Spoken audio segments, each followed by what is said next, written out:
children. The president also thanking the United Arab Emirates for helping to bring Birch home. Birch reportedly was working for an oil company and is married to a Yemeni citizen, detained while taking his children to school in September of 2017. This is Fox News.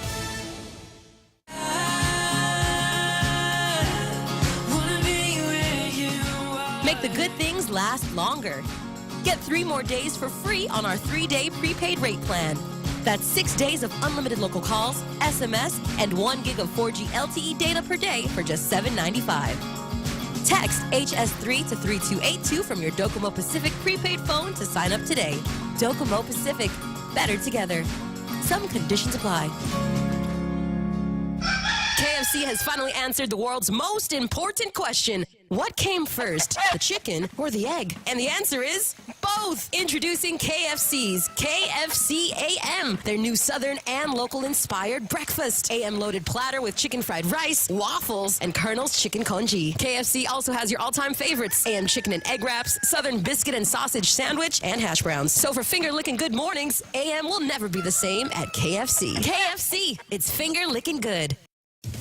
Teachers are back on the picket lines in one California city where negotiations apparently aren't yielding any fast breakthroughs. It is day 3 of the Oakland teacher strike. My message to our OEA members is you are strong, we are winning, hold the line. The teachers are sticking to their demands, 12% pay raise, retroactive to 2017. But many of the teachers say they want more than that. They want the district to reprioritize how it spends money on students. Evelyn Ramirez is a first-grade teacher who says the district wants to teach the teachers how to administer insulin after one student was diagnosed with diabetes. Where are the nurses OUSD is providing for a safe learning environment? The district has offered a 7% raise for teachers over 4 years with a one-time bonus. Jessica Rosenthal, Fox News. Laid word that a Chicago judge will allow Empire actor Jussie Smollett to travel to California and New York for meetings with his lawyers while he's free on bond. Smollett's charged with falsely reporting being attacked by 2 masked men. His attorneys say he's innocent. Before the president gets to Hanoi, a crackdown on impersonations. Vietnam is only big enough for one Kim Jong-un. Ahead of the planned summit between President Trump and his North Korean counterpart, Vietnam expelling a Kim Jong-un look-alike. The comedian, named Howard X, a Hong Kong-based Australian who impersonates the North Korean leader, he told reporters he was born with, quote, a face looking like Kim Jong-un. That's the real crime. A man he's worked with who impersonates the American president has been told by Vietnam he can stay there as long as he doesn't continue to do his Donald Trump act. Lillian Wu, Fox News. An hour to the close on Wall Street. A rally continues. The Dow's up 108 points as oil prices continue to slide down to nearly $55 a barrel. I'm Lisa Brady. This is Fox News. Hi, welcome to this Subway ad for our all-new Ultimate Cheesy Garlic Bread. How would you like it? I'll take a skeptical grandma. Set in her ways? A smidge. Grandma, try this Ultimate Meatball Marinara made with Ultimate Cheesy Garlic Bread. Melted mozzarella, Parmesan, garlic butter spread. It's just like yours. Like mine? My grandmother's recipe? Try it. You know, my grandmother's cheesy garlic bread was never all that. Subway, make it what you want. Limited time only at participating restaurants. Here at APL, our core values give the company its heart and soul. Whether it's connecting your business with our global network through our newly enhanced service or investing our efforts into giving back to the community, APL is committed to serving you. We humbly honor the opportunity to find innovative solutions for you and your business. To learn more about our enhanced service, call 588-4651 or visit www.apl.com/Guam for more details.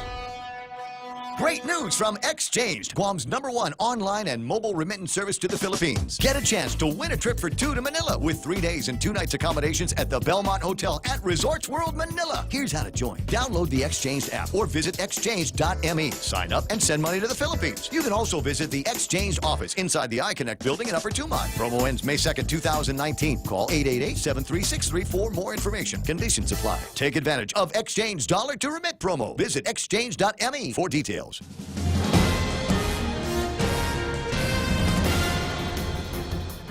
Half a day and good morning, Guam. News time here at The Point is 7 minutes past 6 a.m. this Tuesday morning. I'm Kevin Kerrigan. Here's a look now at some of the top stories from the Guam Daily Post. An audit released yesterday concluded that the Guam Memorial Hospital Authority is not doing enough to collect from self-paying patients or those who don't have health insurance. According to the Office of Public Accountability Audit, GMH's billing and collection practices for self-pay accounts did not comply with applicable law, regulations, or policies, and thereby gives self-pay patients the opportunity to avoid paying their hospital bills. Public Auditor Benjamin Cruz stated that the hospital's management allowed non-collection or untimely collection of past due accounts by not instituting rigorous billing and collection systems.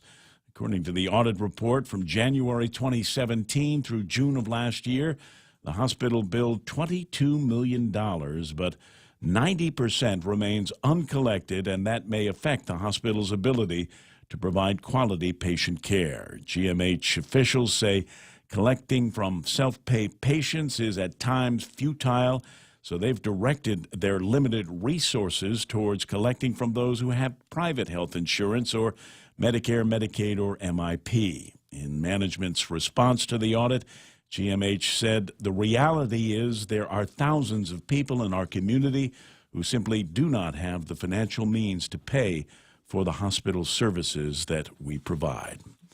The parents of a 5-year-old boy who died from a viral infection have filed a government claim against the Guam Memorial Hospital Authority. The claim alleges that the hospital failed to properly diagnose, monitor, and treat Asher Lubofsky's condition when the boy was taken to GMH for an emergency medical evaluation in October.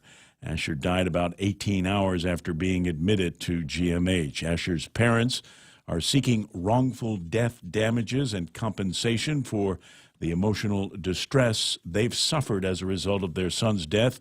The boy's father, David Lubofsky, has also filed complaints against a physician and physician assistant at the Seventh-day Adventist clinic where the boy initially sought care before being hospitalized.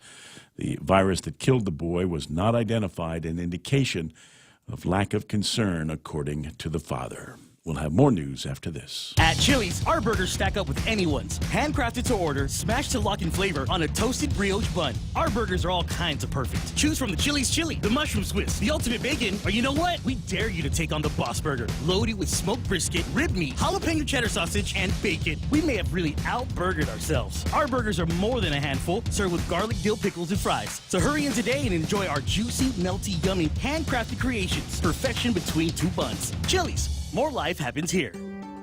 Guam Regional Medical City. We bring the healthcare advances of the world directly to you. We are an acute care hospital that complements your needs with our robust outpatient specialty clinics. From preventative care to critical care, we strive for consistent excellence at GRMC. Our core philosophy is where patients are partners, which means we work as a team to make a healthier version of you. For more information about GRMC, visit us at grmc.gu. 10 minutes past 6 a.m. here at The Point. It's not clear how much it would cost all of Guam's taxpayers for ensuring those taxpayers who work for or are retired from the government of Guam are provided health care coverage at Guam Regional Medical City. The question was raised yesterday afternoon by freshman Senator Amanda Shelton during the debate on Speaker Tina Munoz-Barnes' Bill number 30, which would effectively require Take Care Insurance to provide health insurance coverage at GRMC for Take Care members who are GovGuam employees or retirees. Take Care has strongly opposed the bill, saying GovGuam cannot afford it and it will drive health insurance premium prices up.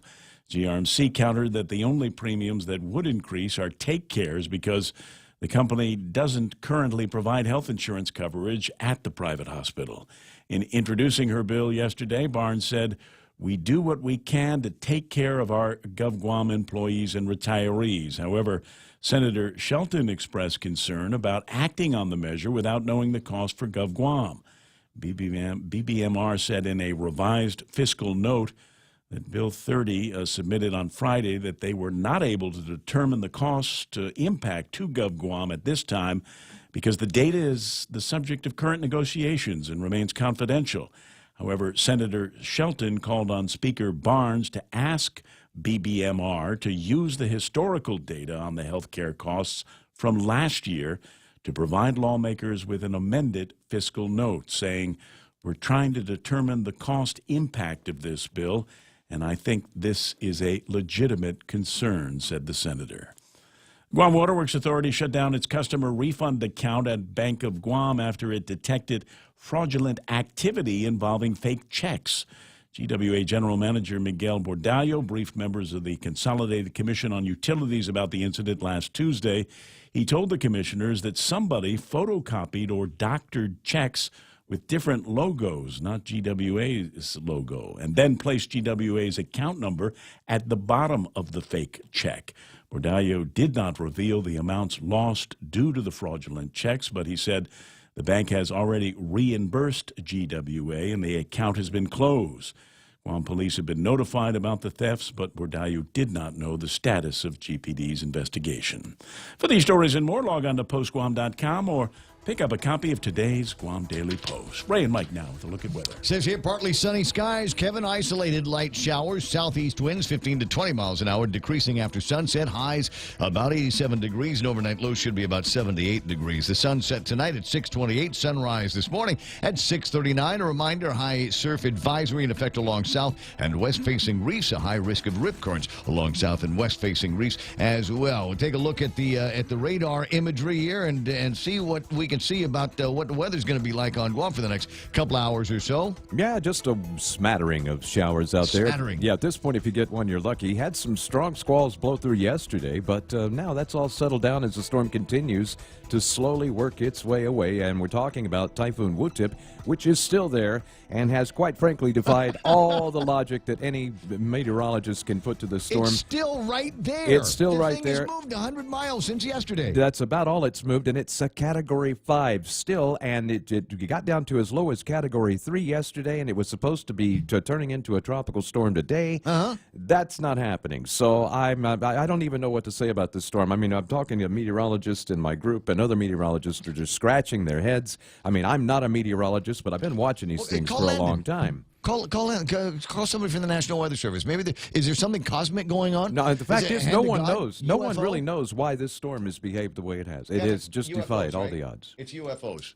That could be. The extraterrestrials or somebody there. There's full moon. There's some kind of a wormhole. It's right there at the center of this thing where nobody can see what's going on because they got wild weather all the way on the outside, and there's like a UFO happy hour going on right in there where nobody can see it and they don't want to move. Yeah. Well, the satellites could see it. I guess that's true. Yeah, okay. My bad. But no, it's just the thing is just defying all logic. So it's still there. It's not coming this way. That's one good thing we can say about it, and it doesn't look like it's threatening any of the islands here. The latest models now show it actually it's taking a little break now as the upper level wind steering winds shift a little bit, and at that point then it's actually going to start pushing more to the west. They had thought it's going to recurve up to the northeast, but that doesn't appear to be what's going to happen now. It should just start tracking to the northwest or west-northwest and then just slowly fade out as it approaches the northern portions of the Philippine area of responsibility. That's an imaginary line at 135 east latitude. All right, Ismail says it's the DARPA net. That's what it is. That's yeah, right, and so flying around in the eye of that storm right now is it like a plane that disappeared in 1965 and it's going to land somewhere. And it's going to be the takeoff of a whole new television show. Right on. It should land here. We need the help. Certainly. 6:15. Hey, but I'm serious. See if we can get Landon or somebody from the National Weather Service to talk about this and get some of their thoughts. See if they're scratching their heads on this thing as well, because it is kind of freaky that it is out there and has not really moved all that much since the closest point of approach Saturday night. Or was it Sunday morning? We still disagree on that, I think. 6:15 in the morning. That's news and weather together, brought to you by Bank Pacific. Where others put branches, they place roots. It's important to have claims process that works for you. At Guahan Insurance Services, we make things simple and convenient. Same door you walk in to purchase your insurance is the same door you open to file your claim. We can't pretend that the car insurance claims process is fun, but we can promise a hassle-free and speedy recovery without any runarounds. For your home, auto, and business insurance, visit us at the Camacho Landmark Center on Marine Corps Drive in Tamuning. Don't forget to like us on Facebook or give us a call at 475-1162 or text 929-SAVE. That's 929-7283. Yeah, buddy. You know what? I was looking over at the crazy breakfast menu at King's. with the breakfast burger and the ribeye and the eggs. And I remember among my favorite ones to talk about was the Fruity Pebbles pancake one. It's a fruity breakfast cereal flakes infused in fluffy pancakes and then served with powdered sugar and syrup and all the rest of the fixings that you are going to love. And I was thinking, wow, well, you know what this would go well with? And I was giggling about it in my head, but somebody actually heard the giggling in my head and has done something with it. I thought it would go good with Lucky Charms flavored beer, and you're going to go, that's genius, Ray. You should do that. But I found that just this morning, I found that there is already somebody working on that. I'm serious. It's the magically delicious Lucky Charms flavored beer to be released somewhere this weekend. And you're going, Ray, I need to know more. You know what? Keep listening. Keep watching on Facebook Live, and you will know more. Stay there.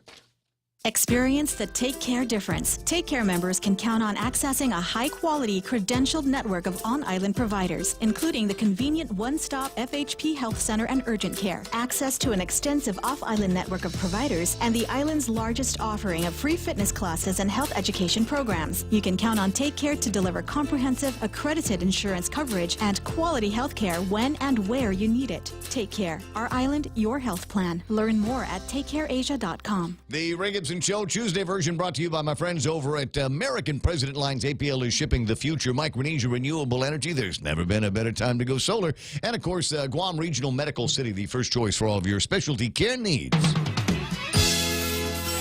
The Ray Gibson Show. Morning talk that matters.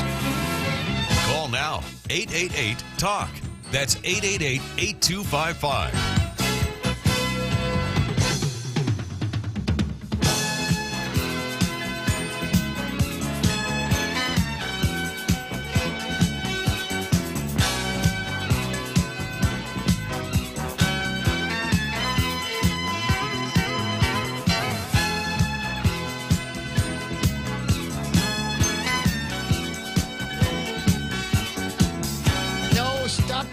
Cut it out with the weird weather thoughts here. Bob Ellsworth online this morning is saying out loud, it's going to loop around and come back and get us. No, that's not likely at all. Of course, it has followed a very unlikely scenario since it really has. It's so yeah, I mean, I would even say that his statement has a 10% chance at this 10%, point. Well, Johnson Nicholas asking, is it remotely possible for Woo-Tip to bust a U-turn and come back down? You know, hang a Louie. Yeah. Yeah, like I'm saying, that's probably less than 10% chance, but the way it's behaved, that's the only reason I would give it any chance at all. I'm baffled. Many people are just baffled by this thing. Would you say they were bamboozled? You remember completely. like Eddie Cowboy used to bamboozle the legislature? Would you say that there are people that are bamboozled as a result of all of that? Yeah. There. I'm gonna get you guys to increase taxes and then blame you for it later. It's your fault, even though it was my idea. It's not an increase. It's an adjustment. It's an adjustment. That's exactly right. 888-825-5888-TALK. Welcome to the program. Excuse the mess. Bust a U. Hang a Louie is my favorite versions of the word. Just make a U-turn. Just come around in the other direction. It's also one of my favorite jokes my friend Ernie Galito told me years ago, and it is Tell a Joke Tuesday. We were driving in the road in Cable 6. Yeah, it was Cable 6. And we were driving down the road, Marine Corps Drive. You get about to where the fire station is, right in front of ITC building. And I said, hey, let's go to Shakey's. Because at the time, the restaurant, what is now Lone Star, used to be a Shakey's. I said, let's go there. He says, well, we got to go all the way up to the light and turn around. I said, no, just turn here at the opening in front of the fire station. He says, no, there's a sign. He says, no U-turn. And then he thought about it for a second. He says, I want to go straight, but the sign says, no, U-turn. So we turned around and went to Shakey's. That's local wisdom right there, friends. Working on it. Anyway, 6:21 in the morning. Hi, Trey here in the studios of 93.3 The Point. Mike's side with Michael Knight, my resident meteorologist and dude generally known for lots and lots of different things. And he's obviously taken me through the morning's weathercast and the whole head-scratching, beard-stroking, why is the storm not doing what we said the storm was going to be doing? It was supposed to die off. It was supposed to head off out into the open ocean and die off and turn into nothing more than a dodo in the breeze. But that hasn't happened yet. And if you're watching, if you can see it on the satellite images, it just kind of continues to sit in place and also not dying off like they said it was supposed to. So what's that all about? The amazing and incredible Kevin Kerrigan, where he is able to find all of the words to put up on a whole edition of the Guam Daily Post. I don't know, but it's there every day. He's got something. And one of the big stories today on the front page, GMH not paid for 90% of the care that they extend to the uninsured. We'll yak about that here in a little bit. He's also reported on the governor's trip report. Governor Lulian Guerrero and first husband Jeff out in Washington, D.C., and shaking hands with just about everybody and showing all kinds of pictures. Now, I've got a picture here from Facebook Live that I'd like to post up just because I'm kind of curious as to who these people are. Kevin, you got the trip report. Do you have any idea who these folks are in the picture with Lou and Jeff? Yeah, the gentleman on the far. What's the that? Gentleman on the far left is the governor of Puerto Rico. Really? I assume that's his wife. He looks like somebody famouser than just being the governor of Puerto Rico. It looks like I don't know. He looks like it could be like a actor in a TV show. Actually, she looks like she could be an actress in a TV show. Yeah, Ricardo Rossello. Is that the name? And is that the Mrs. Rosella? She's too good for him. I can tell by looking. Is she inviting them to come to Guam as well? Probably. I think that was the open invitation from. I'm going to tell everybody that's Jeff and Lou's other family. Come on. You got to put the captions and all of the sentences there before it makes any kind of sense. All right. Now, I promised I was going to tell you about the incredible flavor of Lucky Charms beer. This is a real thing. It must be because I found it on the internet. Mike, do I have the can I play audio from here? Hold on. Can I play audio? Hold on. Mike's going to make it so that the audio of the video of this will come out. Uh-huh. Do I have it? Okay, here it comes. It's a story from one of these Fox stations in the States. A beer that's magically delicious. You always have to be Lucky Charms. What? In Virginia, they're making a Lucky Charms beer. Oh. We need to try this before you buy it. Saturday Morning IPA is what it's called. It tastes like frosted Lucky Charms. And so it's made with a pound of marshmallows and some fruity calypso. Huh. So you can get it in Virginia if you want. And that's all the story they have. Obviously, we can't sample it on the Facebook Live or anything like that. Okay, shut up. I don't want to hear from you anymore. I can go to something else now. 888-825-5888-TALK. And among the things, we got to get the program started. So let me take care of this. Maybe the most important part of the morning here is the part where we start talking. I need the thing where we cheers. I got a cheers thing now. Mike's actually on the phone in a deep conversation. Sometimes you wanna go where everybody knows your name, and they're always glad you came. You wanna be where you can see the troubles are all the same. You wanna be where everybody knows your name. Sorry, wait, did I interrupt you, Mike? Is there an important conversation you're having with the guy from the Weather Service? We'll get to that in a second, but I do want to say good morning. But there's Mark Mendiola, Lynn Vince, Borja Polino, and Tom Toddsy. Big Sister Shelley is there saying happy morning to everybody. Rico Blancaflor and James Howard with his cool emoji shades on. Who else is playing around here? Scroll down, Ray. Anita Santos is online. Tony and Annette and Pinko Ada. It's probably Tony that is watching the program. Gus Castro Jasangas responding to my plea here. It's Tell a Joke Tuesday. Did you hear what happened this past weekend? Two blondes fell into a drainage hole on their way back to their car in Tucumán. The first blonde screamed, "Oh my God, it's dark in here." The other blonde says, "I don't know. I can see." I don't get it. I know, Gus, this is one of those that might require some kind of explanation there. Timmy Mahan is on. Diana Rose in Washington State. Is starting to warm up there yet, sweetheart? Jackie Cabrera, I believe, also been in the Washington State area. Johnson Nicholas with a good morning. Gabby LG. There's cousin Tommy Barcinas and John Ray Tite. No, buenas, like. Jackie Cabrera, Tim Lawn. I'm getting people logged in twice here. Ken LG, here's his joke. 15 senators walked into the legislature and decriminalized sex with minors. Unfortunately, it's not a joke. You know what, Ken? There seems to be something going on. This is spreading around. I was reading a story about legislators in California that are looking at a similar kind of legislation that says if you are within 10 years, if you are no more than 10 years older than somebody that you had consensual sex with, it would make it so that you would not necessarily need to get on the sex offender registry. So arguably, you could be 25 years old and messing around with a 15-year-old, and might be taken all the way through the process here. But you would not necessarily in California, if this bill passes, be required to go on the sex offender registry. And that's why we don't live in California. And break the numbers down even further. So that means a 22-year-old and a 12-year-old. That's just okay. And they're framing it as some kind of an LGBTQ initiative. Which I'm sure that there are people in the LGBTQ community going, whoa, don't pin that on us. Yeah, I think they don't want to be abused either.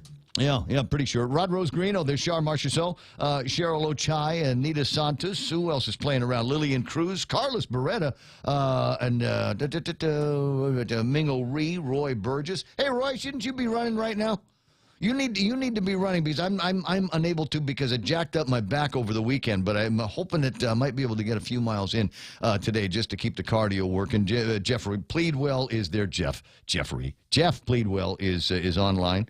There's a picture on his Facebook page of he and I standing together with our beards almost touching, and he looked at me. He says, "What's with the beard?" I said, "When you die, I'm taking over. So I'm growing the beard. I'm getting it ready for that big transition." Who else is playing around? Flo Cruz. Bert Duarte is there. Evergreen, South Guam's asking, is that not what happened with Typhoon Karen? No, that's not what happened with Typhoon Karen. Everybody, thankfully, trying to find different tracks of all the different storms that have gone through here, because there is that myth of a storm once upon a time that passed right over Guam, and it was the gods were so angry it came back and hit us again. And I'm going, yeah, never happened. Find me the track. No, Pamela did do a loop. You found that? Yeah, Pamela did a loop very far to the southeast. Yeah. It was a huge loop too, but they can do it at that point. They tend to do that down there, and then even up at the higher latitudes when they start getting mixed in with the other weather things that are bad. Of course, Brandon could explain that much better than. Oh, is that Brandon there? Yeah, I got Brandon. All right, let me find Brandon. Brandon, good morning, Brandon. How you doing, buddy? Good morning, Ray. How about you? I'm doing all right. I'm glad to hear. There's 6:29 in the morning, and we're going to try to figure out how many 5Ks we can smack into one weekend here. That's going to be fun with everybody that had to push it. There were 4 5Ks last weekend scheduled, and they're going to try to cram them all in the next couple of weeks. So we've got Rainbows that's happening. That's already on the schedule for Saturday, and that's a 3.5-mile race for those of you that are going, hey, this feels long. It will be a little bit long. Yeah, the second annual charity chicken run is going to be taking place at Hulali Saturday night. All right, so that's been rescheduled for a week, and then the GW Gecko Fun Run, which is also going to be taking place Saturday, March the 2nd at Chamorro Village. So we got one at Micronesia Mall, one Saturday night at Hulali, and one at Chamorro Village. So it seems to me you could probably squeeze in one more at EPAL. I think so. It definitely seems possible. I've got to see if I can take some vacation time to knock out all these 5Ks. So here's the question now is why is the storm doing what the storm is doing? Shouldn't it have been long gone or dissipated by now? Why is it still? It's hanging around like Obama. It just won't go away. Well, that's the million-dollar question. We've been looking at that. We've been scratching our heads, and Mike and I, we've been looking at the typhoon overnight, and I mean, it reached super typhoon status again yesterday, and the cloud tops have been warming, so it definitely suggests a weakening trend, and we have seen that with the 1 o'clock advisory overnight. But it's still a super typhoon. There's a lot of questions going on in the tropical forecasting community now to really assess, what were the sea temperatures? They're not impressively warm.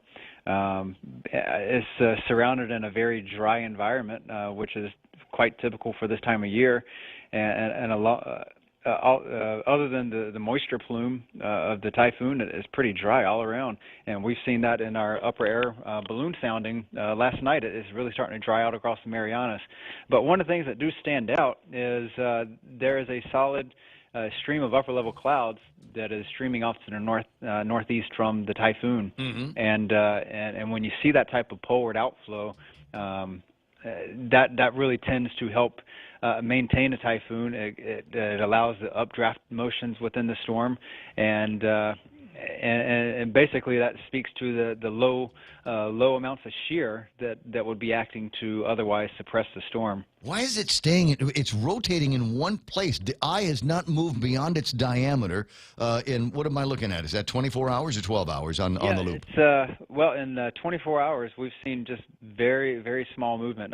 When I got on a shift yesterday evening, it was just kind of crawling up to the northwest, and then it kind of took a northward track for a little while, right along 140 east longitude.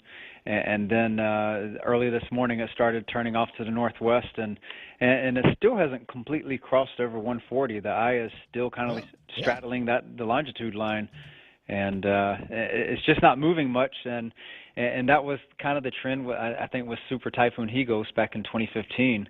Off to the east of the Marianas, it pushed about 13, 14 degrees latitude right along east of Guam, and then it eventually encountered just that brutal atmosphere, dry air, and then it eventually just fizzled, which we do expect that to happen with this case, although it's just somehow maintaining itself a little bit longer than we've been expecting. Oh, boy. James Howard online asking, where is the energy coming from that's continuing to drive this? As you say, we're not talking about super warm water here.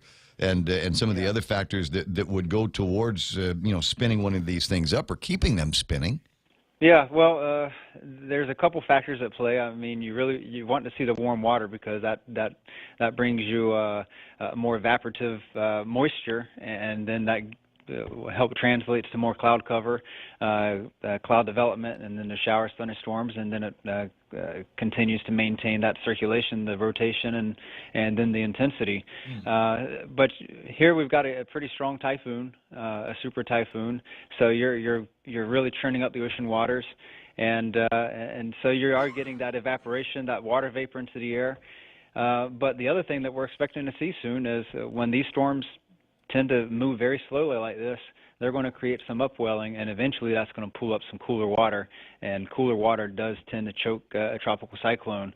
So there's going to be a couple factors. So it may actually participate in its own demise then. Yeah, all right. It's kind of a self-defeating action. All right, so we've got a couple of them. People might be listening going, okay, you guys have been talking about weather for an awful lot this morning. It's just super interesting because, number one, it's a named storm in February that anybody knows of. It's the only super type. It's the only storm that's gone super in February.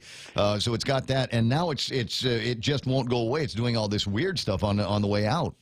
Yeah, well, I think probably there have been a couple other super typhoons in February, but I think this one will go down as perhaps the strongest Category 5 typhoon. What did Chip say? What did Chip say? He is on that same page, and ultimately we're waiting to hear back from a Joint Typhoon Warning Center. We want to see what their best track, when they go over all the data, all the satellite imagery, do their reanalysis of every point of the storm. Then we can get a more definitive statement, especially how it stands in history. But it definitely looks like it is a very high candidate for that title. We'll put it down as the weirdest one we've ever seen. 6:34 in the morning, Brant. It's always fun seeing you somewhere this weekend. All right. All right. Well, I look forward to it. All right, bro. Care. It's 6:35 in the morning, and time for headlines from the Guam Daily Post. Here's Kevin Kerrigan. Half a day and good morning, Guam. In the headlines from the Guam Daily Post this morning, Appropriations Committee Chairman Senator Joe S. San Augustine tried but failed to get his Bill number 4 on the agenda at the start of yesterday's legislative session. The measure would add the words "or more" to the 2019 budget law in order to allow for the implementation of a tax increase on real property improvements valued at more than $1 million. The absence of those two words threatens to create a $9.1 million funding shortfall this fiscal year. Senator Will Castro immediately objected yesterday, saying the committee report on the bill has not been issued and the Rules Committee did not put it on the agenda.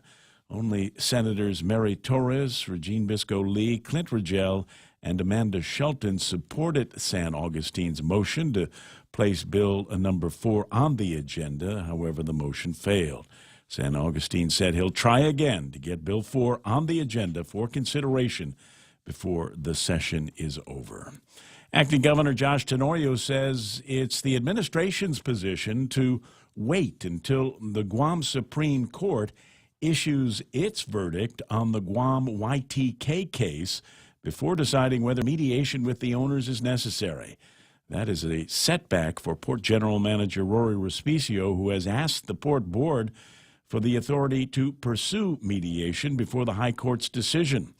Respicio has said he wants to see if there's any chance to stave off the arbitration award to YTK over the failed fisheries business at the Port Authority's Hotel Wharf. Interest on the 2016 arbitration award has raised the total damage amount owed by the Port Authority to YTK to $17 million. Chief District Court Judge Francis Tadenko Gatewood found no evidence that the government acted in bad faith by moving to dismiss the criminal charges against Juanita Mosier and Raymond Martinez here on Guam so that the case could be refiled in California. Martinez and Mosier are charged in connection with a scheme to bring 8 pounds of methamphetamine from California to Guam in 2015.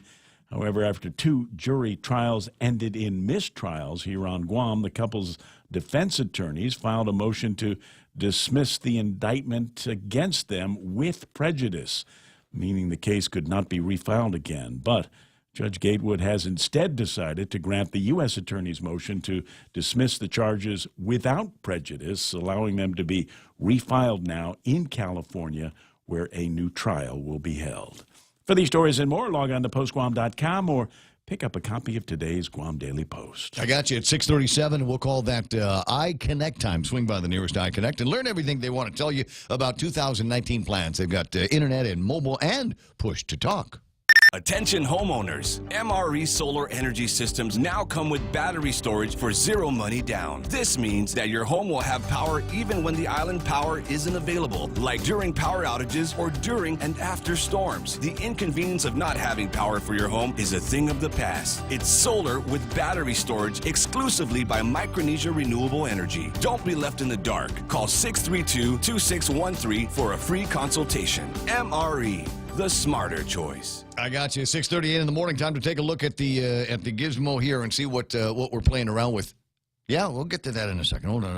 All right, fine. Let me tell you about Wendy's and the Made to Crave menu. These people are ready to rock your hamburger eating world with yes. Sauce bacon burger. Oh, my God. There's so much bacon in it, it actually falls out. That was the case with me just the other night. We've also got the barbecue burger that they've got there. We get the Southwest barbecue sauce on it. You know those chips that we like to eat, the barbecue-flavored potato chips?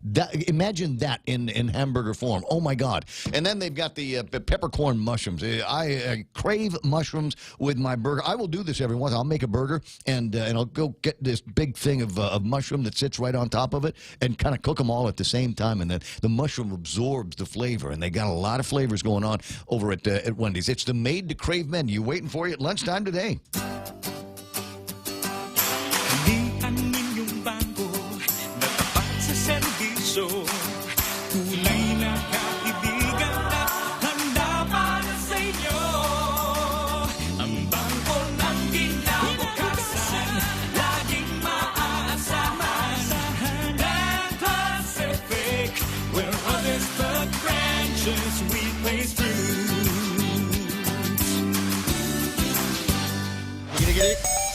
Thank you so much. 20 away from 7 o'clock in the morning. Looking at the traffic gizmo, there's nothing to report here. There might be a little bit of traffic heading up towards Anderson Air Force Base. Little bit of traffic on Route 8. Where's this one headed? This one looks like it's maybe a little something out in front of the Mighty McMobile, the one that takes you into Harvest. We're getting the kids to school early at Harvest. It's 20 minutes to 7. It's not bell time yet. It's not car line time yet. Route 4 all the way into the downtown Agana area looking fairly clear. And once you get past the McMobile intersection at Route 8, you're going to be clear into Agana from there as well. Nothing in front of Navy Hospital. Nothing in front of Big Navy and Sumai. Enjoy the drive at 6:40 here on The Point. Family Finance has been serving the people of Guam since 1959, and they'll continue to be there for you in the years to come. Whether you're looking to get a personal loan for that summer vacation or paying off those long overdue bills, Family Finance has got you covered. Apply for a personal loan from $1,000 up to $3,600 by calling Family Finance in Agutya at 475-4545, Upper Tumon at 647-5626, or in Dededo 633-4473. Family Finance, serving the people of Guam since 1959. Real Talk Radio is back. The Ray Gibson Show. Morning talk that matters. Call now, 888-TALK. That's 888-825-55. Yeah.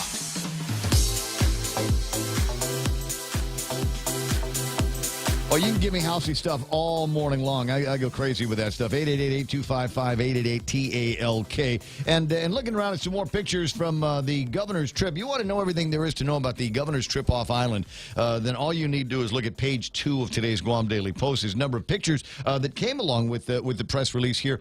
This picture is indicative of either the fact that Japanese are getting taller, or we have got the shortest governor, maybe in the history of Guam governors, Governor Lulian Guerrero, flanked by a couple of guys. You might recognize them. One of them is the owner of Sony Records, and the other one is a Japanese race car driver. And the other one is Tony Babauta. He's not Japanese at all.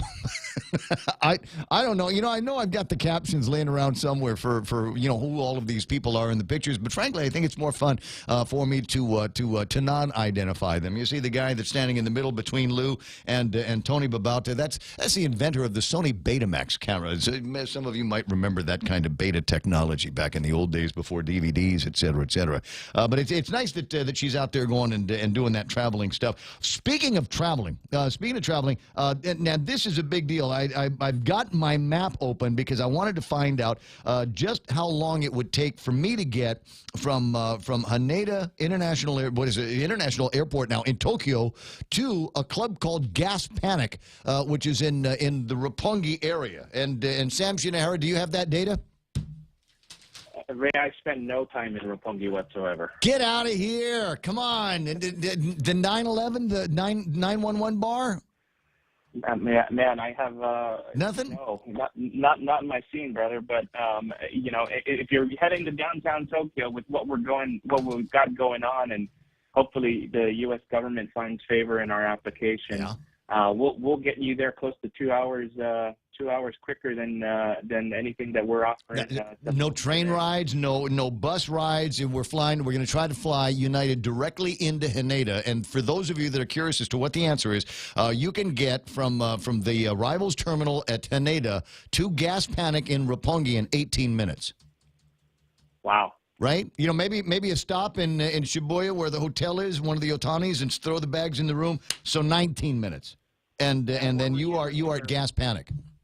Where were you when we were putting our application together? We should have included that as a bullet point. Exactly. Just this is going to be now. There's a lot of high sides to talking about this for business travelers. It gets you into town almost. I mean, you're in town literally when you land, and so and there's a lot of reasons why people are going to be looking at this kind of route here, going through Guam to Haneda, because we've got the 2020 Olympics that are coming up next year, which is a massive big deal, and I want to say that they're finally opening up the Emperor's Palace to tourists, and that's is supposed to be one of those things that's going to be attracting people from all around the globe as well, and hopefully they'll be coming through Guam to get to Haneda, right?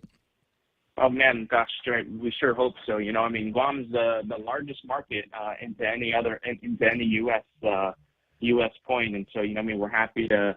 We're hopeful that we can attract some traffic. But one of the bigger deals for us is the fact that Haneda is so much a better airport for connectivity. Yes. Just for example, our partner ANA has connects to 37 different Japanese points from Haneda, and 30 of which aren't even served out of Narita. And so when I think about the opportunities that provides for us, if we just got 5 people from these points that we don't connect to today, that'll fill up more than half of the airplane that we're planning to use in the marketplace. And so, I think this is so great an opportunity for us. You remind me now. Oh, you get to Okinawa, you can, and I've done it the hard way before, where you land at Narita, then you bus yourself to Haneda, then go from Haneda to Okinawa. But if I'm able to fly from here to Haneda, then it's just one jump between Haneda and Okinawa if I wanted to run in their marathon again.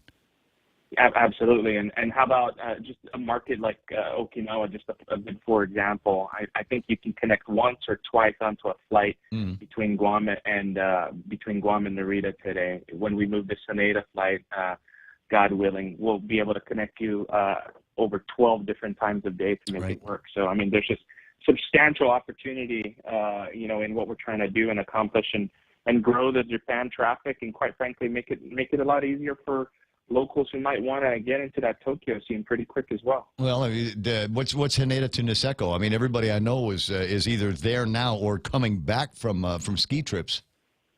Yeah, obviously, the connectivity is just boundless. There's flights every hour on the hour. And as it is, we were getting you there pretty late in the afternoon if you're taking one of our flights into Haneda, but with the flight that we're proposing, we're going to get you in at just after 9 o'clock in the morning. And so essentially, if you're a businessman, you can start your day, hit the ground running, and be super productive in Tokyo. If you're a traveler, you're not missing out on anything that the city has to offer, or if you're going beyond, you'll get to your destination much quicker than we can get you today via Narita. When do you suppose? Exciting opportunity. When do you suppose we'll finally get blessed with the news that we've got the route? It's a competitive process, right? I think the application process is, I'm not the expert here, but I think it's anywhere between 45 and 90 days review process. The Department of Transportation will ask a bunch of questions. We have to submit a formal response. But we're competing against the other majors. American, Delta, and Hawaiian have all got applications into get some of these slots, these valuable slots in Haneda, and I'm happy to say your hometown carrier is the only one that put in for a slot between Guam and Tokyo. So we're excited about that, and we think that our application, our route case, is the best one. We have the best connectivity options. We have a great partner in ANA, and so we're really excited about the application we have in front of the DOT. And the opportunities look fantastic. I got my fingers crossed it'll work out. I've also got my fingers crossed that all of my hot flight attendant friends that work for United will be able to work that route.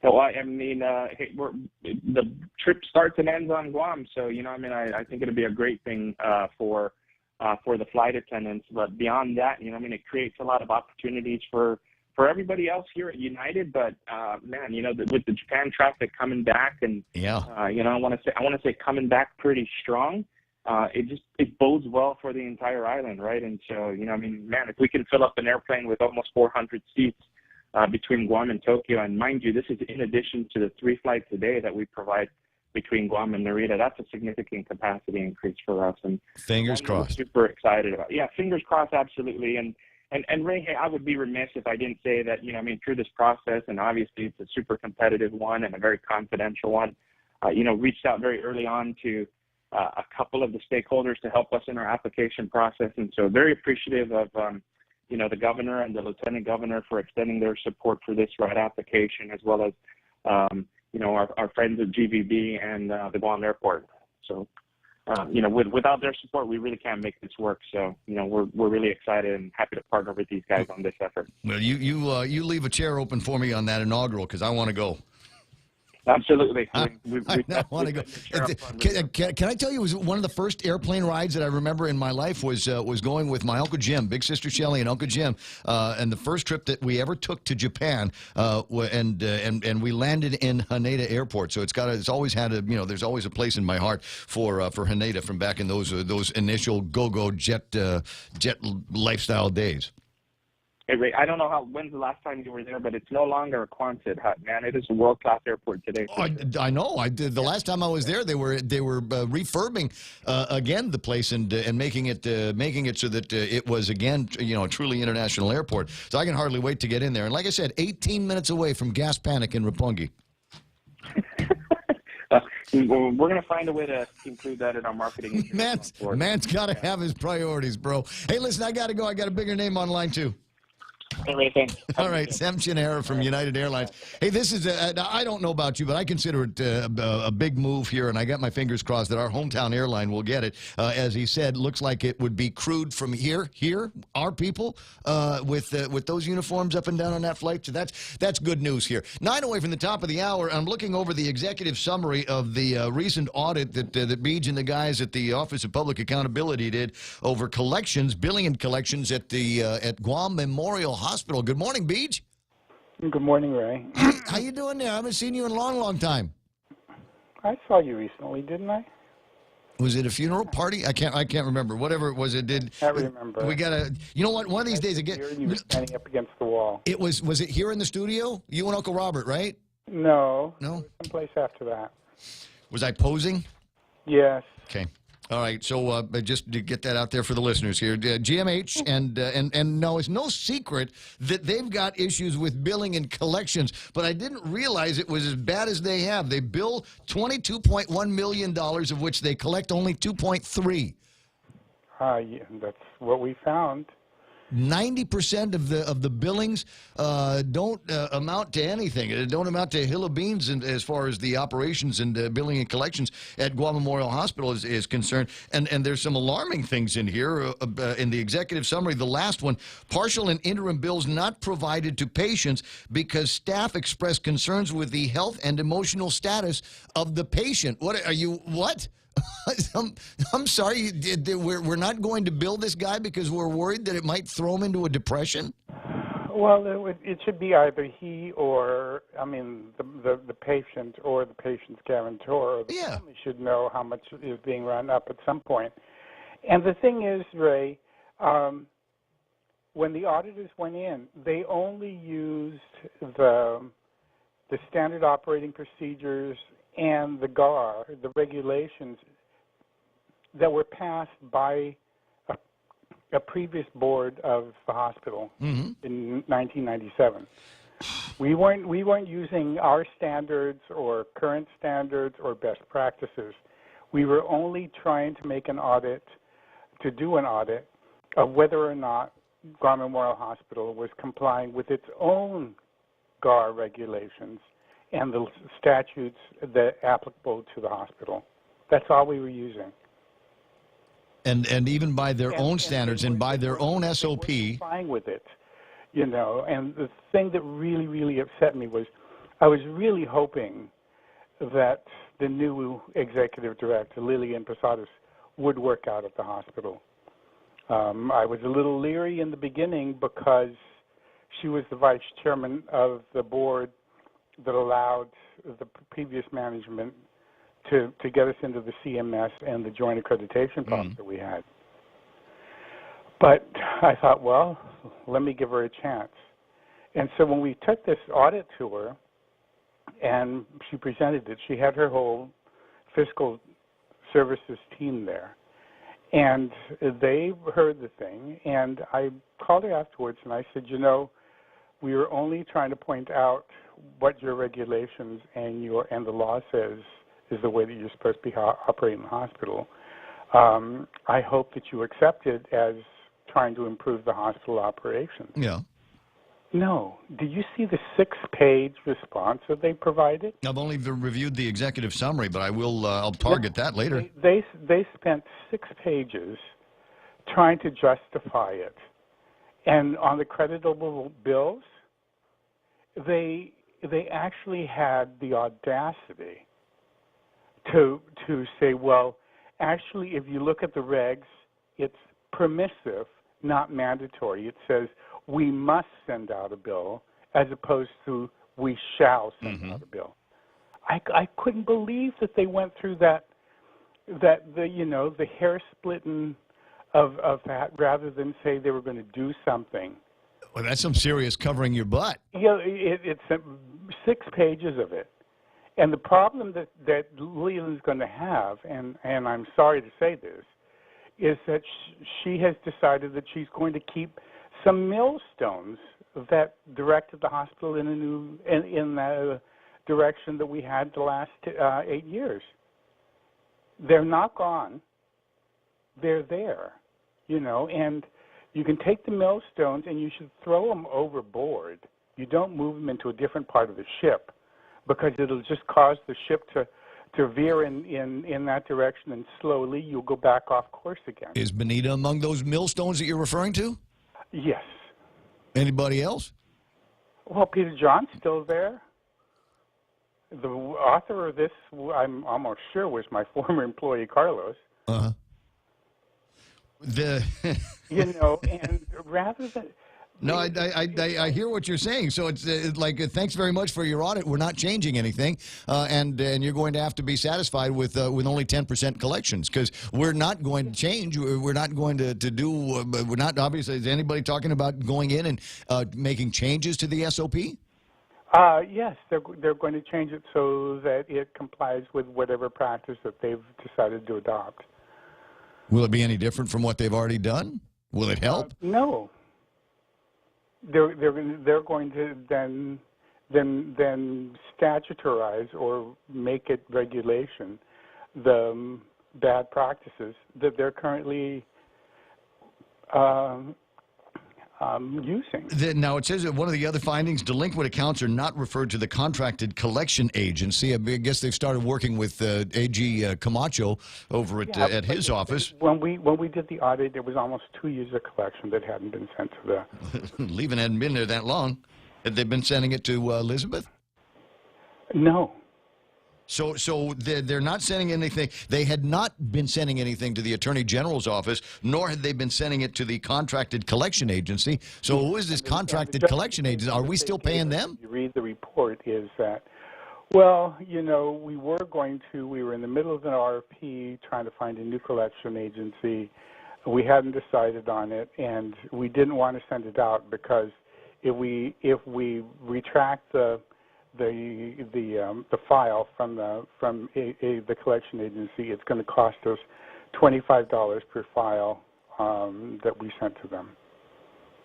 So this is my takeaway from reading all of this stuff, up to and including collection staff not focused on collecting delinquent accounts. 99% of the time, the collection staff are performing non-collection tasks, i.e. entertaining various calls and concerns from patients or visitors. Only 34% of the samples were followed up by telephones, which were made 58 days after the accounts had become delinquent. Still, collections have not progressed in there. So the next time that...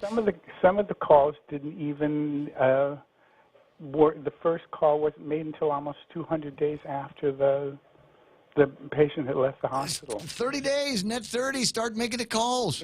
And under their own regs, they're supposed to be calling every 15 days. So the next time they show up at the legislature and start poor mouthing everybody, we can't get anything done. We've got lousy collections and nobody is paying our bills. They need only look back at themselves and their own standard operating procedures and the current practices. Their implementation of the standard operating procedure, because the standard operating procedure had good practices in it. They just weren't implementing.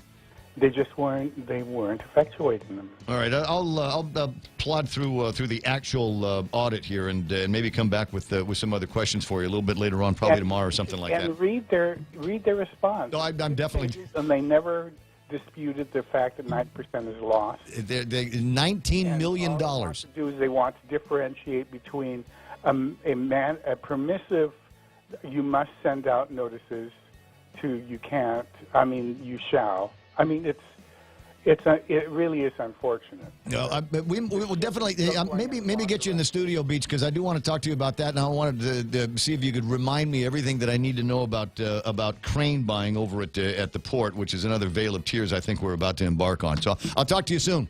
Okay. Thanks, buddy. We're KUSG Aganya. It's time for Fox News.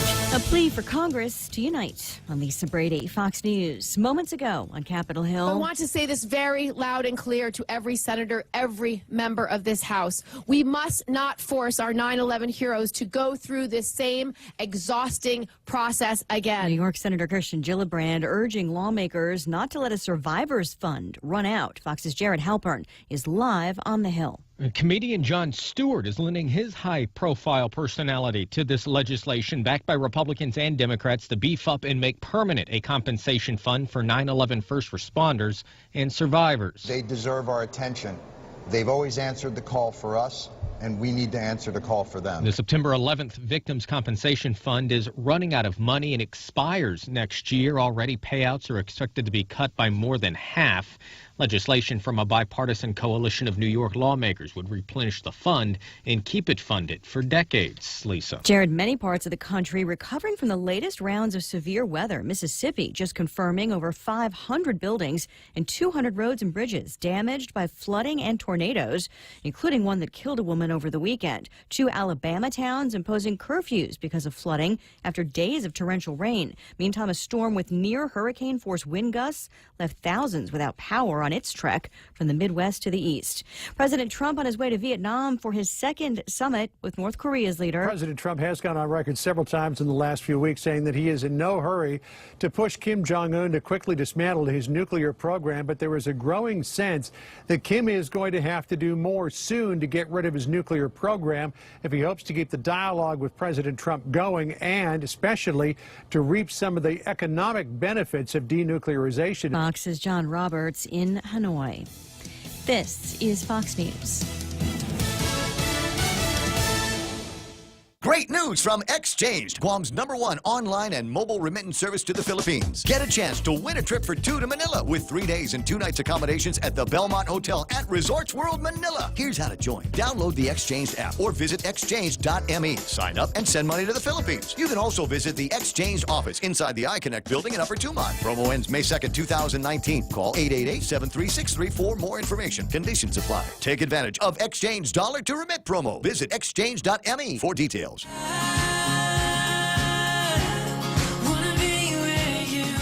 Make the good things last longer. Get 3 more days for free on our 3-day prepaid rate plan. That's 6 days of unlimited local calls, SMS, and 1 gig of 4G LTE data per day for just $7.95. Text HS3 to 3282 from your Docomo Pacific prepaid phone to sign up today. Docomo Pacific, better together. Some conditions apply. While the president heads to Vietnam, Vice President Mike Pence in Colombia, sending a message across the border to Venezuela. He sent me here to stand with you and to stand with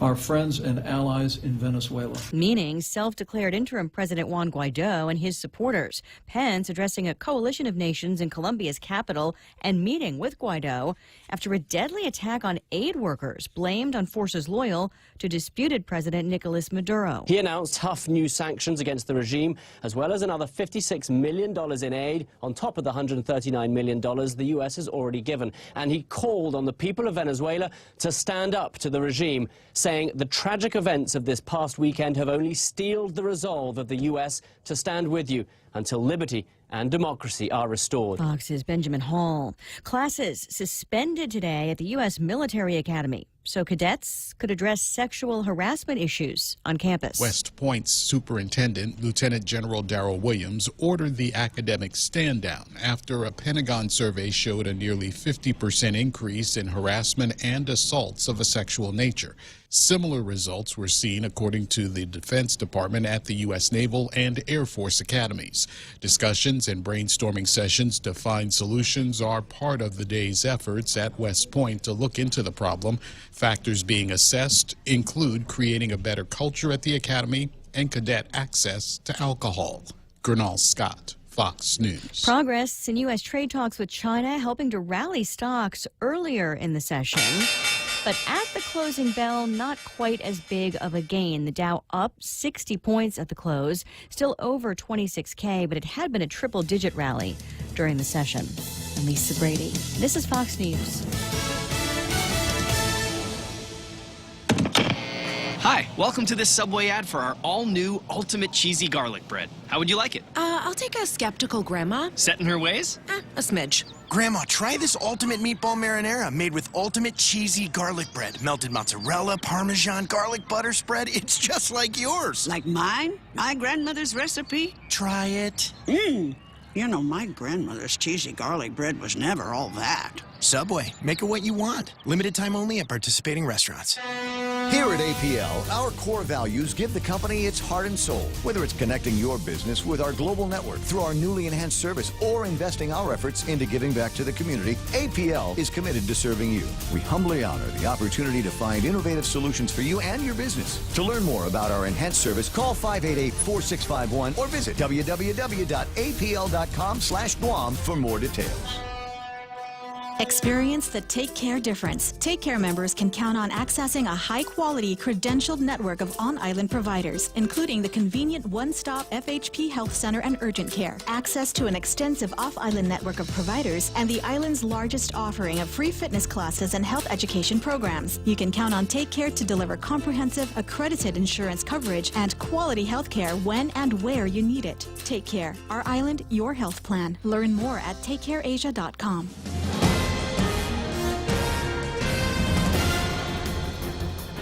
Half a day and good morning, Guam. News time here at The Point is 7 minutes past 7 a.m. this Tuesday morning. I'm Kevin Kerrigan. Here's a look now at some of the top stories from the Guam Daily Post. Guam Memorial Hospital is not doing enough to collect from self-paying patients or those who do not have health insurance, according to an audit released yesterday by the Office of Public Accountability. The audit found that GMH's billing and collection practices for self-pay accounts did not comply with applicable law, regulations, or policies, and thereby gives self-pay patients the opportunity to avoid paying their hospital bills. Public Auditor Benjamin Cruz stated that the hospital's management allowed non-collection or untimely collection of past due accounts by not instituting rigorous billing and collection systems. According to the audit report from January 2017 through June of last year, the hospital billed $22 million, but 90% remains uncollected, and that may affect the hospital's ability to provide quality patient care.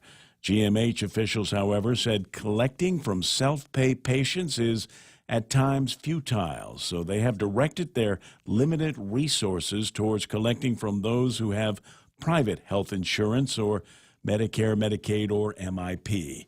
In the management response to the audit, GMH officials said that the reality is there are thousands of people in our community who simply do not have the financial means to pay for the hospital services we provide.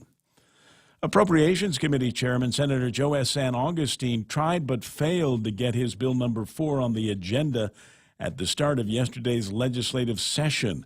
The measure would add the words "or more" to the 2019 budget law in order to allow for the implementation of a tax increase on real property improvements valued at more than $1 million.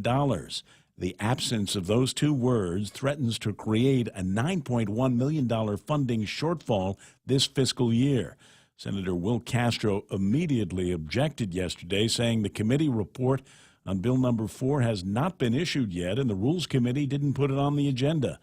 Only Senators Mary Torres, Regine Bisco-Lee, Clint Rigel, and Amanda Shelton supported San Augustine's motion to place the bill on the agenda. However, the motion failed. San Augustine said he'll try again to get Bill 4 on the agenda for consideration before this session is over. Session resumes this morning at 10 o'clock. We'll have more news after this. KFC has finally answered the world's most important question. What came first, the chicken or the egg? And the answer is both. Introducing KFC's KFC AM, their new Southern and local-inspired breakfast. AM-loaded platter with chicken fried rice, waffles, and Colonel's chicken congee. KFC also has your all-time favorites, AM chicken and egg wraps, Southern biscuit and sausage sandwich, and hash browns. So for finger-licking good mornings, AM will never be the same at KFC. KFC, it's finger-licking good. Attention homeowners. MRE Solar Energy Systems now come with battery storage for zero money down. This means that your home will have power even when the island power isn't available, like during power outages or during and after storms. The inconvenience of not having power for your home is a thing of the past. It's solar with battery storage exclusively by Micronesia Renewable Energy. Don't be left in the dark. Call 632-2613 for a free consultation. MRE, the smarter choice. 10 minutes past 7 a.m. here at The Point. Acting Governor Josh Tenorio says it's the administration's position to wait until after the Guam Supreme Court issues its decision on the Guam YTK case before deciding whether mediation with the owners is necessary. That's a setback for Port General Manager Rory Respicio, who has asked the Port Board for the authority to pursue mediation before the High Court's decision.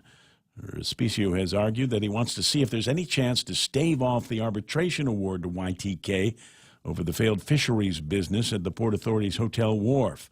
Interest on the 2016 arbitration award has raised the total damage amount owed by the port to YTK to $17 million. Respicio previously argued that it's better to mediate now before the court decision because the port would have more leverage. If YTK wins, they'd have no incentive to settle for less than $17 million, he said. However, Acting Governor Tenorio told the Guam Daily Post over the weekend that the administration's position is, we will wait for the court's decision on this matter. In response, Respicio told the Post in a text message yesterday, no further comment is required. Chief District Court Judge Francis Tadenko Gatewood found no evidence that the government acted in bad faith by moving to dismiss the criminal charges against Juanita Mosier and Raymond Martinez here on Guam so that the case could be refiled in California. Martinez and Mosier are charged in connection with a scheme to bring 8 pounds of methamphetamine from California to Guam in 2015. But after 2 jury trials ended in mistrials, the couple's defense attorneys filed a motion to dismiss the indictment against them with prejudice, meaning the case could not be refiled again. But Judge Gatewood has instead decided to grant the U.S. Attorney's motion to dismiss the charges without prejudice, allowing them to be refiled in California, where a new trial now will be held. For these stories and more, log on to postguam.com or pick up a copy of today's Guam Daily Post. Ray and Mike now with a look at weather. It's partly sunny today, Kevin, with isolated light showers. Southeast winds up to about 20 miles an hour, decreasing after sunset. Highs today 87 degrees and overnight lows of about 78. There's sunset at 6:28, almost 6:30 tonight, and sunrise at about 20 to 7 first thing tomorrow morning. High surf advisory in effect along south and west facing reefs, and a high risk of rip currents along those same facing reefs, south and west as well. So be very careful. Continue to be careful when you get out in the water, because we continue to have this storm in the neighborhood. Still typhoon, right? The deal that we were talking about? Absolutely. Yes, absolutely. Category 4, I think, is the last that I saw on it, the last update. And of course, you can see some influence of that with the south to north track of these the outside feeder bands. These really are the easternmost extreme feeder bands of the storm. We got the last of those yesterday as we had a few squalls blow on through. Yeah. Not so much today, just isolated stuff. If you get some rain today, you're probably lucky, but it very well could come up with a little gusty winds and stuff as it comes through as well. Yeah, because I've noticed that we get the showers, and there's big winds that come along, and you're thinking, okay, this thing is wow, it's welcome back, and then it goes away and it turns back into regular tropical muggy weather. Yeah, that's quite typical of tropical rainfall anyway. But in this case, we actually have a storm out there, and so that kind of puts a little extra energy into the atmosphere. Yeah, looking at Typhoon Wutip here, it is just to the west-northwest of us now. It's cruising along. It's almost like the 140 east parallel is some sort of a track that it's going up, and it's like it's on the train track. It is supposed to go somewhere other than here, so we're looking at it to go north and then perhaps off to the northwest as some of the tracks I've seen. All models are also showing it shooting off to the northeast. In any case, this thing is supposed to die soon and go away, so we can only hope that it does. But as we heard from Brandon earlier, even the pros are scratching their heads at this one going, wow, this is all crazy. This is, JTWC and Chip Guard and all the old Mossback guys are going to get together and say, you ever seen anything like this before? And they're going, well, not since the big one back in 06. You remember that one? Well, there's lizards falling out of the sky with that one there, I'll tell you. Shoot, raining fish. It's crazy like that. 7:14 in the morning, and that's what things look like, satellite and weather and radar. So should be a decent day for us here on Guam as that storm is tightening up and eventually going to be going away. We're just left with a few of the remnants now. We'll take a look at what's happening in the traffic, and Jerry Roberts has got the extra point, and all of that ahead after these. Guam Regional Medical City. We bring the healthcare advances of the world directly to you. We are an acute care hospital that complements your needs with our robust outpatient specialty clinics. From preventative care to critical care, we strive for consistent excellence at GRMC. Our core philosophy is where patients are partners, which means we work as a team to make a healthier version of you. For more information about GRMC, visit us at grmc.gu. It's a quarter after 7 o'clock in the morning, and there's the Raymond Gibson Show, portions of which are brought to you by my buddies over at King's Restaurant with the crazy menu. What's on the crazy menu? What's caught my eye here today? Is it the crazy local specials that they've got for you? Is it the crazy breakfast? No, actually, maybe we'll take a look at the crazy lunches that they put together for you. Open-faced turkey sandwich, chicken ranch BLT. Now, the thing about this, you go on, well, it's a BLT, right? It's going to be just like bread and bacon, lettuce, tomato. Doesn't sound very substantial. Wait a second. Hold on. Take a listen to this. Panko-crusted chicken breast, fried to perfection. They put bacon, lettuce, and tomato on top of that, and ranch dressing, and it all goes on top of Hawaiian sweet bread. Yeah. So this a handful worth of a BLT for you. Find it at King's. Security Title is honored to join in sponsoring Ray Gibson on The Point. Half a day. I'm Mark Benventi of Santa Rita, and this is where I start my day, listening to the voice of our community and sharing thoughts and issues that affect us all. It all boils down to our people, our land. Protei Igumama. Protect your home. When purchasing or refinancing your home, remember to call the professionals at Security Title, just like you call Ray Gibson in the morning. I was just doing some mathematics. I feel like the kid at the chalkboard again. It'll take me a second to pour through something because the West Texas crude has gone down pretty substantially. 7:16 in the morning, and we'll take a look at the other sponsors of the program, including APL, American President Lines is shipping the future. Micronesia Renewable Energy, first choice for all of your solar panel needs. In Guam Regional Medical City, they're the first choice for your specialty care needs. Getting you back to the talk faster. It's the Ray Gibson Show.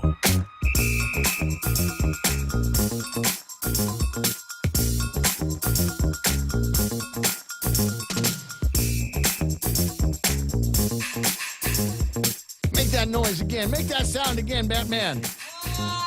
It's Jerry Roberts' mating call here, ladies and gentlemen, on the Ray Gibson Show, 93.3 The Point. That's how you can tell that the man is in the building. I think we might have just decided, because every once in a while, there's three old guys in the studio right now, and so you got.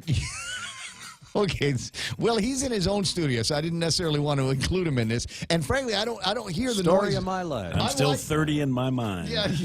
See, the thing is, I'm still 30 in my mind. There's three guys in this studio that make noises, right? And I'm sure you make noises in your studio. I just can't hear them. Good thing. But Jerry Roberts, every once in a while, he'll step outside to make some noise. I'm going, don't even bother, because I can still hear you through the door, right? And Kevin and I get in here in the morning, and Kevin gets in here in the morning, and there's this. You ever watch that movie Planes, Trains, and Automobiles, where the guy goes through this process of clearing the eustachian tubes and the nozzle tubes and the mouth tubes and all of that? Oh. So at some point, we may just keep the microphones on all the time so everybody can hear that. You want to let a lunger out, you let me know. It's a symphony of sound. It is. This must be what it is. Shall we give you a sample? This was, where the. There are sounds I'm making in here you guys don't want to hear. We definitely don't want to hear it. I'm just wondering, it's the guys at where the monks live up in Sinahanya. I'm wondering if this is what it sounds like there, or is it more akin to the sound of for that scene in Blazing Saddles? Well, all I can say is I have scented candles. You do have scented candles in there. One of these days, if one of us ever turns gay, we'll get scented candles in here as well.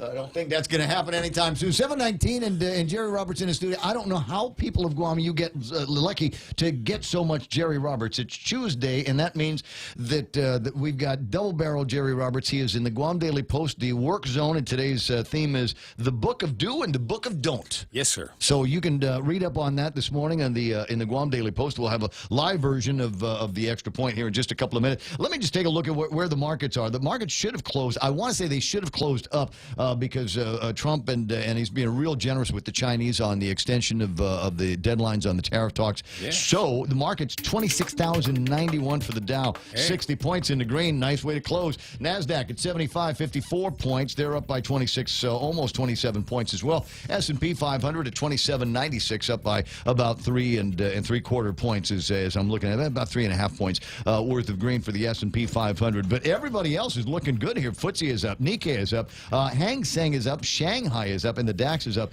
at 11,505. Looking at oil, West Texas crude trading, when I looked at it, at $55.40. Yesterday it was $57.26, so it's off by $1.86 if my mathematics is correct. And I think maybe in this case it is. $1.86 worth of a loss for the value of West Texas crude. Now, the price for Tapis is locked in at $70.53. I don't have any new numbers on that, but I did see Mike Hernandez last night from 76 Circle K, and he had a big smile on his face, which it could be $75 now. I don't know.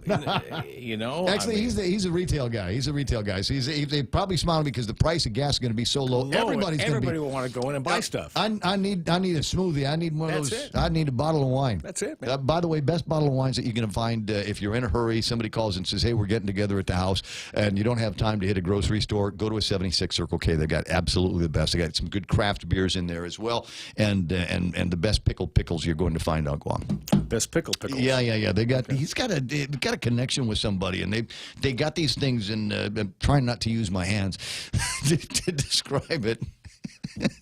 It's like trying to describe Dolly Parton without using your hands. It's impossible. But anyway, so you get these little pickles in a tube, and they're sealed up with this great pickle juice. Good spicy on it. You're gonna like it when you go there. Anyway, so that's where we are with the numbers on that. I wanted to ask. I was talking with Sam Shinahara last hour. Yeah.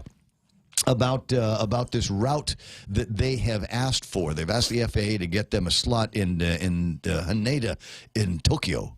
Oh, okay. The old airport. See, now that's how you know I got old guys in the studio. When we start talking about the old days of flying into Tokyo, Narita is glorious. Narita's a totally new experience. They put that up in '75 or so, and there was a lot of protests leading up to it, and they even had some homegrown terrorists that were protesting against it for a long time. Which is why security procedures post 9/11 in Narita aren't much of an eye opener for anybody, because they have always been under some kind of terrorist threat conditions and scenarios at that particular airport. But before they opened Narita, that's how you got to Tokyo. It was great.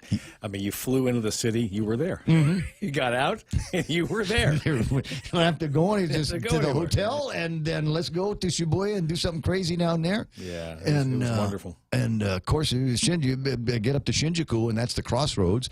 You know, get into Shinjuku Station, you can go just about anywhere. And like I said, for me, the fun is hitting Roppongi, and hitting Roppongi as early and hard as possible. Well, for Roppongi, for you party boys, but you see, for us that care about tech in those days, Akihabara was the place to go. Yeah, still is. Yeah, okay. And, I mean, it was just wonderful to be able to go down there. I mean, you land in the city. Yep. You know, your hotel is right there. And you dump your stuff off. That's true, right? And you hit the streets. You got the Otanis the princes and the Otanis are all right there. The original Kuras and Akasaka, where the Hilton is. Yeah. So I mean, the Narita is If you don't have the upside of this, the opportunities to do out there. I mean, and the hotel is the Radisson was out there. I mean, wherever, and that's all they had. And the Daiei, that was pretty much it. You get to go to the one department store or the temple, or just hang out at the hotel. Or you have an hour to drive, you know, and to get into the city. Nah. 90 minutes on the bus. I think it's 45. I mean, yeah. Forget what it is on the train. At any rate, so that's good news. The upside of this is that they will link up in Haneda with ANA, and ANA now touches a ton of market opportunities in and around Japan that even the original 10 hubs that United had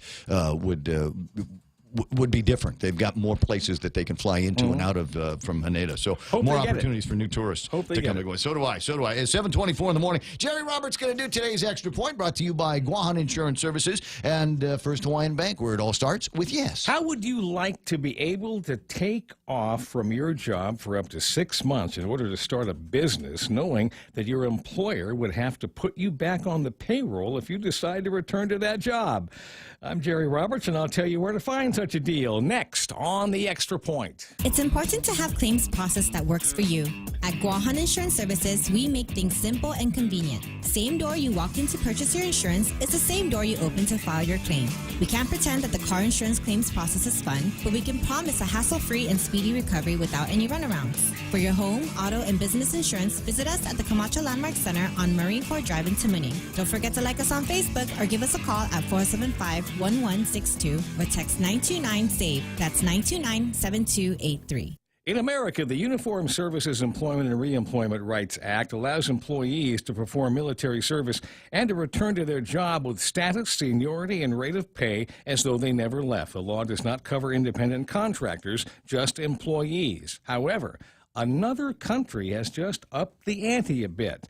In Sweden, employers now give workers up to 6 months leave from work to start their own business. If they succeed, they can separate from the employer. If they decide to return to their former job, like the USERA provisions, the employer is required to take them back. Thus, it's a bit of a safety net if things don't go as hoped. Maybe you're saying to yourself, wait a second, Sweden is a socialist country with sky-high tax rates, free medical care for all, free higher education, 18-month parental leave during pregnancy and after giving birth, so sure, it would work there. But the entrepreneurship scheme is different in that it was conceived to boost the country's business scene, and thousands of workers have taken advantage of it.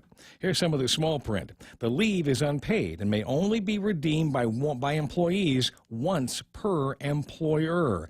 Employers are only entitled to reject the request if there are significant operational reasons or if the new business is considered to be a direct competitor. So what has been the impact? Sweden hasn't kept official records of the number of people who have taken advantage of the program. However, over the past decade, there have been an increase in the number of people who have registered for leave, while the number of registered businesses has nearly doubled. Observers have credited the entrepreneurial leave plan for helping to drive that. Here's a fact that might get your attention. After Silicon Valley, Stockholm has the world's highest number of billion-dollar startups per capita, including major names such as Spotify and Minecraft. In the U.S., there are 5 startups for every 1,000 employees. In Sweden, there are 20. Has the thought yet crossed your mind, what's in it for the employer? To begin, disruption. You have to keep a position open on the team in case former workers return. Therefore, the replacement worker is considered temporary until 6 months have passed. Maybe? I don't know. I did peel back the onion enough to find a legitimate advantage for the employer. It's this. Most workers in this leave program are not successful if they're not successful in their own business, and many do return to their job. When they do, the reports are they are more energized, more engaged, and they appreciate their job more. So far, Sweden is the only country where such a job leave program exists. I'm not sure it could work in the U.S., but would you like 6 months to think about it? That's the extra point. Get out there and make something good happen today. For 93.3, The Ray Gibson Show, Guahan Insurance Services, and First Hawaiian Bank. Yep. I'm Jerry Roberts. Another good one, and because it gets you thinking. It put the what if in my head. Yeah. Do you know what I was thinking about when I read this? What would you do? Is that, well, if you're the employer and you have a good employee, somebody sharp wants to start their own business, maybe in the same field you are, maybe they need a partner rather than just go off on their own. Don't worry about them becoming your next competitor is bankroll them. Well, the other thing, bankroll them. The other thing is, if they're really good, they're going to put a little bit of a hole in your enterprise. Now you got to go find somebody, you got to train them, you got to replace that productivity. Yep. Rather become their partner, or at least somehow provide some services for them, at least to become their customer, if nothing else. Yeah. And that may not cost you any more money when you figure you're going to pay them salary and pay your benefits and all the rest of it. So now that you're their customer, the productivity is still there. You're not training anybody new, and the beat goes on. Yeah, it could be a win-win for everybody. Absolutely. Lady D saying Mississippi River barge lines work you 3 months on the river, 3 months off the river, and you get paid for both of them. There you go. So I don't know that that's necessarily precedent, but it is interesting to see how different industries deal with seasonal work for their different employees. But it got me thinking about if I were the guy in Sweden and doing a gig, and not necessarily in Sweden, but if Richard came to me and said, why don't you take a few months off from doing the radio and and see if you can explore another business opportunity. Boy, that'd be a suck thing to hear from your partner, wouldn't it? Listen, maybe it's time you think about doing something. You know, I was in a golf tournament once, and at the end of it, they gave me a prize because I came in dead last. Gave me a tennis racket. It was like, you're not meant for this sport. Here's an opportunity to discover something else that you might be good at and have a little bit of passion for. But it got me thinking about an opportunity that I think exists here. It just needs somebody to exploit it. Yeah. Yeah, I think that could. You're supposed work. to ask what it is. What's What is that? it? Phrase it again. It's a buy me drinky bar for women. Well, there's all kinds of buy me drinky places where guys go to, right? You sit down with a girl and you buy her, $20 drink or something like that. But where are the places for women to go to sit down next to a handsome young man that will listen to her because she's buying him drinks all night? Would you be a server? No, I would not be the server. There's not one person within 5 feet of me that would be the server in this look. Maybe bouncer, maybe bartender, but no, I don't know. But ladies, there's an opportunity out there. There is a strong-willed woman that would be able to put this into existence and just turn it into one of these places. The guys go to them all the time, and there's no place for an adult lady, I think, to go to sit down next to a handsome guy dressed well, not going to fight with her, not going to beat her up, and will listen to her for as long as these $20 drinks keep going. Just saying, it's an opportunity somebody needs to exploit. Maybe, and they have them in Japan, I'm told. Do they? Yes, they do. Let's go, and as soon as Sam says the flights are going to Haneda? Yeah, well, it's research. Jerry and I need to do research. Do you see folks, how it works when you weave these stories all together? It just works in my head. It just makes sense after a while. Yeah, at any other time and under any other circumstances, there'd be no way that you could understand what the heck's going on in my head. Should be noted, the same thing will happen if you take LSD. Thank you very much. Hey, speaking of LSD, it's 7:31 and time for headlines from the Guam Daily Post. Here's Kevin Kerrigan. Half a day and good morning, Guam. And the headlines from the Guam Daily Post this morning. It's not clear how much it would cost Guam taxpayers to ensure that GovGuam employees and retirees are provided health care coverage at Guam Regional Medical City. The question was raised yesterday afternoon by freshman Senator Amanda Shelton during the debate on Speaker Tina Munya Barnes's Bill number 30. The Speaker's bill would effectively require Take Care insurance to provide coverage at GRMC for its members who are GovGuam employees and retirees. Take Care has strongly opposed the bill, saying it'll drive health insurance premium prices up. However, GRMC has countered that the only premiums that would increase are Take Cares because the company doesn't currently provide health coverage at GRMC. The fiscal note on Bill 30 concluding that the cost could not be determined at this time because the data is subject to ongoing negotiations with healthcare providers and remains confidential. Senator Shelton called on Speaker Barnes to ask for a revised fiscal note based on historical data from last year. Debate on Bill 30 resumes this morning at 10 a.m.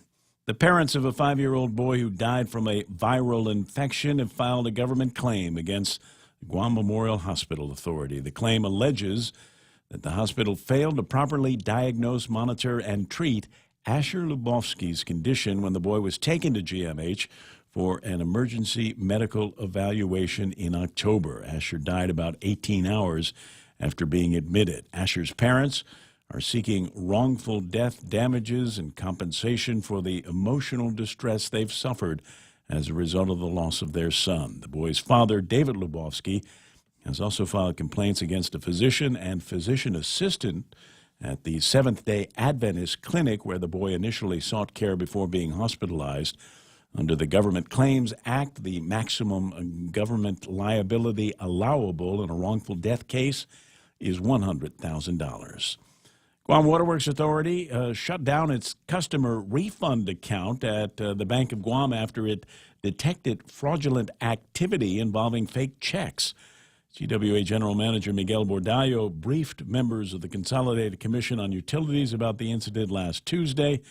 He told the commissioners that somebody photocopied or doctored checks with different logos, not the GWA logo, and then placed GWA's account number at the bottom of the fake checks. Bordallo did not reveal the amounts lost due to the fraudulent checks, but he did say that the bank has reimbursed GWA and the account has since been closed.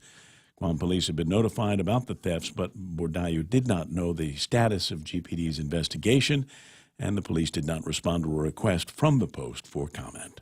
For these stories and more, log on to postguam.com or pick up a copy of today's Guam Daily Post. Thanks, Kevin. 7:35 is iConnect time. 2019 is going to be a great year for everybody, even better for you if you're hooked up with iConnect's mobile, internet, even the push-to-talk plans. 888-8888.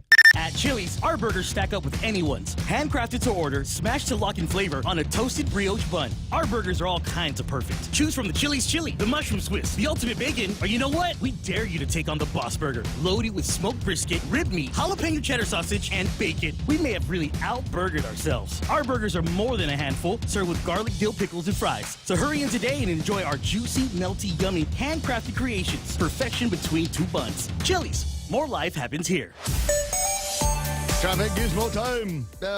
Let me see here. I'm looking at traffic trying to get out from the Dededo and northern parts of Guam into the lower parts of Dededo, and it looks like it's hung up a little bit over by Waisang. That'll clear up in a little bit, like at 9, 8, 10, and 16. Looking okay right now, but there are a lot of cars stopped up at the intersections waiting for their light to turn.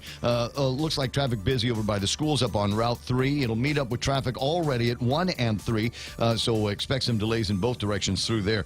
Traffic through Route 10 and 15 looking good right now, but the 10 and the area around GCC and GW and the University of Guam starting to busy up, as is the intersection at 4 and 10. Should be clear sailing until you get to the traffic light up in Sinohanya. Wait a couple of lights, and then it's straight on through to downtown Hagåtña. Nothing major in front of Navy Hospital. Looks like everything is clear in front of Big Navy down in Sumai. Don't see anything else. If you do, then take a picture of it and selfie and send it to me at 988-5874. That's 988-5874.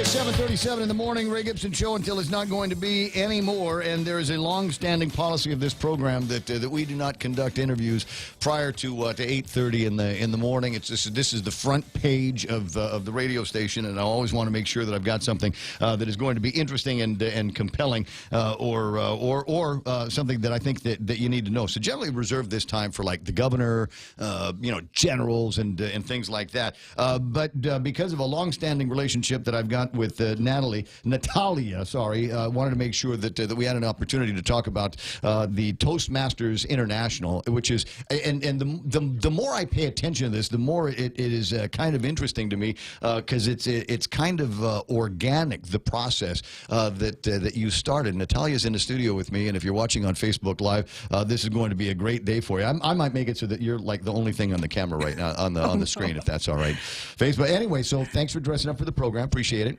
Well, thank you for having me. Hafide, and good morning, everyone. See, now you're not nervous now. Right? I don't show it on the outside, but I found better ways to manage this. Are you quaking on the inside? Is that what's going on? A tad bit, yeah. A tad, okay. Yeah. Well, don't worry about it, because, like I said, it's just me, and this is practice for what you guys are going to be doing. Now, you've had a couple of exploratory meetings for the Toastmasters already, right? That is correct. And now, what was the event that I attended last week on Wednesday? So that was the mock meeting. A mock meeting. Yeah. So okay. essentially, we got to see how a meeting would generally take place. You know, during every meeting, there are roles. You have the role of the Toastmaster, the all-counter grammarian, the general evaluator, table topics, the vote counter, listener, and then the timer. So you get someone who measures the ahs and your double clutches. And, after we essentially have 2 to 3 speakers, we'd like to. And then you have your evaluators go up and then just give you some little feedback, constructive, so that you both can take away something. And at the same time, we alternate roles. So not everyone gets to speak during a meeting. Right. So we do have the prepared speeches, and then we have the impromptu speeches, and that's what you call the table topics. Okay, so now if do you as a Toastmaster, will you be inviting people to speak at the Toastmaster meetings or present some kind of 5-minute deal? But if you said, hey, we want Kevin to come over and tell us what it's like to be a journalist with the Guam Daily Post, I'm sure he could knock out 5 minutes on that easily. But would he be subject to the and counts and all of that and the double clutch? Yes. I just said it too. When we start to talk about it, we start to hear it more often. But, that's what we're there for, to provide this learning platform to grow together. Mm-hmm. Okay, so even if it's an invited somebody to come in and talk about topics, right? And you're going to be looking for those kinds of people. Yeah. So we have the planned speakers, but then we also have the impromptu. So, every now and then we'll ask a question. Well, there's an agenda. We follow the agenda. We ask a question and hope, people would voluntarily answer. But if not, we're going to go and call on people. You have about 1 to 2 minutes to talk.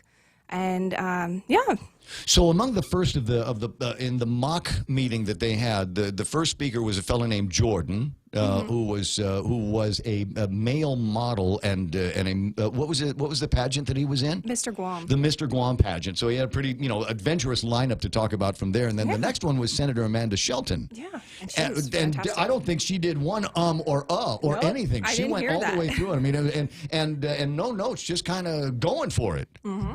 I thought that was pretty impressive. So what are the kind of people that you'll be looking at to come and speak at Toastmasters? Because like I said, I know you're wanting to put this together not just for them, the people that would be speaking at Toastmasters, but for the fairly large number of people that were there at this meeting that wanted to either learn more about Toastmasters or participate because they have some of the same issues that you have and I have a skosh of. Really? Yes. That's surprising.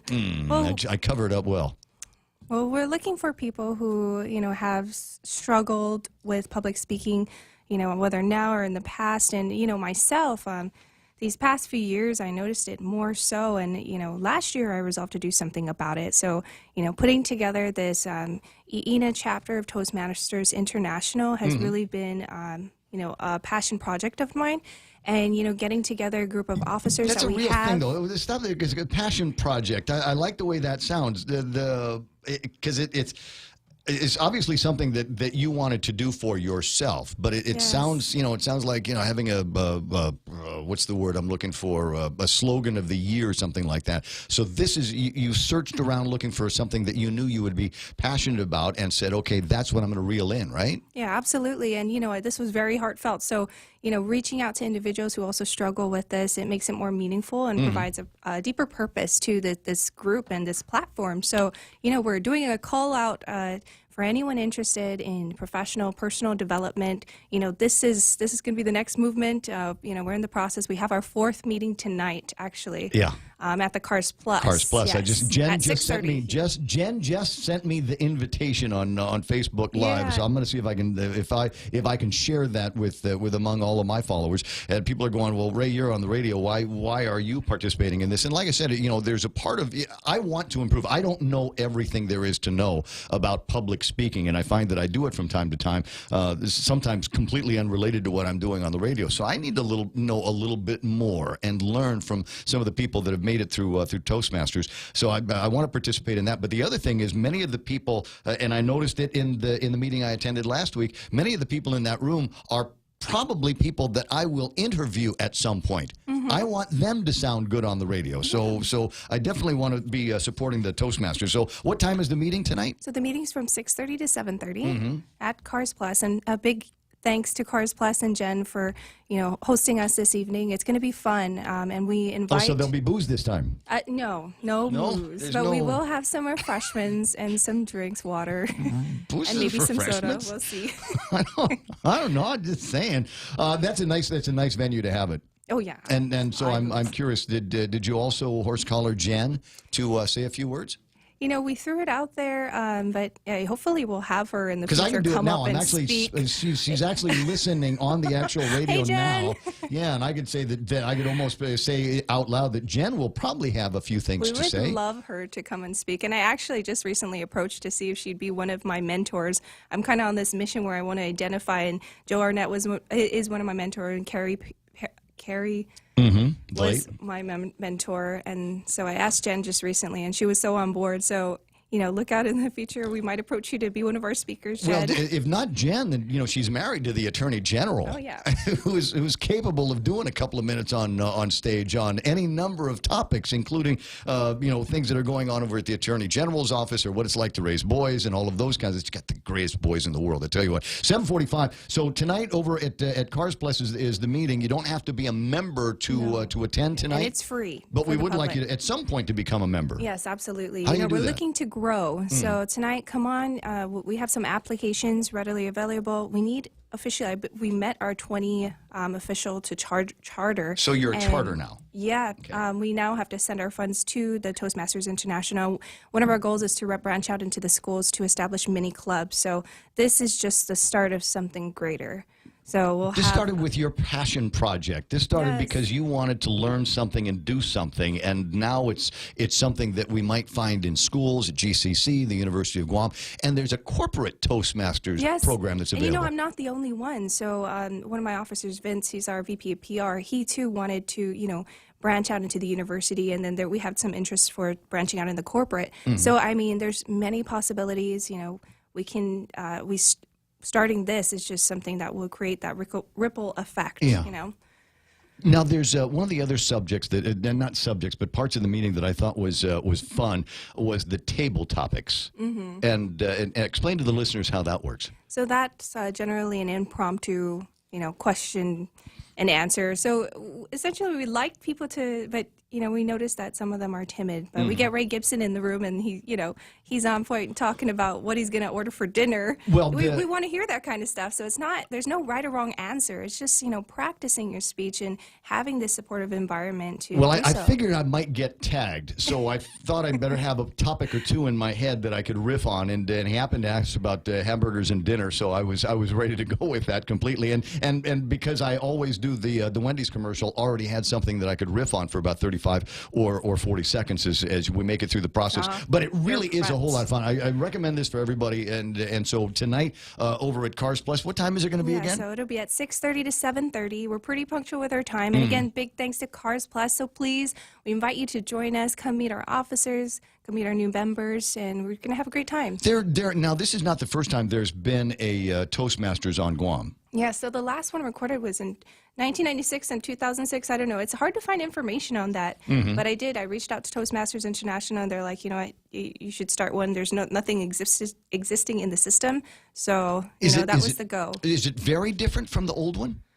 I have no idea. We have some past Toastmasters that actually came out to our meetings. There's probably a handful of them. Ken Leon Guerrero, the other Governor Leon Guerrero, says, I first went to Toastmasters 40 years ago. The woman in front of me is not 40.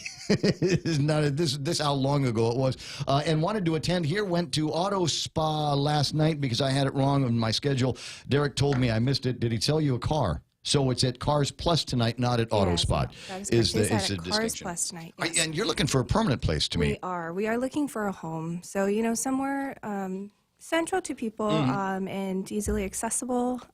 So if you have any places in mind too, you know, reaching out to Jen tonight is kind of like our, you know, audition for that. So hopefully that's an interesting venue. But there could be some other interesting. Listen, if you want to participate, how do people get a hold of you?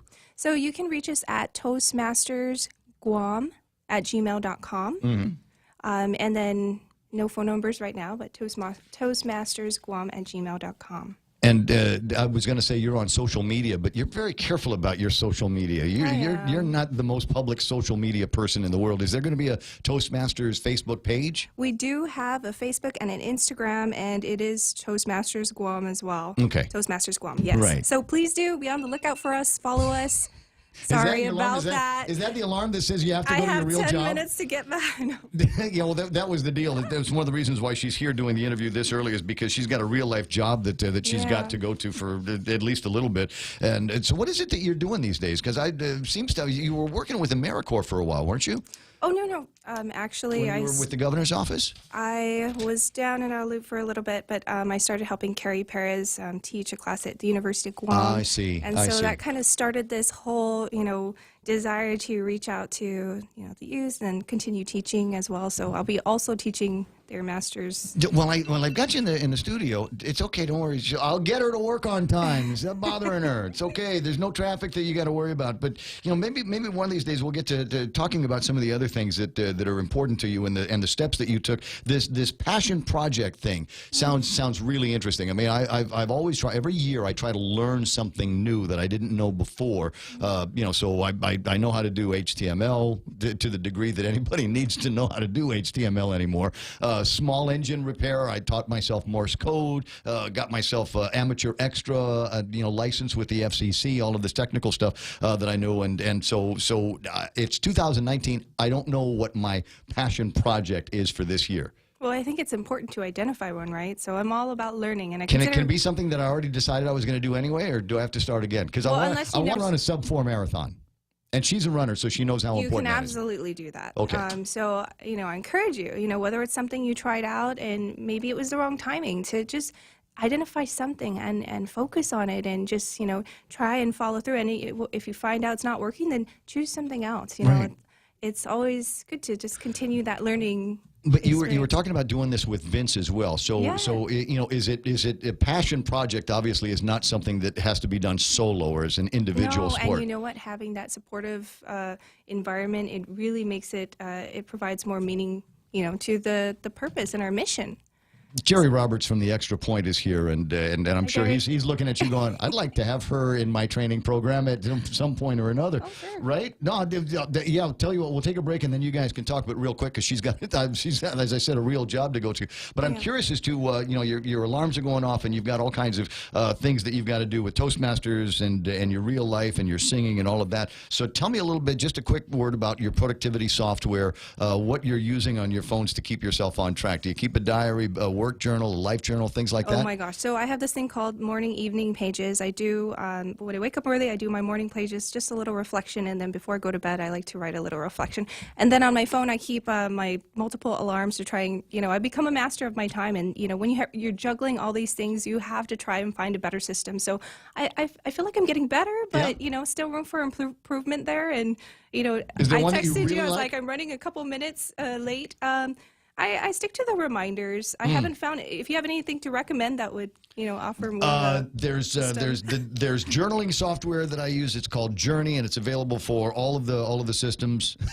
Journaling? Yeah. Okay. Well, I don't know. I think there's. I try to do at least one epic thing a day. So I like to keep track of all of that. So I'll maybe send you a link. Jimmy Moylan is suggesting meeting at Mosa's.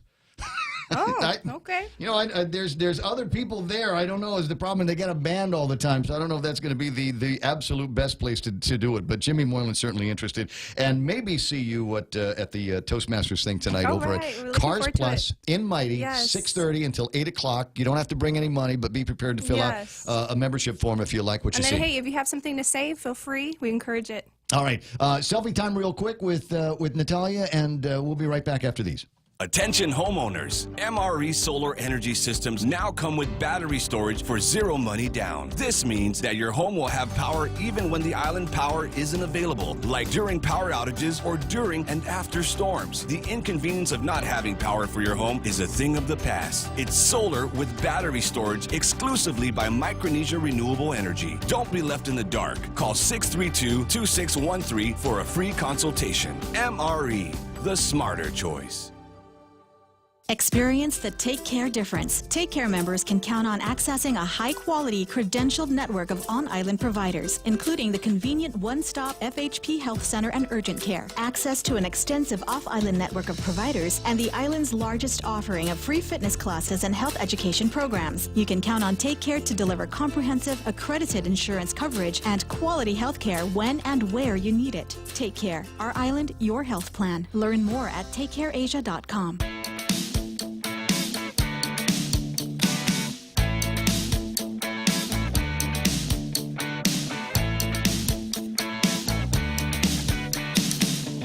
Yeah, so the answer to your question is, yeah, I do think I have the best job in the whole wide world. Don't you? It's okay. Some of you I know recognize are living vicariously through my life, and that's all right. I'll send you a bill for it a little bit later on. 7:55 in the morning, 888-825-5888-TALK is the telephone number, and sometimes people, they go, Ray, I always hear you say that you're taking a selfie, but I never actually see the selfies. Can you put that up on the screen so I can see what's going on? Yeah, there you go. And that's the selfie with me and Natalia. I hesitate to say her last name because I know I'm going to blow it. So it's Natalia. And if you want to get a hold of her for Toastmaster purposes, then reach out to me, raygibsonshow@gmail.com on the World Wide Web, or just hit me up on the station WhatsApp 988-5874. That's 988-5874. It's 7:55 in the morning, and we'll go over a couple of things in the table of contents between now and 8 o'clock. At 8 o'clock, we'll spend some time with Fox News. Kevin Kerrigan with a look at all the big stories from today's Guam Daily Post. Of course, we'll have Blake in to pretend to talk about sports in the next hour. And I honestly don't know where we're going to go because there could be some unexpected things out there. But that I know of, there doesn't seem to be any actual real sports that are going on these days. When is baseball going to start? Actually, spring training has already started, so you've got that going. But the games don't count, so it doesn't. People aren't really paying much attention to it. Got basketball going on. Basketball's starting to heat up as the teams get ready to wind up the season. Daryl said something about months. that. Didn't Daryl say something about the Lakers winning this morning? I don't know. Nah, don't care about the Lakers. Well, I mean, they're a large basketball franchise. They are. Yeah, they do have LeBron. It's like saying I don't care about the Patriots. Which, wait a second, I think you did say that in the last season. See, I put them pretty much in the same place. There's teams that have won too many times that no one really cares if they ever win again. Is there like a favorite basketball team that you do have? All my teams are hometown teams. Home where I grew up. So Rockets, and which they got one great player and a bunch of scrubs, so they have no chance of getting anywhere deeply in the playoffs. Although they did beat the Warriors the other day, but no, they don't have what it So takes. 7:56 and change between here and the top of the hour. Don't have a lot of time to riff on what I want to say is going to end up being. If we're not outraged by it, we probably should be. And I use outrage in the typical Guam fashion. That is, people are going to be wagging their tongue and pointing their fingers, and at the end of the day, nothing is going to happen. The BJ Cruz, the Office of Public Accountability, has conducted an audit of Guam Memorial Hospital's billing and collections because they want to find out why it is that we're billing $22.1 million, but of that, only managing to collect about 10% of it. $2.3 million are collected of all of that. And they've got standard operating procedures. They've got all of these things in place, policies and procedures in place to be able to collect funds, but they're not actually doing it. They're in between talking with the Attorney General's office about collections. They did have at some point a contracted collection agency. But apparently the results of that don't bode very well based on the findings of the Public Accountability Office. They had concerns. They didn't want to hand out bills to patients because they were concerned about their physical or mental health. Usually, before anybody starts taking on any responsibilities or says we're going to go ahead and provide you care, somebody at the hospital generally should always be asking the question, who will be responsible for this bill? Do you have insurance? Is there somebody in the family that we can talk to make sure that the bill gets paid? And I don't know that they're asking those questions. 99% of the time, it says the collection staff are performing non-collection tasks. So they're not doing what it is that they're supposed to be doing. And when they finally do get around to doing it, the billing has gone beyond delinquent, 120, 100-plus days before anybody starts making any kind of telephone calls. So it comes back down. And BJ was also pretty clear about getting rid of a couple of millstones. You look up in your Bible stories what millstones are. But it's basically saying we got a lot of these old mossbacks laying around at Guam Memorial Hospital. They're no longer productive. Their ways are insanely old, and we've got to get some new thinking and some new technology and some new brain power into the operation. He named names. Benita Manzanita and Peter John Camacho were among the names that he named. Also wasn't really happy with the 6-page response that he got from Linda and Pinko DeNorsi based on the findings of the audit. So this is going to be interesting, but interesting to the degree, and I hope somebody shows this the next time somebody starts making political hay about Guam Memorial Hospital and the incredible needs and the terrible destabilization they have, we should be able to hold up this audit and say all you need to do is click your heels 3 times together and say there's no place like home, and you'll be there. Just do what it is that your standard operating procedures suggest that you do. At least that's the view from Beach. I'm sure there's a different story at GMH. Hey, we got a breakaway headlines from the Guam Daily Post coming up, as well as news from Fox News on KUSG Agana. Concern about what's on the table on Lisa Brady, Fox News, as President Trump heads to Vietnam to meet with North Korea's leader for the second time. According to a senior administration official, there are concerns in the White House, the State Department, as well as the DOD, the Treasury Department, and the Energy Department about the direction that the preliminary talks were heading in before the president came here to Vietnam. Fox's John Roberts in Hanoi. Officials tell Fox News that Stephen Biegun, who is the special envoy who was appointed by President Trump, has been willing to offer too much to North Korea without seeing some results from North Korea. The president has said denuclearization is still his ultimate goal and that he's in no rush to ease sanctions. On Air Force One, the president confirming that a detained U.S. citizen has been freed in Yemen. President Trump on Twitter announcing that Danny Birch, an American held captive in Yemen for more than a year, has been reunited with his wife and children. Also writing, I appreciate the support of the United Arab Emirates in bringing Danny home. Birch, who worked for a Yemeni oil company and is married to a Yemeni citizen, was detained in September 2017 after taking his children to school. Fox's John Decker at the White House. Vice President Mike Pence in Colombia announcing more sanctions aimed at the regime of disputed Venezuelan President Nicolas Maduro, including a member of Maduro's inner circle and 3 officials implicated in deadly violence against aid workers over the weekend. These men work to block aid for people in need and suppress peaceful protests, while their tyrant danced in Caracas. Pence also meeting with self-proclaimed interim leader Juan Guaido, who's been recognized by dozens of countries, including the U.S. The U.S. asking the UN Security Council to hold a meeting on Venezuela tomorrow. This is Fox News. Hi, welcome to this Subway ad for our all-new Ultimate Cheesy Garlic Bread. How would you like it? I'll take a skeptical grandma. Set in her ways?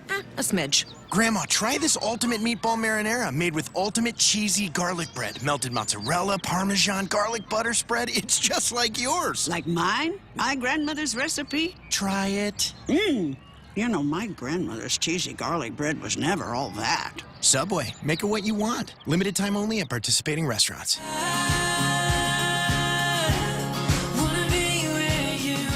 Make the good things last longer. Get 3 more days for free on our 3-day prepaid rate plan. That's 6 days of unlimited local calls, SMS, and 1 gig of 4G LTE data per day for just $7.95. Text HS3 to 3282 from your Docomo Pacific prepaid phone to sign up today. Docomo Pacific, better together. Some conditions apply. Arraignment day for singer R. Kelly, who still hasn't posted bond after his Friday indictment in Chicago. R. Kelly wearing an orange jail jumpsuit in Cook County Court as his attorney entered a plea of not guilty on 10 counts of aggravated sexual abuse of 4 alleged victims dating back to the 1990s. The R&B artist has spent the last 3 nights in jail, apparently unable to come up with 10% of the $1 million bond, a bond amount the judge today says stands. Kelly's attorneys also want to see an alleged video that surfaced allegedly depicting the singer engaging in a sexual act with a minor. Fox's Jeff Manasso. A sudden resignation in Iran. The foreign minister, Mohammad Zarif, apologizing on Instagram for an inability to continue his service and stepping down as the nuclear deal he helped negotiate stands on the verge of collapse after the U.S. withdrawal. Maybe not having a host is a good thing for the Oscars. ABC reporting a 12% jump in the Nielsen ratings over last year's record low for the Academy Awards show. An average audience of nearly 30 million viewers this time. The first time in 30 years the Oscars went hostless after Kevin Hart pulled out over controversy. A TV series that went off the air over 30 years ago, apparently revving up for a new run.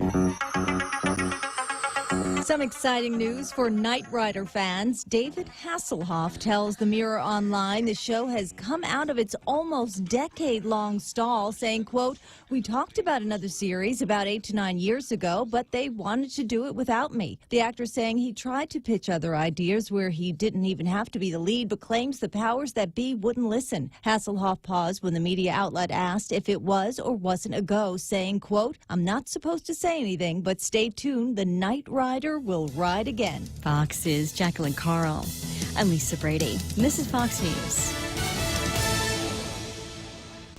KFC has finally answered the world's most important question. What came first, the chicken or the egg? And the answer is both. Introducing KFC's KFC AM, their new Southern and local-inspired breakfast. AM-loaded platter with chicken fried rice, waffles, and Colonel's chicken congee. KFC also has your all-time favorites, AM chicken and egg wraps, Southern biscuit and sausage sandwich, and hash browns. So for finger-licking good mornings, AM will never be the same at KFC. KFC, it's finger-licking good. Attention homeowners. MRE solar energy systems now come with battery storage for zero money down. This means that your home will have power even when the island power isn't available, like during power outages or during and after storms. The inconvenience of not having power for your home is a thing of the past. It's solar with battery storage exclusively by Micronesia Renewable Energy. Don't be left in the dark. Call 632-2613 for a free consultation. MRE. The smarter choice. Great news from Exchanged, Guam's #1 online and mobile remittance service to the Philippines. Get a chance to win a trip for 2 to Manila with 3 days and 2 nights accommodations at the Belmont Hotel at Resorts World Manila. Here's how to join. Download the Exchanged app or visit exchange.me. Sign up and send money to the Philippines. You can also visit the Exchanged office inside the iConnect building in Upper Tumay. Promo ends May 2nd, 2019. Call 888-736-3 for more information. Conditions apply. Take advantage of Exchange Dollar to Remit promo. Visit exchange.me for details.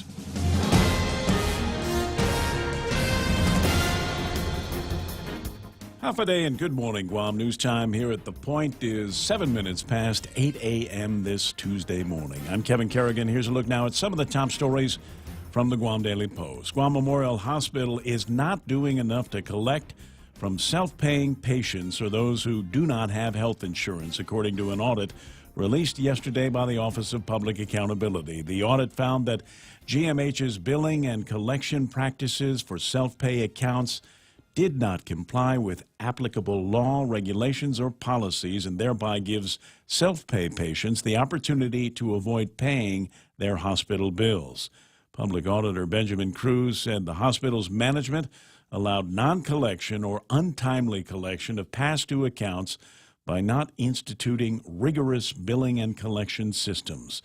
According to the audit report, from January 2017 through June of last year, the hospital billed $22 million, but 90% remained uncollected, and that may affect the hospital's ability to provide quality patient care, according to the audit. GMH officials, however, said collecting from self-pay patients is futile, so they've directed their limited resources towards collecting from those who have private health insurance or Medicare, Medicaid, or MIP. In the management's response to the audit, GMH officials said, "The reality is there are thousands of people in our community who simply do not have the financial means to pay for the hospital services we provide." Appropriations Committee Chairman Senator Joe S. San Augustine tried but failed to get his bill number 4 on the agenda at the start of yesterday's legislative session. The measure would add the words "or more" to the 2019 budget law in order to allow for the implementation of a tax increase on real property improvements valued at $1 million or more. The absence of those two words threatens to create a $9 million funding shortfall this fiscal year. Senator Will Castro immediately objected, saying the committee report on Bill 4 has not been issued, and the Rules Committee did not put it on the agenda. Only Senators Mary Torres, Regine Bisco-Lee, Clint Rigel, and Amanda Shelton supported San Augustine's motion to place Bill 4 on the agenda yesterday. The motion eventually failed, however. Senator San Augustine said he'll try again to get Bill 4 on the agenda for consideration before the session is over. We'll have more news after this. Security Title is honored to join in sponsoring Ray Gibson on The Point. My name is Alicia Blas from Agate, and this is where I start my day, listening to the voices of our community and sharing thoughts about issues that affect all of us. It all boils down to our people and our land. Putehi Igomamu. Protect your home. When purchasing or refinancing your home, remember to call the professionals at Security Title, just like you call Ray Gibson in the morning. At Chili's, our burgers stack up with anyone's. Handcrafted to order, smashed to lock in flavor on a toasted brioche bun. Our burgers are all kinds of perfect. Choose from the Chili's Chili, the Mushroom Swiss, the Ultimate Bacon, or you know what? We dare you to take on the Boss Burger, loaded with smoked brisket, rib meat, jalapeno cheddar sausage, and bacon. We may have really out-burgered ourselves. Our burgers are more than a handful, served with garlic, dill, pickles, and fries. So hurry in today and enjoy our juicy, melty, yummy, handcrafted creations. Perfection between two buns. Chili's. More life happens here. 10 minutes past 8 a.m. here at The Point. Senator Tello Tainugui has introduced a bill that would limit senators to 3 two-year terms. Currently, Guam senators can serve an unlimited number of two-year terms. Senator Tainugui said establishing term limits is just one of several ways that we can help dismantle the system that supports career politicians. The senator said she believes Bill 54 will help senators focus their limited time carrying out the most important responsibilities of the legislature, which are to approve a budget, conduct oversight, and propose legislation. The bill is one of a number of legislative reforms that Senator Tainugui said she plans to propose in the coming weeks and months ahead. A defendant in a local drug case appeared for a hearing in Superior Court yesterday without pants on. Ryan Paul Gephardt, also known as Vanessa Gephardt, was being held at the Department of Corrections prior to the hearing and was questioned by Judge Anita Sakola as he was leaving the court. The judge asked, "What are you wearing under your T-shirt?" Gephardt replied that he was wearing shorts. He said the only T-shirt DOC had available was too big. "Don't let that happen again," said Judge Sakola. Public Defender John Morrison said there seemed to be some room for an honest mistake on Gephardt's part because he was never advised that he had to be in court that day. Gephardt is facing a charge of possession of Schedule II controlled substance as a third-degree felony. A trial-setting hearing is set for April 24th. For these stories and more, log on to postguam.com or pick up a copy of today's Guam Daily Post. Ray and Mike now with some weather. Well, let's see what I can scare up for you. Partly sunny in the forecast today with isolated light showers. Southeast winds up to about 20 miles an hour, decreasing after sunset. Expected highs 87 degrees, and overnight lows tonight should be about 78 degrees. For those of you that are clocking sunrise and sunset, watch the sun go down at 6:28 tonight. 6:28 tonight. So for those of you that like to get in a pre-sunset run, do that and then be somewhere near a cold beer and Horizon around 6:30. And then we've just a reminder, high surf advisories in effect south and west facing reef. Also high risk of rip currents along south and west facing reefs as well. Sunrise tomorrow morning about 6:40. All right, now let's take a look at what's happening on the weather radar. Michael Knight will give you his interpretation of this lovely cloud dance. I'm sorry, Ray. I wasn't told that I was going to be doing the radar synopsis this morning, so I'm not wearing pants. Ah, very good. You know, I wouldn't be able to tell. Let me just say here. See, this is Mike's camera, ladies and gentlemen. I can put Mike on the screen anytime I want to. It is possible that he is not wearing anything underneath that shirt.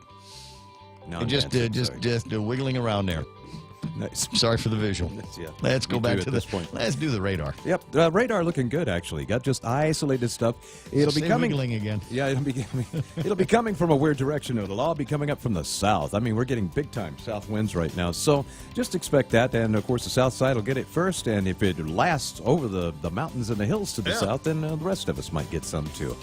Checking satellite very quickly, we see that Typhoon Wu-Tip is still out there. I just refreshed this, so it's at least another hour worth of graphics than it was last time around, and it is still going up and down 140 like driving on down I-5 in the States. Yeah, it's just whatever reason it just has not moved east or west. You could see a little eye wobble. Those of you that have the visual capabilities, you can see some eye wobble to one side or the other, and in the last couple of frames, it looks like it might be starting to edge a little bit more to the west of that line of latitude. I should say longitude, but it's not going anywhere fast. The good thing, the good news about it is it's certainly not coming this way.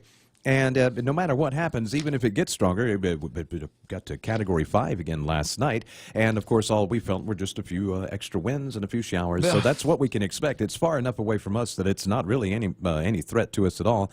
Still waiting on the easterly trades to get in. They'll move in on the heels of this storm as it moves on out. And we expect that to happen in the next 24 to 48 hours as it weakens and dies. It's 8:14. We're going to put on some pants while these spots play. It's important to have claims process that works for you. At Guahan Insurance Services, we make things simple and convenient. Same door you walk in to purchase your insurance is the same door you open to file your claim. We can't pretend that the car insurance claims process is fun, but we can promise a hassle-free and speedy recovery without any runarounds. For your home, auto, and business insurance, visit us at the Camacho Landmark Center on Marine Corps Drive in Tamuning. Don't forget to like us on Facebook or give us a call at 475-1162 or text 929-SAVE. That's 929-7283. Okay, I got you. 8:15 in the morning. It is the Ray Gibson Show, and portions of which are brought to you by my friends over at King's Restaurant. They're the authors of the King's Crazy Menu for 2019. Had so much fun with this over the holidays. They've decided that they're just going to keep it. We like doing this. They got all kinds of crazy stuff in there, including the crazy breakfast platters that they can put together for you. S'mores, pancakes, right? Fruity Pebbles, pancakes. Hawaiian French toast, and I don't know how you feel about Nutella. There's people that absolutely love Nutella, and then there's the whack jobs that go, oh, Nutella's bad for you. Nutella's going to make you fat. Nutella's going to give you cancer. Nutella will give you AIDS. It'll make your AIDS come back. I'm like, shut up. It's good. There's nothing wrong with it. Man, Nutella's the stuff, man. Yeah, it's just, it's the man trying to keep us down. That's what I'm saying. They're keeping the Nutella for themselves by telling us it's bad for us. No, it's true. It's true. There's a meme on Facebook, where you get people like, what's her name, Okasha, that talks about rich people are bad, but everybody loves Lady Gaga's $30 million necklace. So they're only bad if they're not bad. They're only the bad people that are rich are the ones that aren't celebrities or singers. Everybody, all of the other rich people are bad. Oh. Don't ask me how I got there from Nutella. But anyway, they have Nutella and banana French toast there, Hawaiian sweet bread. Then they batter that up, fry it like French toast. Then they top it with Nutella hazelnut chocolate spread and fresh banana slices. The only thing this needs now is it needs to be served over a bed of fried rice. In our studios. I'll work on that. 8:16. Thanks, Kings. Here at APL, our core values give the company its heart and soul. Whether it's connecting your business with our global network through our newly enhanced service or investing our efforts into giving back to the community, APL is committed to serving you. We humbly honor the opportunity to find innovative solutions for you and your business. To learn more about our enhanced service, call 588-4651 or visit www.apl.com/Guam for more details. Nutella sandwich says Typhoon Food says, who says that? Rico Blancaflor said that online too. That was nice. What have I got here? 8:17, portions of which are also brought to you by Security Title. See Ron and Kim about your transactions, and it will go no further than their conference room. These people know how to keep a secret, keep your confidentiality. American President Lines APL is shipping the future. Guam Regional Medical City, the first choice for your specialty care needs. Of course, who do I need here? Who am I thinking of? What am I missing here? MRE. I was thinking about that. It's on the thing. I didn't see it. Okay, I got it now. And Micronesia Renewable Energy. These guys never been a better time to go solar. Stop laughing at me. I've got Nutella in my mouth. And Take Care, who have sponsored the anniversary month here on the Ray Gibson Show. Thanks. Take care. It's the Ray Gibson Show. Morning talk that matters. Call now. 888-TALK. That's 888-8255.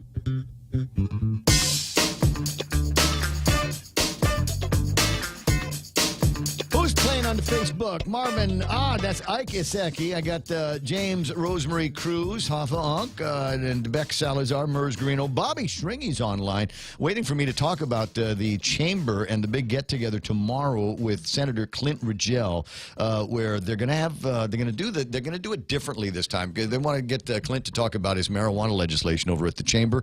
So what they're going to do is they're going to get everybody in the chamber, and then they're going to hand out marijuana joints, and they're going to smoke it up. That'll make it a chamber pot, yeah. then they'll bring in the food. Then they'll bring in the food. I think it's so for those of you that have not been going to chamber meetings because they're so boring. Check out tomorrow, right? I'll get you some details. Free joints, apparently. Lynn Paris is online.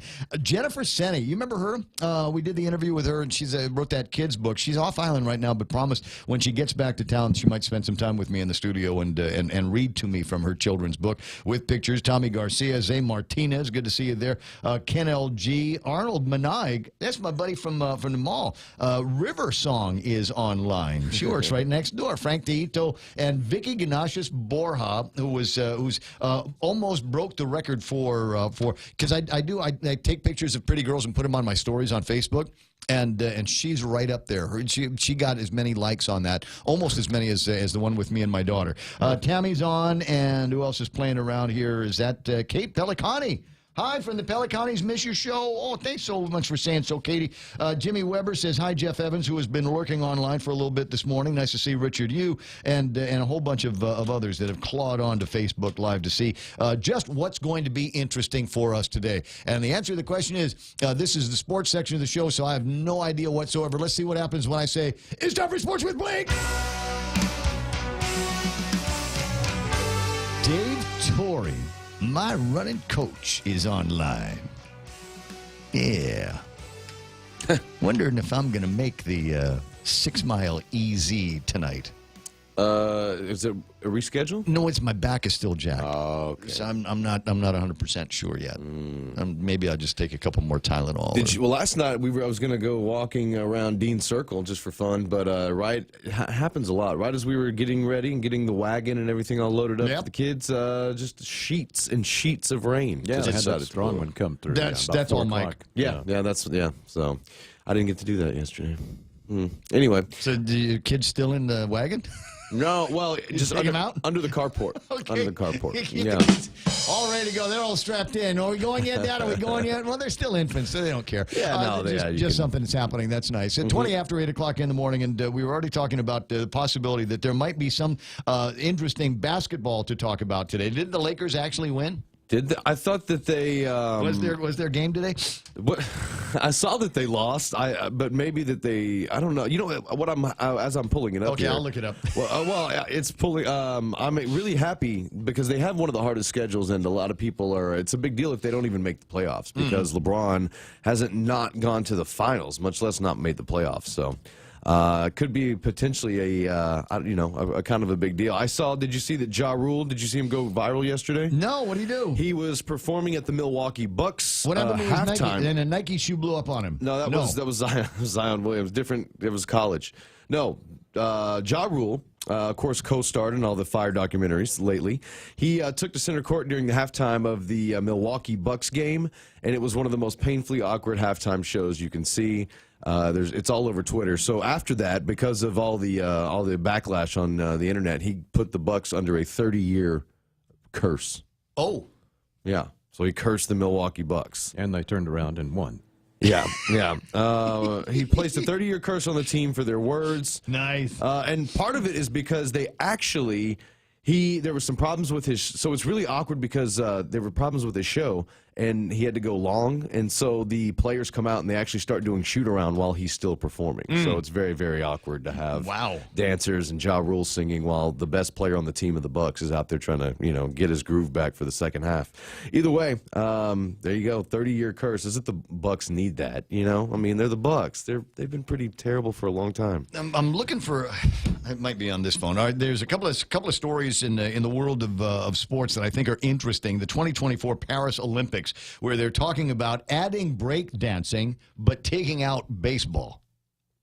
Have you seen that story yet? They're going to make break dancing an Olympic sport. Yeah, well, we talked about the lightsabers is Olympic. Just like the French. Yeah, but I actually saw the lightsaber. I saw a demo of the lightsaber competitions that are taking place now. Right. And in a geeky kind of way, I'm down. You like it? Yeah. Well, the Force Federation Guam, I think that's what they do. That's their thing. They get together and they go down to the War Pacific Park every last Friday of the month or whatever, and they fight lightsabers. Just like they could be in the sport. They could be in the Olympics. They could actually be in the. Now I don't know that there's would it's just fencing with different materials. I Well, yeah, I think it's just plastic. Like see, I don't know if you can hit each other. So I don't know fencing, because in fencing they wear the mask. You better not hand me something to swing at you and tell me I cannot hit you with it. Right? So I mean, there has to be some kind of value to be able to do this. So I mean, is it just fencing with the lightsaber? Is there anything that, you know, by virtue of the fact that you're using something that looks like a lightsaber, is there anything that we've modified from the basic rules of fencing? I mean, is any hit going to be a lethal hit? I don't know. That's the thing. Are there lethal hits in fencing? Do you know the rules of fencing, Mike? No, I do not. I don't either. No, I know that they wear like padded suits. So I mean, I guess that there's a lot of hitting. You know, in fencing, I believe you have to make contact with certain parts of the body in order to score the But punch. like with the lightsaber, if I cut off your arm, that's a potentially lethal strike. Everything. Well, it could be, and if you cut off the right arm, then they can't fight with the right arm. I guess maybe they have to put it behind you. You know, we used to do that as kids. And then you end up like the Black Knights on the Holy Grail, right? Yeah, it's where you're just a torso, just sitting on the ground trying to. It's a flesh wound. Come back here, you coward. Then there's a story, and I thought I had it up on the phone, but I can't find it now, so I'm just going to have to wing it. There has been a track meet out in one of the flyover states. There's a major controversy because of the winners of this high school track meet. It was a girls' track meet, but the winners were boys that identify as girls, transgendery girls, and so even though they absolutely smoked the girls. Right, the transgender players smoked the born girls. They feel, at least one of them feels, that the biological girls have a greater advantage over them in the race. And I guess because they identify, they're right. I mean, is that right? Is that what you're? Because is nobody saying that they can't? You can't say that. Yeah, nobody's gonna go back against that. Well, the thing is, you'll get clobbered on the social media in the States. They'll kill you. Yeah, but the thing is it should be unfair, because those are, you know, by all accounts, I mean, you know, boys out there, even if they identify as. The fact of the matter is, biologically speaking, there are huge differences between males and females, and it doesn't matter what you identify with. You are restricted to those laws of nature. There's a famous, but nobody's restricting them anymore. Is the point? I mean, they're starting to see that in all kinds of different competitions, where we had in past said this is a boy, this is the boys' version of the sport, this is the girls' version of the sport, and now you've got people that quote identify as an opposite gender that are participating in these sports that theretofore they weren't allowed to do, and so the question is, at which point do we stop the insanity? At which point are we going to say that I'm sorry, and I hate to sound like 20th century cretin here, if it's open it up for everybody. Well, it's no longer a girls' division or a boys' division. This is now going to be open to everybody. Well, there's a famous case too. If you know who Fallon Fox is, she is the transgender MMA fighter, and for a long time, you know, I mean, there's guys like Joe Rogan, guys, you know, and the other fighters who were just saying it's like when you come to the sport of fighting, there's a physical, you know, men just have broader, you know what I mean? Like there's just physical differences, and that is very dangerous when it comes to fighting, because even if she is, you know, transgender and she's gone through the whole, you know, surgery and all that to, you know, to transform, she's still biologically, you know, I mean, has the build and, you know, and somewhat the strength of a man. And Fallon Fox, if you don't know, she cracked an opponent's skull just last fall.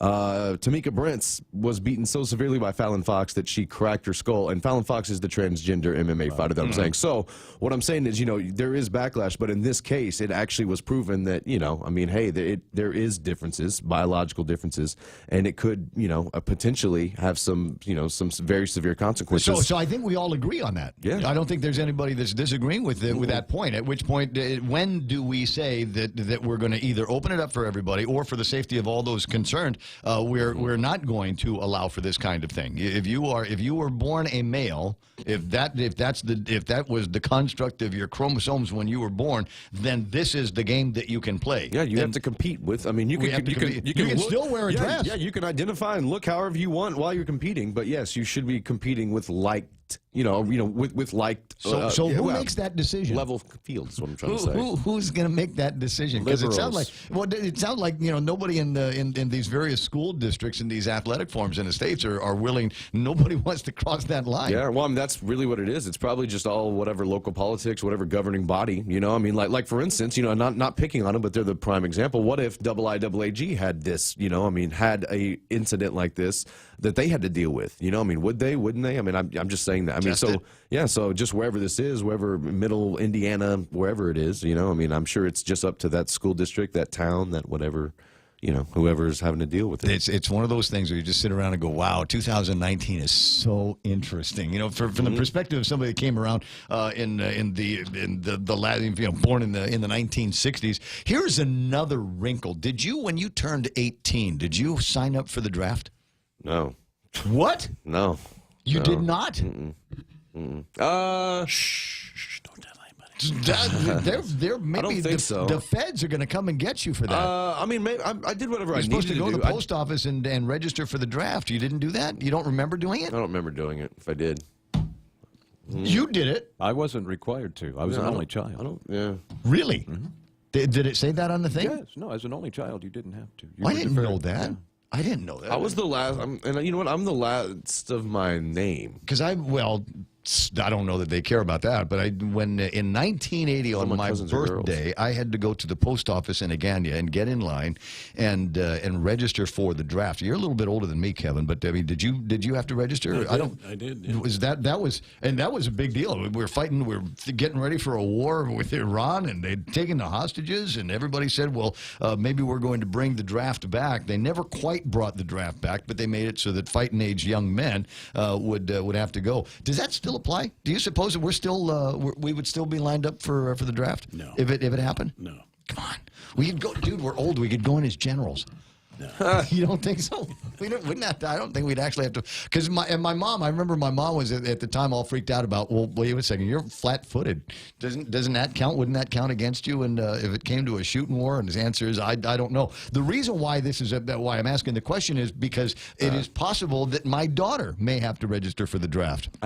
I know why I didn't have to register. Why? I was a student at the time.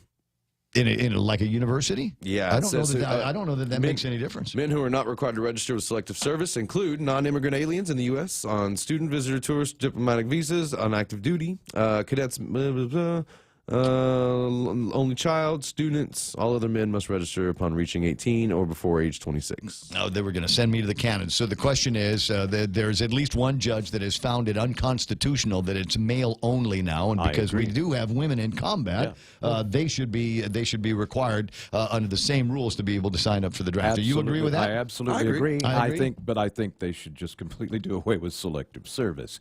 When America gets in a war, you have no shortage of volunteers. Right. Usually. It's just unnecessary. I think so, too. 8:31 in the morning, and I got 8:30 guests, and they're already looking at the window going, what? Come on, it's our turn. It's my turn in the hot seat, Gibson. It's almost all right, fine. So we'll make room. You go and let them know that they're going to be on in a couple of minutes. That's, Blake Watson. He's going to go finish the morning show over on Star 101. We did actually talk a little bit about sports. Yeah, we had sports. Not bad. Okay. Kevin Kerrigan, and he's going to actually talk about news here in just a couple of minutes. Experience the Take Care difference. Take Care members can count on accessing a high-quality, credentialed network of on-island providers, including the convenient one-stop FHP Health Center and Urgent Care, access to an extensive off-island network of providers, and the island's largest offering of free fitness classes and health education programs. You can count on Take Care to deliver comprehensive, accredited insurance coverage and quality health care when and where you need it. Take Care. Our island, your health plan. Learn more at takecareasia.com.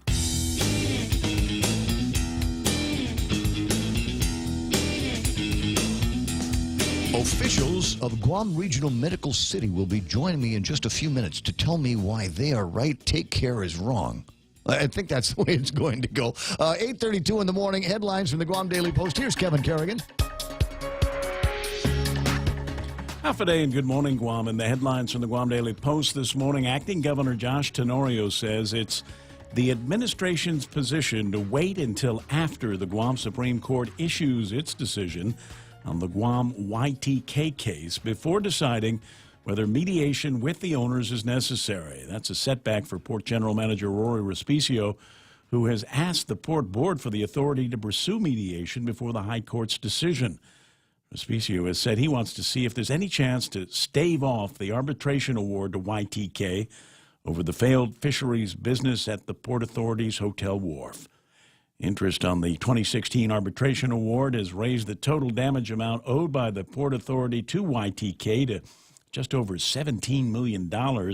Respicio previously argued that it's better to mediate now before the court decision because the port would have more leverage. If YTK wins, he said, they'd have no incentive to settle for less. However, Acting Governor Tenorio said the administration's position is, we will wait for the court's decision on this matter. In response, Respicio telling the Post in a text message yesterday, no further comment is required. Chief District Court Judge Francis Tadeko Gatewood found no evidence that the government acted in bad faith by moving to dismiss the criminal charges against Juanita Mosier and Raymond Martinez here on Guam so that the case could be refiled in California. Martinez and Mosier are charged in connection with a scheme to bring 8 pounds of methamphetamine from California to Guam in 2015. However, after 2 jury trials ended in mistrials, the couple's defense attorneys filed a motion to dismiss the indictment against them with prejudice, meaning the case could not be refiled again. But Judge Gatewood has instead decided to grant the U.S. Attorney's motion to dismiss the charges without prejudice, allowing them to be refiled in California, where a new trial will now be held.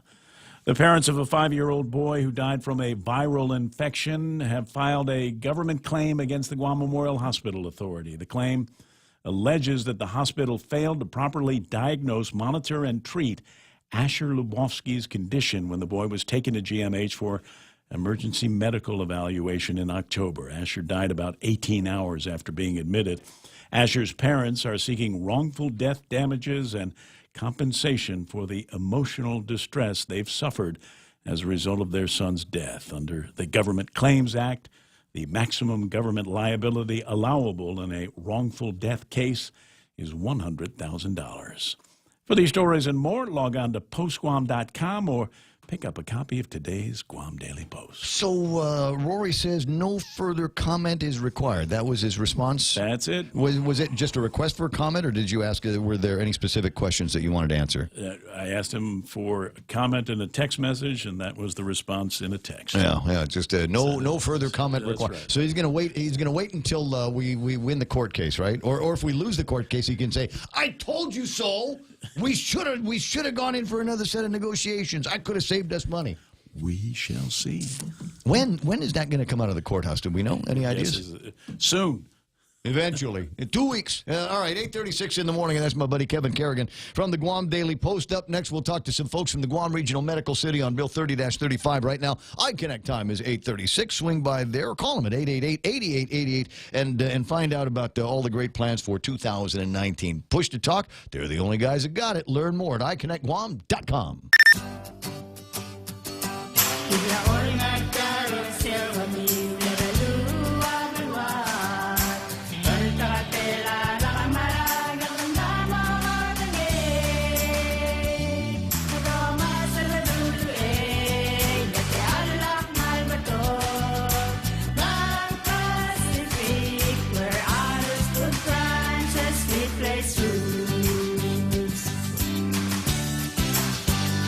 I need you to go eat it at Wendy's, and because I haven't had a chance to try it. I've had everything else. They've got the barbecue burger. I've tried. I've obviously tried the sauce burger. I get that just because I'm in the drive-thru. I'm going to get one anyway.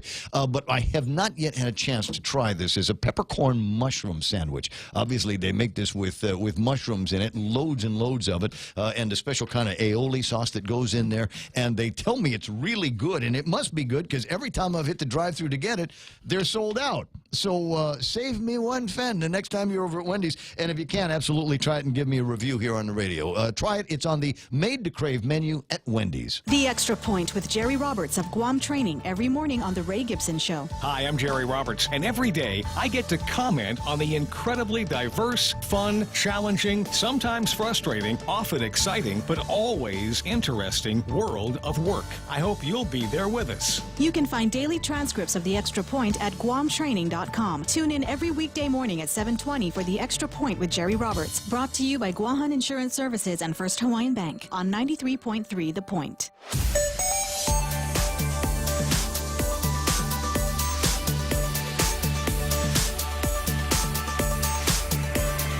All right, time to take a quick look at the traffic gizmo. I might actually do a real time one with Francis Santos in the studio right now. How was traffic on the way in? Was it all right? I was coming from Agani Heights. It was fine. There you go. So if you're moving in the opposite direction of traffic, you should be okay. Yeah. But almost 20 away from 9 o'clock in the morning, looking at traffic in and around the Machete Road area. Watch out for some slowdown there. 8, 10, and 16 looking all right now. It's the intersection of 1 and 3 that is busying up. It's amazing, you know, with as much construction as they put over there for Guam Regional Medical City, the area that we're going to lay down the cantonment area for the base. Even before lots and lots of that stuff has started, it's already busy at that intersection. Everybody taking advantage of that new Federal roadway that they built us, right? It's good money. Never turned down free money. 8:39. I don't need to take this break. Can we save this one for later, and I'll just keep going with these guys because they're in a hurry to tell me why Take Care is wrong. I'm just playing around here. Take Care is wrong. I'm you said that. I did. How to frame all of this in the conversation because you know there's it is an interesting debate that is going on now at the legislature on this 30-34, and it's kind of a longish life that it has had where there has been attempts to kind of force the hand and say, look, if you want to do business with the government of Guam, you have to include treatment at Guam Regional Medical City. And there's all kinds of arguments why that doesn't work. So I got a couple of guys from Guam Regional Medical City in here I don't know, we'll go over some of the points that have been brought up. Obviously, one of them is Francis Santos. Good morning, Francie. Good morning. Half a day. You know, it's always nice to see you. He said, might be able to do this on the phone, but I think I want to be able to actually be there in the studio and see your face. That's what I said. You know, let's do this mano a mano. Because you never know when I might go into that Kasi mode. Well, no, you know, I said, hey, by the way, you know, as is the Dueñas tradition, you're supposed to serve me. Yeah, it's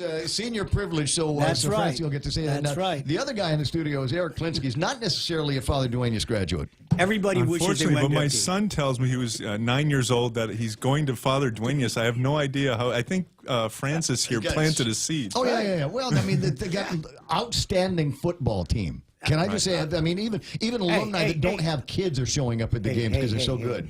The brotherhood. Yes. Yeah, as our good friend PJ will call us, the cult. The cult. Some referred to as the Dueñas Mafia. You know what? I'll leave that to you. The class of 79 and 80. We'll see if that earns you any quarter here in the conversation. Why is the 30-34 important? Why is that important to the employees and the retirees? Then the retirees. So let's get right down to that. So here's the math. There's approximately 31,000 Gov Guam employees, dependents, retirees, members, and the health plan. And if you take the math and you take our good friend Frank Campillo has roughly 84% of that.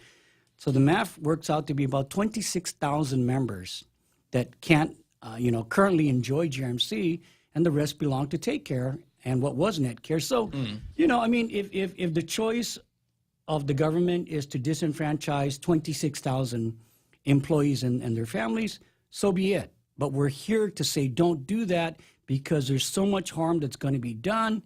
You're talking about services that are available at GRMC, which are state-of-the-art. We are the heart hospital. Right. We are the stroke hospital. I mean, we have it all, Ray. Well, I know. Dr. Conception's got that. Right.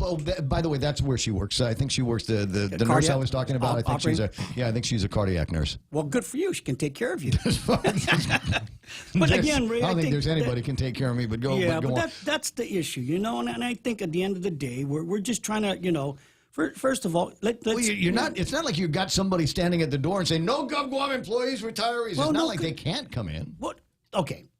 Yes, they can come in. The issue we're having with Take Care members is that the bill's not getting paid, the service is being rendered, and if you're a Take Care member, good for you. But, you're paying these premiums and they're not paying your bill. And they've made it so hard for a Take Care member to get their bills paid by your insurance company because the restrictions on an out-of-network are, the nice definitions that Eric and I come from the insurance industry. We wrote the rule, eligible charge is a nice word. Out of network is a nice word, but at the end of the day, when the service is needed, and they don't cover your bill, you're going to end up paying the bill. And that's what we're facing today. I do not have with me, and to get into a debate, I don't have with me anybody online from that or via phone from Take Care. I don't have Greg Karabach or Joe Husline here, but it Joe seems Husline's not even on Guam. We were down at the legislature yesterday. I said, "Where's the big boss? Big boss not here." I mean, if he calls Guam his home, Ray, stay. I don't know that that's germane to the conversation. Well, it is, because why are you fighting so hard to say you don't want us in your network when Guam is not your home? Well, why? You could talk to Karabach down there. Can't you talk to Greg? Why can't you guys get to? Who? I'm just asking. So the question is why is there such an Ask Joe impasse Husline. on the? Ask Joe Husline. Then I'll find him. I'll ask him. Well, I'll give you his phone number. I've gone personally. As early as. What's the gap? Ask him. Joe, when do you want to meet? Oh, yeah, Francis. Right, real good. We'll get to it, man. We'll get to it. How's it going? Tadza, nothing. Well, is it possible? I mean, because you take a look, and the last time there was open enrollment, there was actual ads from GRMC that were telling people specifically not to sign up on Take Care. You suppose maybe that might have contributed to their lack of willingness to come to the table? No, that's Eric. No, Ray. This goes on every year. The only time that, and this is always initiated by GRMC, Francis and I together, and sometimes him by himself, sometimes me by myself, have gone to Take Care to try and negotiate since we opened. This is like 4 years. It's like Groundhog Day every year. When open enrollment comes for a lot of the, the Fed market, they'll allow us to maybe go down there and have a little chat. Yeah. Because then that allows them to possibly tell their members we're talking, and it gives us perception that maybe there's going to be a deal. But by the end of open enrollment, that's the last we hear from them, because by then they got the people locked in for another year. So that would be typical. But Francis just recently, I think, called and even did you meet? I think you had a meeting, but that led to nowhere. There's been no response. So he's never come to our hospital that I'm aware of in any official capacity. I don't even know if he knows what we have.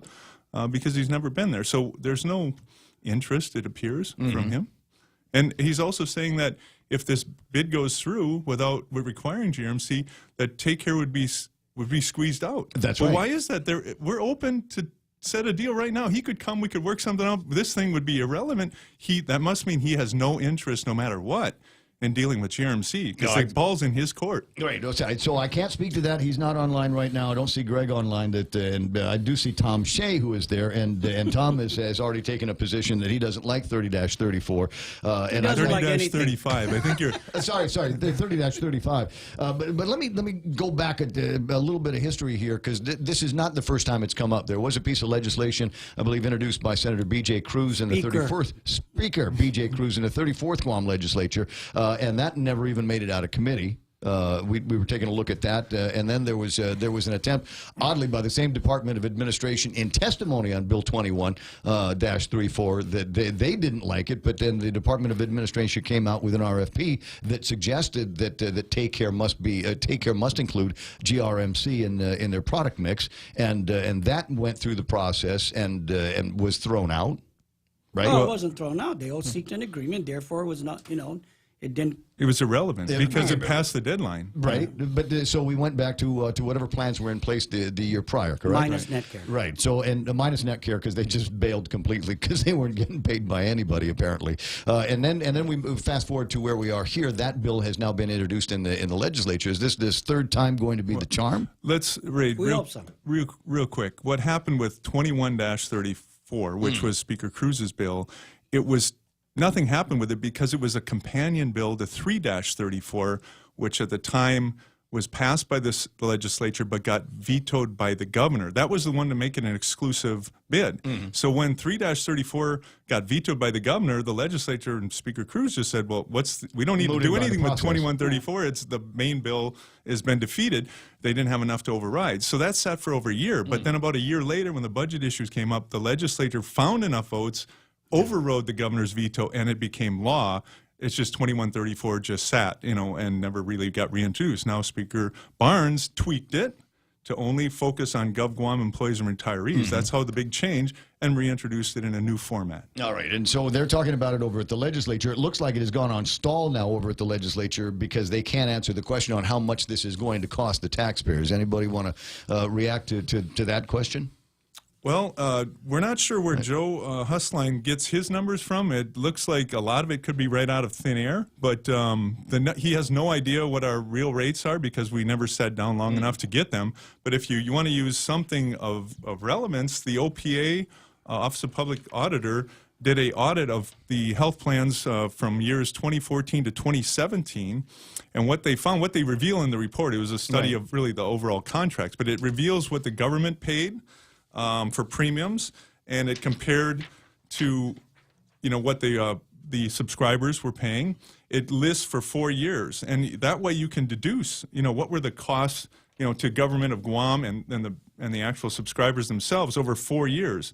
We then got some DOA information, general total paid premiums for 2018 and 2019 projected, and you can get real numbers as to what was the impact, and that. When we translate those numbers into a graph, that's you'll need to do that for the listeners. And, we found out when GRMC came into the market in 2016, premiums overall to the government and the subscribers only went up 13%.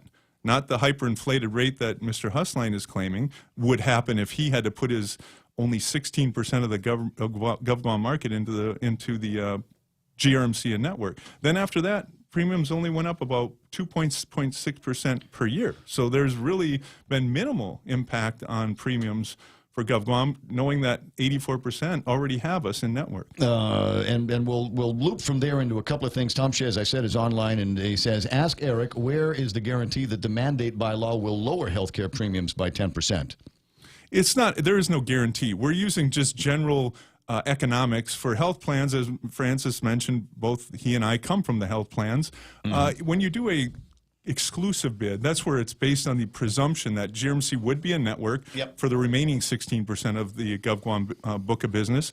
And then you do an exclusive award. When you have an exclusive bid over non-exclusive, what non-exclusives where we're at now and have been for several years, you have more economies of scale. You spread the risk across the larger population. Pie, and then you're going to get a bring things down. If you look at prior year non-exclusive to exclusive bids, we don't know what those numbers are, but we'll pretty much guarantee you they're between 5 to 15% cheaper in an exclusive bid than in a non-exclusive. So we'll take about an average of 10% and say you're going to probably see a 10% reduction in what you've been seeing because you're going to an exclusive award. Now, does that presume that there are going to be differences in the rates that GRMC is going to be charging across this larger body of insured? No, it's based on the negotiated rates that we've done with the other three health plans, Stable, NetCare, and SelectCare, and we've been willing to offer to take care all along. And as an example of that, this is something that should be, the members of the public, particularly GovGuam employees, should be aware of, because when you are in network, you have negotiated rates, and then you're only exposed to your out-of-pocket copay coinsurance. Obviously, you have a deductible if you're GovGuam first, but if you've met your deductible, an example, if you come to see one of our specialists, many of which are the only ones on Guam for certain care categories, you'd have a $40 payment for your out-of-pocket to GRMC. What if I have not met my deductible? It's going to be, and you're cheating because you got the numbers in front. About $1,493. Am I hitting that right? $1,413 for out of network. So, but if I have not met my if I've met my deductible, my average in-network patient cost is $40. Yep. If I have not met my deductible, no, if you're out of network, but you got to meet your deductible first. Oh yeah, right. So if I do not meet my deductible, what is the in-network patient cost? I'm not, that's based on the negotiated rate, but you're going to probably have to pay is it about $80 No, is it $1,000? Yeah, it's probably in the $100-some range. So if you're not met your deductible, then you're going to be paying your fixed copay. All right, and out-of-network patient cost is going to be upwards of $1,400. Emergency room visits, $1,900. And again, this is out-of-network patient costs that are going to be borne by a Government of Guam employee or retiree if they're not included in the packages. Correct. All right, so let me go over a couple of points here. We've got time. I don't think I've got anybody at 9, so you guys can stick around too. And there's somebody that's online who says, I don't understand this. This does not affect non-Government of Guam employees and retirees. Why is this an issue? issue. The reason why it's an issue here, and this is something that Ken LG and I were going over, and I've gone over many, many times when we have these conversations about health insurance and open enrollment and things like that. Francie will remember the conversation. There is nobody that is an ombudsman. There is nobody that is advocating for the taxpayer. Correct. This is vitally important because depending on the decisions that are made over at the legislature, there could be increases in premiums. GRMC doesn't believe that there will be increases. For Take Care members, there will. 16% of GovGuam. For those individuals, but there shouldn't be for everybody else. They don't believe that it's going to be as high as it is, but there is still going to be an increase that is going to fall on the backs, I guarantee it, of the taxpayers because we're the only ones that are excluded from the conversation. So this is the point. This is the point where you got to get into it, and so when it is time for open enrollment, regardless of what happens over at the legislature, somebody can be lucid on the conversation and bring to them the points that you guys can do whatever you want to with GovGuam employees and retirees, but it should not impact how much I'm paying as a taxpayer. Therefore, you're saying transfer it to the employees. Yeah. You know, Who has to pay all the bills when those folks have the catastrophic care they need and they're brought to GRMC? Well, Is that stick it to the patient? That is, well, I mean, what happens now at Guam Memorial Hospital? Yeah. No, when they're in network, they just don't collect. They don't collect $20 million. Right. So GRMC should just basically pay for Take Care's members. They pay a premium to Take Care, and when they have catastrophic needs, GRMC should foot that bill. But there is a buy-up option. The buy-up option that they're talking about now. That's a terrible idea. That's basically gives a health plan a total scapegoat to high-price the high option, so they drive everyone to the low option, and then can claim ignorance or plausible deniability. Oh, that wasn't the health plan who did that this time. It was the patient. I didn't make that idea. decision. GovGuam negotiators did. Yeah. They might have made that decision. Oh yeah, absolutely. But it is part of the conversation. Is it not done though? I mean, I was told about the Guam Contractors Association.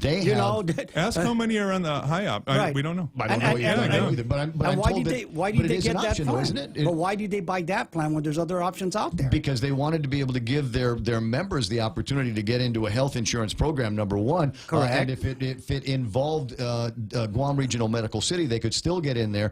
And my understanding is that the plan would cover up to what the reimbursement would be if it was GMH. We have not seen that contract. Oh, that's the nice word to say about up to GMH. So yeah. So up to what you reimburse for That's GMH. So that's GMH the eligible charge class exam. Yeah. So no matter what it costs, they're only going to reimburse up to a GMH rate. And I'm loving the conversation. I hope you guys are getting some points in here as well. But there's the idea that if this thing were to go, the only folks that it would have an impact on are people that are under the Take Care plan. Those premiums would rise in order to meet the whatever the rates are going to be that you charge back to them. Understand? So I see that, and you're saying that it's not going to have an impact on the other insurance companies they're already in network. They already have prices in their premiums. Well, how long are those premiums good for? Do you not renegotiate with them at some point? And would you not try to find some kind of parity between what you're charging? I think you got an email from Frank. No, we basically we agree to annual increases in the contracts too. So that's where they can actually cap that too. They can, and that's a negotiation process between GRMC and Frank Campillo and Jerry Crisosimo and Netcare and Anthony Mendiola at Staywell. I mean, come on in, guys. We've done it before. But we know we can't. I suppose the point is that you guys, the GRMC's claims are that this will only have an impact near term with Take Care. Correct. But I'm looking at it saying, all right, now that there is a mandate, and this is a point that has been made over and over. Now that there is a legal mandate as prescribed by the legislature and perhaps signed by the lady that you helped get to Adelup, it is possible that this might be mandated, and all of a sudden GRMC has no what's the word? There's no impetus to maintain the status quo. So we go into renegotiations with everybody, and you say, well, you have to do business with me, and you have to do this business at these rates. Right. GRMC, I don't know, I'll just speak frankly. GRMC is not dumb enough to go and do, if the government, works to cover the people, to protect them, GRMC is there to protect them and give them the service.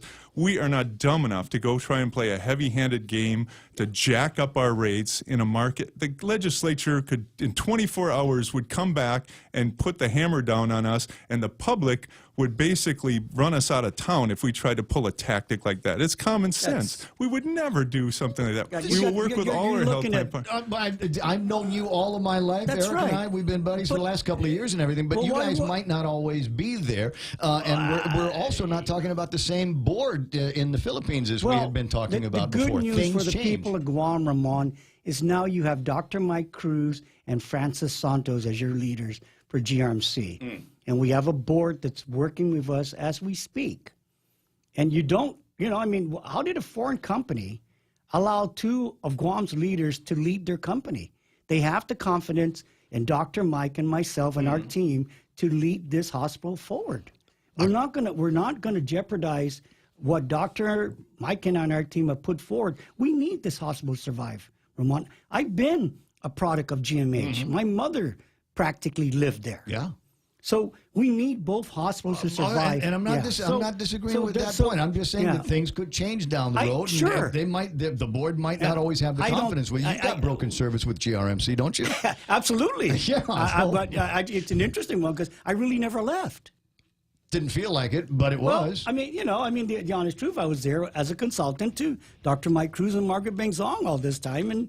And again, the board had all the confidence in the world to put Dr. Mike Cruz and his team to lead this hospital for the people of Guam. You can't hear it, but I can. I got the music playing in the background, and that means we got a breakaway for I got some news coming up in a couple of minutes. So we'll take care of the Fox News Live, and then we'll come back and we'll take a look at some of the other concerns that have been brought up with 30-35 up to and including. My God, this is going to siphon every penny out of the Guam Memorial Hospital, so we'll let them address that and take a look at what you're writing about on Facebook Live. If you want to join the conversation, I've got headphones in the studio. You can call in 888-8255 is the phone number. Radio station is KUSG Hagana. I'm Ray. That's Francie. That's Eric, and we'll all be right back after Fox News.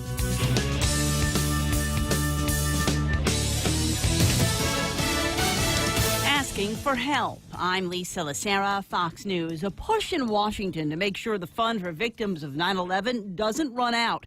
Fox's Jared Halpern has more live on Capitol Hill. The September 11th Victims Compensation Fund will expire without congressional action next year. Already payouts have been cut drastically as the need for health care for 9/11 first responders and survivors grows. People are suffering. People are dying.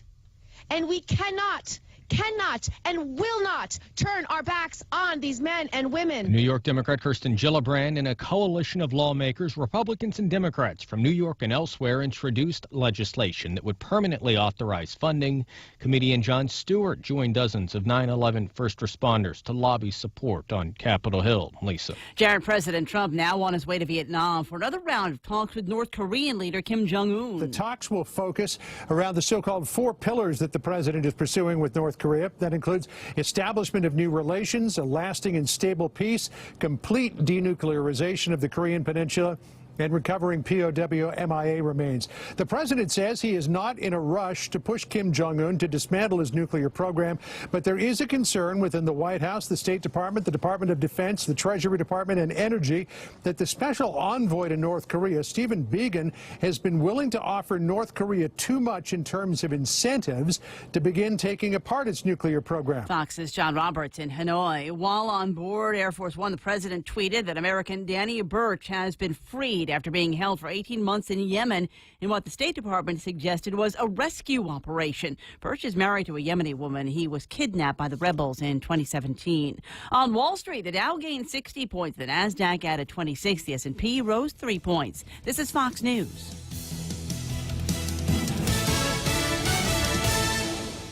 At Chili's, our burgers stack up with anyone's. Handcrafted to order, smashed to lock in flavor on a toasted brioche bun. Our burgers are all kinds of perfect. Choose from the Chili's Chili, the Mushroom Swiss, the Ultimate Bacon, or you know what? We dare you to take on the Boss Burger. Loaded with smoked brisket, rib meat, jalapeno cheddar sausage, and bacon. We may have really out-burgered ourselves. Our burgers are more than a handful, served with garlic, dill pickles, and fries. So hurry in today and enjoy our juicy, melty, yummy, handcrafted creations. Perfection between 2 buns. Chili's, more life happens here.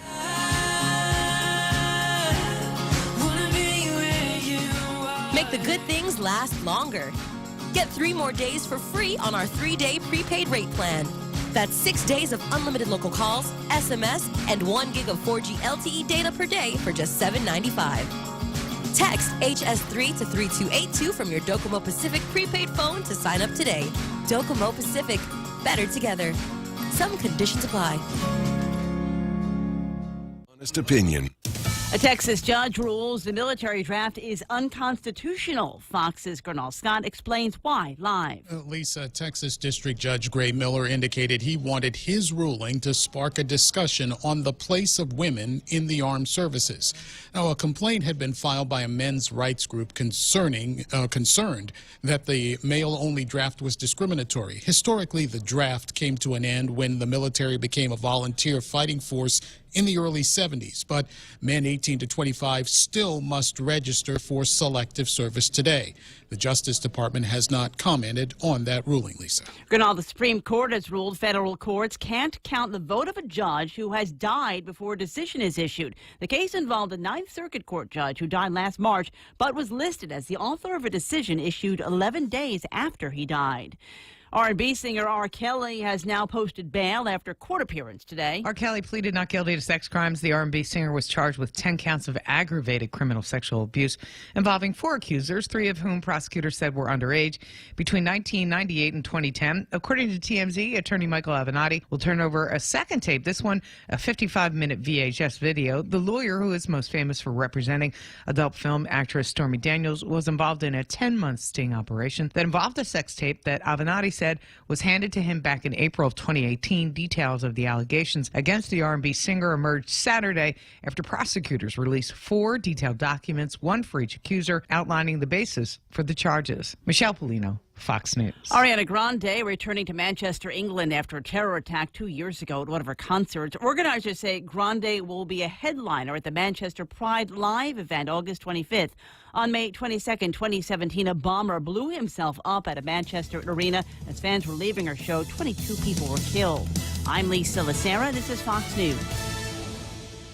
Security Title is honored to join in sponsoring Ray Gibson on The Point. Half a day. I'm Rita Tidigli of Manila, and this is where I start my day, listening to the voices of our community and sharing thoughts about issues that affect all of us. It all boils down to our people and our land. Ingatan ang iyong tahanan. Protect your home. When purchasing or refinancing your home, remember to call the professionals at Security Title, just like you call Ray Gibson in the morning. Portions of the program here brought to you by my friends over at King's, where they've got the crazy menu. In fact, the King's, incidentally, is the place for negotiation. So if you'd like to get together with Francie and Eric, they're gonna have you buy them breakfast over at King's. Item on the breakfast menu. I'm thinking that Eric is gonna go for the ribeye and eggs, a tender grilled 14-ounce choice ribeye steak, cooked the way he likes it, served with 2 eggs the way he wants them, and hash browns on the side. And Francie's watching his girlish figure, egg white chicken omelet, I think, is what he'd be going for there. Healthy. Yeah. That's what they were selling a whole lot of, apparently. I'm at the the Typhoon, I believe. Yeah, there's a pot roast and kadun manok and kare and corned beef and cabbage. So if you're in the mood for some soupy and stuff like that, King's Restaurant, would you?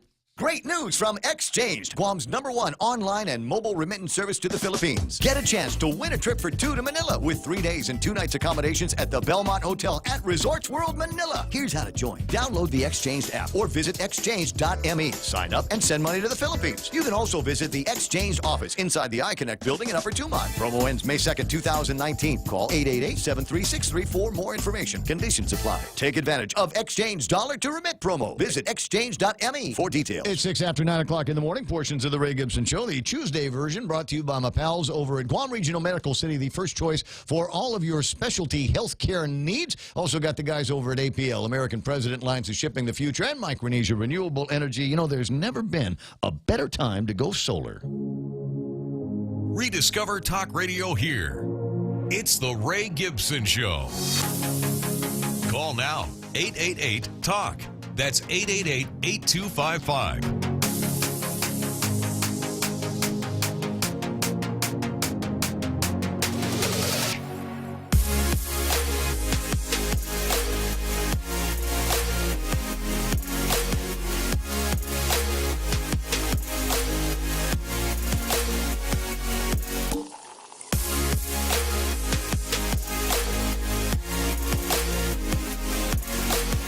7 after 9, 888-825-5888-TALK. You can chime in on Facebook Live, but note that my eyes aren't going in that direction. So if you want to make a critical comment on Facebook Live, it might take me a second to get to it because I like to keep my eye on my guests. And with me in the studio from Guam Regional Medical City is Eric Plinske. It's good to have you in the studio again. Thanks, Ray. Nice to see you. Come we always talk about this when you're here. I wish we could put this behind us. But it's nice. Charlie comes over with the docs, and that's always nice. And Carla Haddock was sitting in that chair just the other day. Oh, nice. Talking about the heart attack prevention program that you guys are working on, and I think they're fantastic deals that you've got there. And you know what? There's so many other things. You know what? You should probably make an offer. And you're sitting in a chair that Natalia was sitting in from Toastmasters. You guys got classrooms at GRMC. And big meeting areas. They're looking for some place like that where they can have their meetings. I'll make a better offer. You know, maybe I'm going to get my the CCU/GPA/GW. Mm-hmm. We have a wonderful facility, and we have a lot of rooms. I mean, we really bar none. Our conference room is, our conference room is in the shape of Slingstone. Oh, I had no idea. You've never been there? No, I've never been there. Watch us tonight live. Just so you know, all our work sessions and our board meetings are carried live. So we have a wonderful facility that has multiple rooms, training rooms, conference rooms. So like regular old people can the Toastmasters can come in and have a meeting. I've always told them that this is a public building. We make it work for them. Okay. Wow. So you're bringing up a point here about the CCU that I really, really wanted to go over with Joey. No, you talk to Joey and Simon. I know you're going to talk to Joey about it. I'll defer to the. It's a good one. It has to do with the demand side management and where the money is going to be coming from. No. You're taking my incentive money out of my good pocket here. Yeah, no. that's well, that's me, huh? No, I'm one of five. Other guys on the commission. Anyway, 10 after 9 o'clock in the morning. So what we're talking about here is they're referring to it as the GRMC bill. I've seen that referred to as the GRMC bill over at the legislature. It's 30-35. And again, for those of you that are listening, going, okay, why does this have anything to do with me? I'm not a Government of Guam employee. I'm not a Government of Guam retiree. I want to say that the audit paperwork that I just handed back to you, Eric, would show the data on how much of the employees and retirees' premiums are actually paid by the taxpayers. You know, what is it that the Government of Guam employees? How much? What am I in the holding for? 70. Almost. Well, the details basically were showing how much Gov Guam pays towards premiums versus the subscriber at Gov Guam, and it was 79% Gov Guam picks up compared to 21% that the subscriber picks up. When he said Gov Guam, when the words Gov Guam came out of Eric's mouth, he was talking about you and I, taxpayers. That's right. So if it's $470 million, is that what it was over 4 years? Was that that number? So whatever, 80% of $470 million is what the taxpayers are holding the bag for. Right. So this is as much of an issue as Simon Sanchez High School and the roads and all of that. This is a taxpayer issue. The way I've always pegged this is really, it's the single largest contract in Gov Guam, other than the fuel contract at GPA. I mean, it's projected to be $93 million. One single contract, and maybe 80% of that is going to come from the taxpayers. So as I said, this is a taxpayer issue like every other one. But you're forgetting. I mean, remember, 84% of it's already been priced and is already taken care of. So you're talking about 16% of people of the Gov Guam population. Oh, I'm very general terms. I hadn't even started in my mind. I had not linked that up with the measure yet that they're talking about over at the legislature and what the potential costs are going to be. That's something that they've left to BBMR, and BBMR has come out with two opinions. Neither one of which give the people over at the legislature any clue as to where this thing is going to go in terms of additional costs. And you say the additional costs are only going to be the ones that would be borne by Take Care. Right, and the numbers show that when we came in the market, it was 13% was the increase that the that impacted Gov Guam health insurance, 13%. So that would be a fair estimate you could use from historical numbers, right from the government. Okay, so there are at least some numbers that we can hang our hat on and begin to do some of the calculations on. Those are dollars that would be flowing from the government of Guam employees, retaillees, their paychecks, whatever comes from the taxpayer contributions, into Guam Regional Medical For the City. 16%, right. And which leaves the question hanging out, which has been asked, is what's going to happen to Guam Memorial Hospital? What will happen to GMH? Arguably, if you've got universal coverage for that includes Guam Regional Medical City, all of a sudden the concern is that all of the care requests are going to be presented at GRMC. And not necessarily. Think about how crazy what you're saying is. Only 16% of Gov Guam don't have the access. I'm repeating what I read. They only have 16% that don't have 84% already have that access. So are you saying that only if 16% of Gov Guam's population suddenly have access to GRMC, GMH is going to fall apart when 84% already do have that access? Well, I think the 84% that have that access aren't using it. I think they're all going to your place. How many? No, that is absolutely not true. Did GMH go out of? Did GMH go out of business? Yeah, no. GMH should be going out of business. They claim to be $30 million out all the time. Talk to the vendors. But that was the same before we existed, wasn't it? That's also true. Yeah. That's so also true. where is this big exodus? Because before we existed, they had the same problem as they do right now, and now 84% of Gov Guam employees, subscribers, retirees all have access to GRMC. So if that theory was correct, GMH should have been dead already, according to what Take Care is saying. Only 16% don't have the access. So it should not make all that much of a difference to what happened to the operations at GMH. There is one scenario that could develop is if Take Care, for example, was to win the exclusive bid and be GRMC's not in network, then you have a situation that GMH should have a big concern of. Now you have 31,000 members, including the 16% that should all be going to your facility and nowhere else. And then start talking about the other medical providers that are not part of the famous Take Care network that supposedly has everybody in the world. Well, the numbers that are absent in this conversation are the numbers of expatriated Chamorros that now are in facilities in Hawaii, California, and the Philippines, because arguably their care is going to be cheaper there than at GMH and at GRMC. In the mainland? I'm just saying there's another part of the population that we have not discussed in terms of where your customer mix is going. Some are going to GRMC, some are going to Guam Memorial Hospital, some of them are going to St. Luke's and Medical City in the Philippines. But again, is that the model that the people of Guam want? I don't think so. The people of Guam, through its leaders, basically said, we want GRMC, we want this private hospital to be built on Guam. So here we are today. I mean, we still get the proponents of the QC. Yes, the decision was made to grant the QC, but that's like every other investment on Guam. You decide if there wants to be, the leaders decide, is there a tax benefit that we should give these investors? Well, the answer is yes, and even if GITA did not have a qualifying certificate, it seems to me that there are other facilities that you can get private activity bonds for. Yeah, again, Ray, that the issue going back and still the argument, well, they got a QC. That's fine. But the benefit that we're giving to the people of Guam is, we take Medicaid and MIP. We don't turn them away. We're dealing with very high indigent population in the most populous part of our island. I'm told that you have many of the migrant population and indigents that will show up at your emergency room. 9:16 in the morning, 888-825-5888-TAL. I'm going to ask the guest to put the headphones on while I jaw jack for a second with the other Governor Leon Guerrero. That's Ken Leon Guerrero. Good morning, Ken. Good morning. Half a day and always nice to see you. And so what will you be bringing to this conversation, sir? Well, I think we badly needed GRMC, and I'm glad that they're here. I think what it does is it puts pressure on government of Guam to finally start managing Guam Memorial Hospital like a real hospital instead of a political pork barrel that we've seen for the past 30 years. Look at Home Depot.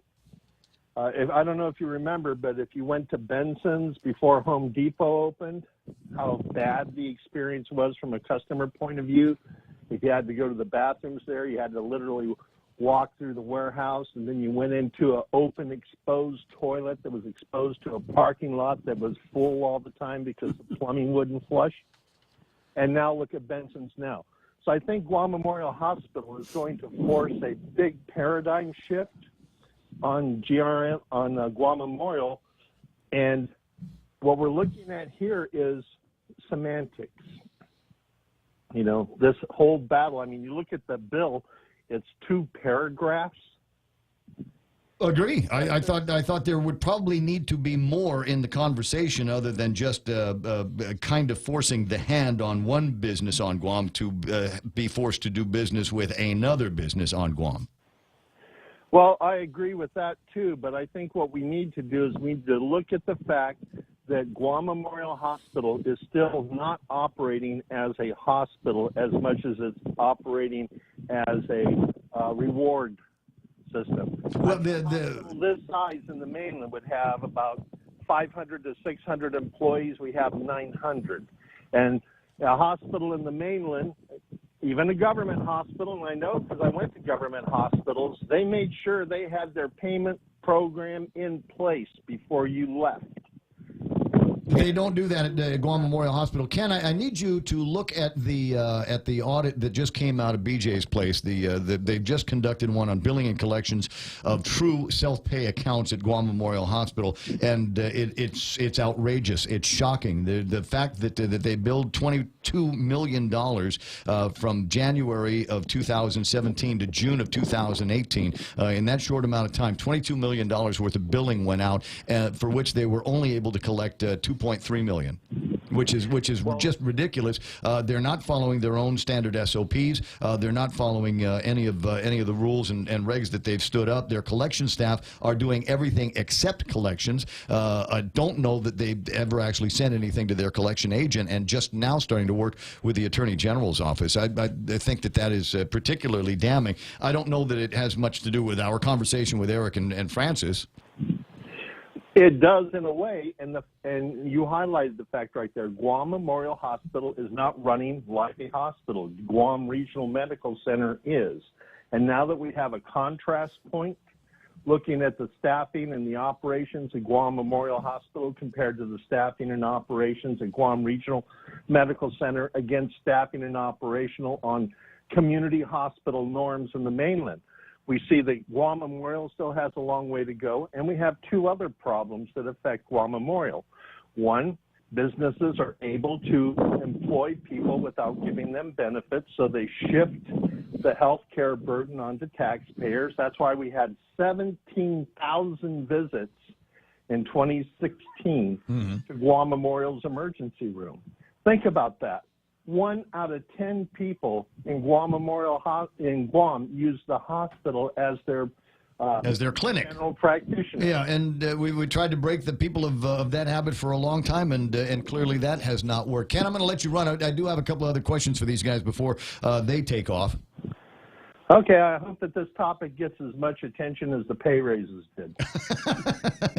Clearly, it's got some people talking. So far, it's been pretty good for front page, not front page, but double truck ads in the newspapers, and certainly a lot of editorial contributions that have been made. I think Dr. Felix Cabrera sent over a couple of not press releases, but letters to the editor. You can find them in Guam Daily Post as well as today's Guam Daily Post and the Daily News. All right, 9:21 in the morning, and I just want to go back on this point here. Is right now the risk of increased premiums only falls on Take Care subscribers. That's correct. Okay, and then anything that we have negotiated with the other health care plans, Select Cares and your Stay Wells and Net Cares and all of that will remain the same until when? Is there? You mentioned there's other negotiations. Yeah, we but we've also sign multi-year contracts with them, and we build in all of these kind of precautions. We can do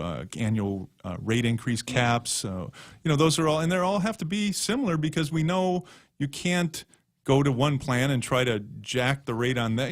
The people in Guam all have certain income levels. We know that the Affordable Care Act doesn't apply the same way in the U.S. territories as does the mainland. So we work with the plans to focus on increasing rates according to a reasonable amount that can be relayed, because we know it has to be relayed on to the community through the health plans. And we come from the health plans. Yeah. We know this stuff. So that's the reality. If there was a huge problem, then Select Care, Netcare, and Staywell would have never signed with us or would have gotten rid of us a long time ago. That should say something, wouldn't you think? Are their rates identical between the They're not exactly firms? identical, because we sit and negotiate, right? But they always are aligned basically similar. So it might be some few dollars off here and there, but it is made to be so that there's no real huge advantage one over the other. And to Take Care, we've offered this, and we've offered it in many forms, in fee-for-service discount rates, per diem rates, case. We were willing to open discussions in any way they wanted to talk, but they just never carry forward with that. We can't. We keep going to them. They never come to us. It's safe to say that I initiated the last meeting at the request of Dr. Mike, and I said sure. So the ball is clearly in Joe Husline's court, because he single-handedly is going to make this decision. If he's not here, which you pointed out, if he's not here, or if he's not interested in going to the table, then there's nothing to be done about it. Oh yeah, absolutely. And I think the Take Care community needs to know that this is a one-man company. Let it be known. You have employees here, that's good, but Joe Husline, we were closed 3 years ago. Yeah. And we almost reached the contract was ready to go. Joe Husline comes to Guam and done. It's important. Yeah, Jeff Larson and Alicia Ezeki, we worked with Francis. Matt Lavelle. Nearly, Matt was it was 8 months to almost a year. Negotiate. We were so close. You could ask Jeff Larson. He's probably not allowed to say this. He told me yesterday, this with his finger. We were this close, Eric. I said, I know, Jeff. But what happened? Joe Husline reorganized the company and moved Jeff out, and all the negotiations they all did with us got thrown. Somebody else basically disappeared. No, it disappeared. Come on, that's the honest truth. And hey, Joe, come back and let's talk. Well, it may come to it as a result of action that is taken over at the legislature. At this point now, it's purely administrative, and they're talking about it at the legislature. I don't know that in 24 hours, they should be back in session at, 10 o'clock this morning. Right. Yeah, so at 10 o'clock, will they have the information that they need financially to be able to move forward? This is a new body, and there's a lot of people that are a little bit timid, I think. And I think, and again, to me, it's always been one of my pet peeves is that my friends from the insurance companies have managed to give basically, in my opinion, garbage data to Gov Guam. We get these things and we look at it, and in the real world, Ray, where you and I come from, if you go and you say, hey, by the way, how did we do this year with our employees? Give us the true claims picture. You're going to get it in a way that you and I can understand. There's the premiums. Here's the claims. You can even get really specific. Hey, what kind of claims? And how's this going to affect my premium in 2020? Exactly.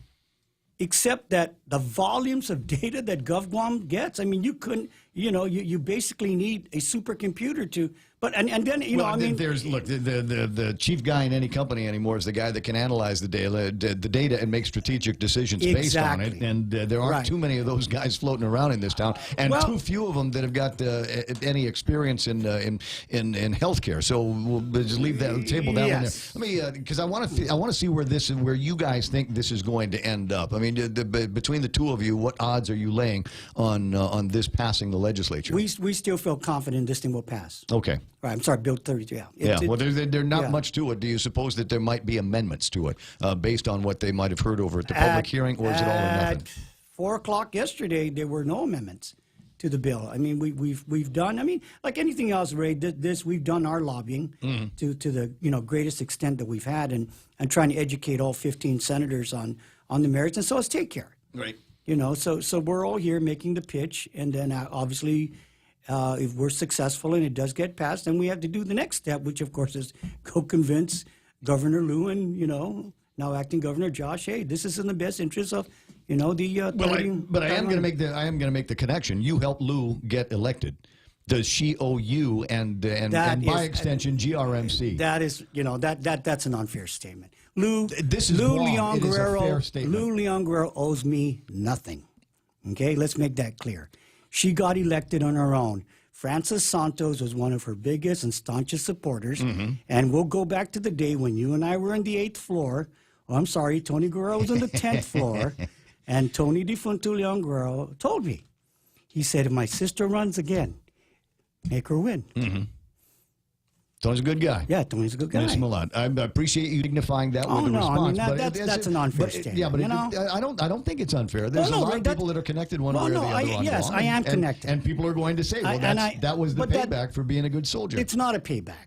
Okay? I'm not telling you what people are going to say. Well, say what they want to say, Ray. Francis Santos did what he was asked to do on behalf of the people of Guam. The campaign. They made, Lou won. Lou and Josh won. So I'm here today to tell you, I'm going, well, what job are you taking?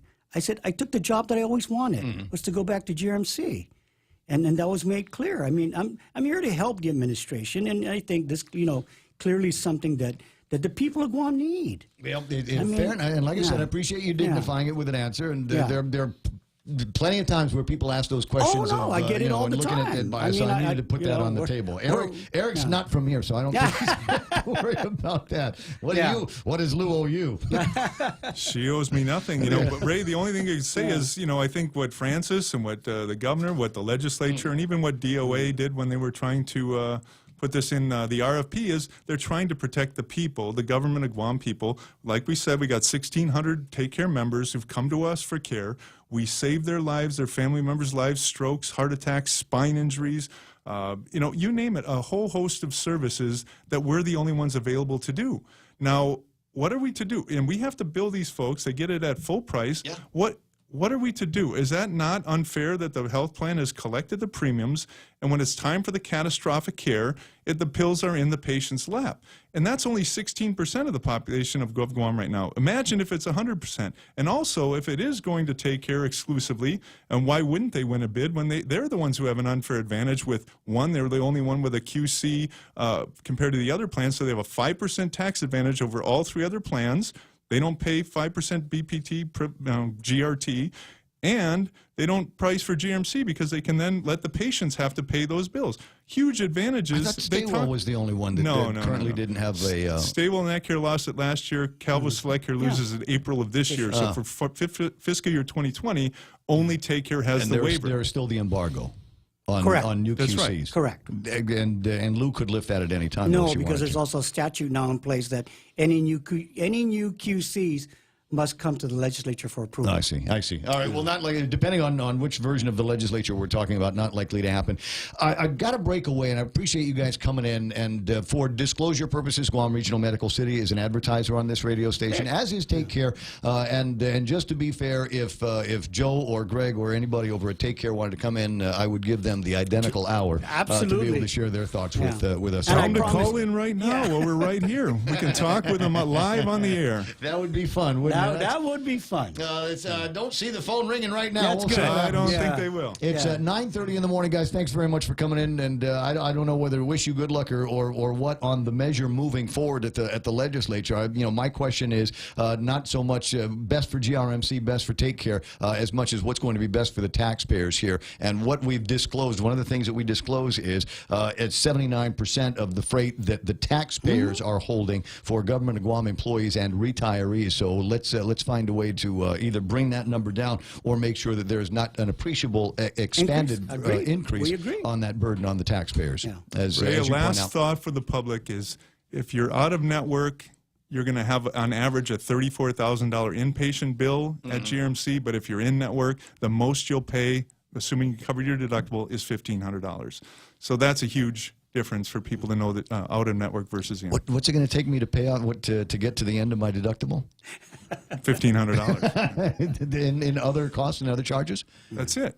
So the most is $3,000 on a $1,500 plan. That's not bad. Or change your plan. Or change. 931-888-8255. Appreciate you guys coming in. Thanks, I got to get a selfie with you guys. Let me take it. It's 9:31. I may or may not post it, but I definitely taken a selfie. It's iConnect time at 9:32. Swing by the nearest iConnect and learn about 2019 plans. plans. They got awesome ones, babe. Push-to-talk, mobile, and internet with iConnect. Attention homeowners, MRE solar energy systems now come with battery storage for zero money down. This means that your home will have power even when the island power isn't available, like during power outages or during and after storms. The inconvenience of not having power for your home is a thing of the past. It's solar with battery storage exclusively by Micronesia Renewable Energy. Don't be left in the dark. Call 632-2613 for a free consultation. MRE, the smarter choice.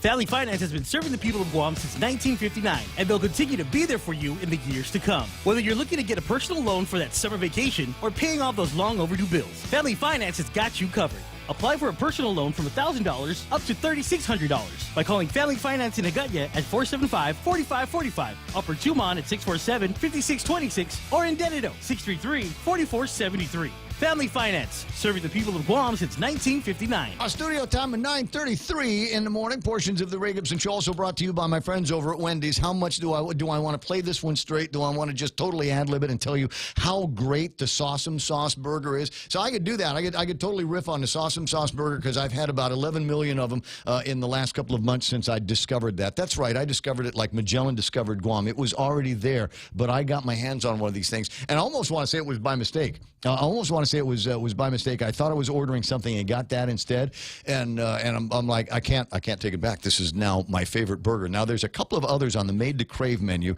that we think that you're going to enjoy. These guys have rocked the menu hard. There is a barbecue hamburger that they've got over at Wendy's, and then there's one with mushrooms in it. Not big portobello mushrooms.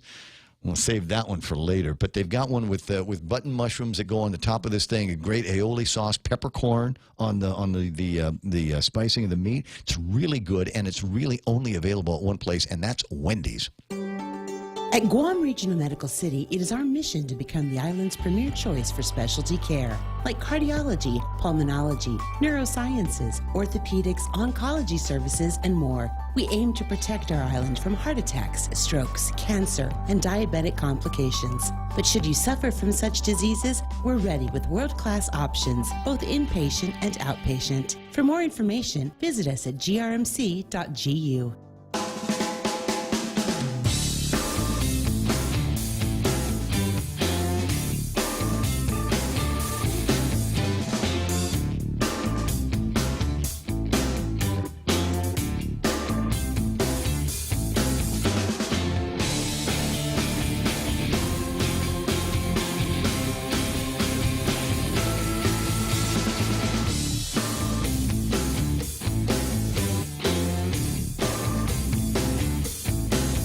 This is nice. You do the interview with the lady and you get a bib. Rainbows for all children. Run, walk for use. This is, I want to call it a 5K, but it's not. It's actually 3.5 miles. A little bit more challenging. Keep a little bit extra in the bank. And may I say, one of the more challenging courses and rarer courses that you're going to be able to run. Ree Halloran is in the studio, and she is the founder of Rainbows for All Children on Guam. Nice to see you. It's good to have you in the studio again. Well, thank you. We just did this last year, didn't we? Yes. This is the last time you were in the studio? Yes. How's your husband? I haven't seen John in a while. Oh, he's good. Yeah? He's good. He had some ablation, heart ablation. Oh, but it's okay. Is he running? Is he doing his cardio now?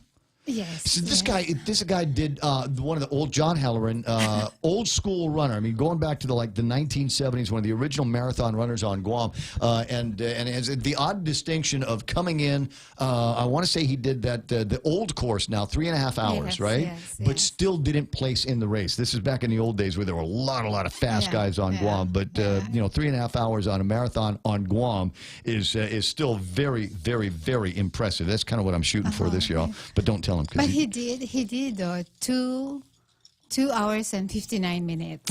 One time, really? Yes. God, it's amazing. Yeah. And like I said, this old school guys that were having a good time. Can you imagine running on Guam's roads now in the middle of the night? Well, try to think of what it was like in the mid-'70s when they first started doing these things. Anyway, but it's all, running around here is a great opportunity for fundraisers, and you've got one that is coming up now that is going to take place this Saturday, Micronesia Mall. Yes. How do we sign up, first of all? Oh, okay. Sign up at Goodies and also at Mark's in Anigua. Okay. For $10. And then last day of pre-registration is March 1st. That's Friday. March 6, yeah, because the race is March 2, and on the day of the race is $15. Going to cost you a little bit more if you are going to show up. If you are going to buy tickets, this is for Rainbows, and this ain't the Cancer Society. It's not a Red Cross. Kind of a smaller operation, and they could use the money for all of the different outreach and programs that you guys do for awareness for suicide and survivors of suicide. Yes. But actually, with Rainbows, we see the children like 14 weeks. So it's almost the whole year. And then at the end of the year, we have Celebrate Me Day, wherein we encourage the parents to come in and write a letter of forgiveness. I take the parents and I do like parenting skills, because sometimes when divorce comes, there's a lot of bitterness, and and sometimes the kids, they make the kids like pawns. Okay, so your dad didn't give us your child care, so you won't be able to see him. And the victims are actually the kids. End up being the kids, right? So when we do this Celebrate Me Day, we help the parents, like if you are angry or something, don't put it on the kids. Do you have to be married for this? I know that there are some people that are in more casual relationships that have children. Are they eligible as well? Of course, yeah. As long as there's a loss and they're the father, or even like some of them are grandparents, which the children have abandoned their kids. So the grandparents are the ones that are raising the children. Boy, unfortunately, hearing more of those stories that are floating around here. Getting back to the race, 3.5 mile run, walk. As usual, there'll be divisions that you can participate in. I'm a senior. Okay. And so I want all of the fast seniors to be at this race here. Okay. Okay. and then you've got this course. There's an amazing course. You very rarely get a chance to run on Route 16. So we start at the Micronesia Mall. Oh, this time. Is it different course? Actually, no. We don't run Marine Corps Drive anymore. So it's all around Route 16. All on 16, right? Yes, for safety. Because I didn't run it competitively last year, but I was tagging along in the race. I was running long and just stopped and ran your run, and then finished up my training. So the way it worked last year was we started the Micronesia Mall, and then we run to Route 16, and it's great because it's downhill all the way until you get to the McMobile and that intersection there. Housing area. Yeah, and then you go up, and then you come. There's a little circle around, and you come back out, and then it's unfortunately uphill on Route 16 back to the Micronesia Mall. So and again, it's 3.5 miles, not 3.1 miles. So you got an additional 0.4 of a mile that you've got to be prepared for, and it's uphill. And depending on the weather that we're going to have this weekend, it might also be heading into the wind as a result of the change in the weather brought on by the storm that came through here last weekend. So keep that in mind. Make sure that you've got some extra in the tank as you make that turn, because it's going to be just a little bit further than you anticipate. Where do the funds go? As I said, $10 on if you sign up now at Goodies and Mark's Hardware, and $15 on Race Day. Where did you say those monies are going? Okay, actually, Ray, the only way, dry fit is so expensive. So we don't actually make a lot of money from registration. Where we make money is from the sponsorship. Oh, but you do have dry fit shirts? Yes, we do have dry fit shirts, and nicely designed by Pacific Charlie. Yeah, Chuck does a good job. Yeah, it's really, Well, he's been a big supporter of yours for a long time. Oh, yes. Well, I'm looking at the list of people that you're working with and your sponsors, and this looks like the 30th poster. You haven't lost anybody yet, have you? You lose some, you gain some. Yeah, I guess that's the key. Let me go over the major sponsors here, including, because family and friends are on this list as well. Philippine Airlines, Micronesia Mall, obviously they're the host of it. ASC Trust, the Guam Daily Post, Dr. D's Chiropractic and Nutrition Services, the KUAM Care Force, McDonald's, FD, DNA Inc. That's nice. And platinum sponsors Lujan and Wolf, PDN, the Bang of Guam. Gold sponsors are Pacific Islands Club, and they're going to be looking at the folks that are running in this race to see if we might be able to get them to run in the Guam International Marathon. International distributors, John Halloran, who's got a lot of initials at the end of his name. Reliable Builders, Triple J, Community First, Tony Romas, 76, Circle K, and Caprichos are your silver sponsors. And bronze, I'll read your names when you get to be platinum, gold, and silver. So next year, if you want me to read your names, then spend a little bit more money with Marine. Okay, you like you had asked, what do we do with the money? Where's the money going? Okay, the money goes to the children.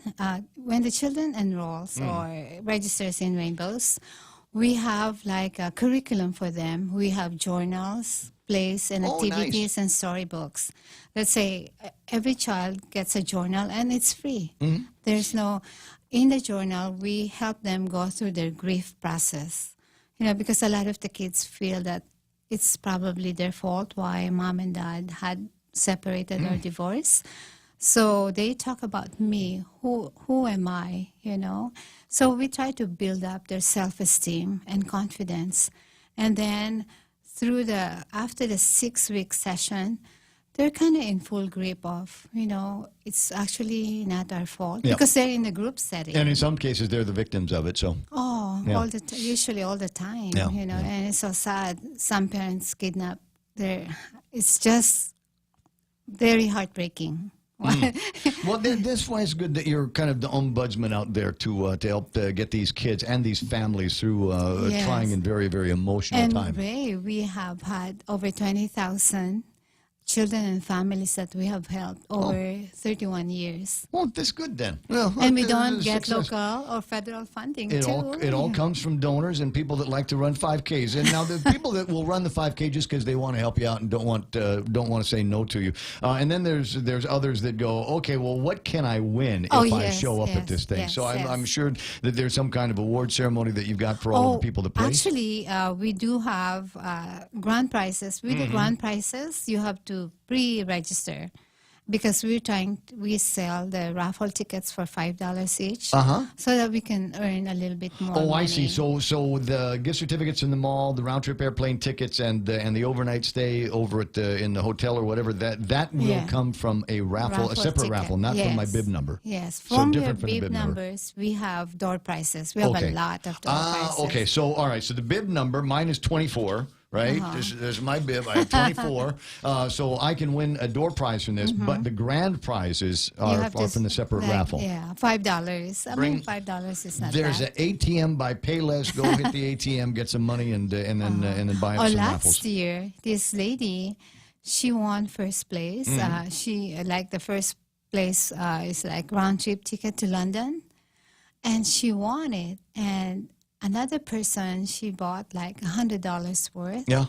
And she didn't win any. But so only buy one. No. Buy as many as you can. I'm sorry. Hold on. This woman only bought 4, and she won the round trip ticket. So I will pray for each one that you win something. And she's one of my prayer warriors, so her prayers are always generally answered in the positive. Rainbows for all children. The 3.5-mile run walk for youth is going to be taking place Saturday, the 2nd at the Micronesia Mall. And rain or shine, tricky weather these days. My recollection is there was some rain that has fallen. In fact, last year was pretty rainy, if I recall. Right? We have had a rainy year at this 3.5 mile run. Maybe the sprinkler. Yeah.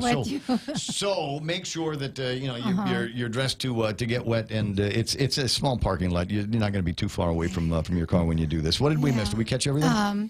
I just want to encourage, because this is the only fundraising we have, and we have so many kids in the program, and it's free, so we can.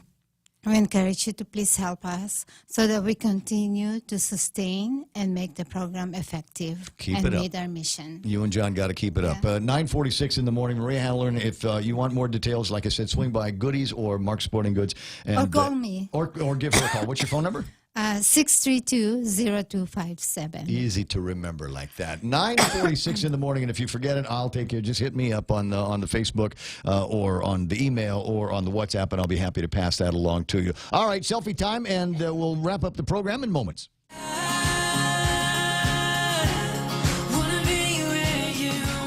the good things last longer.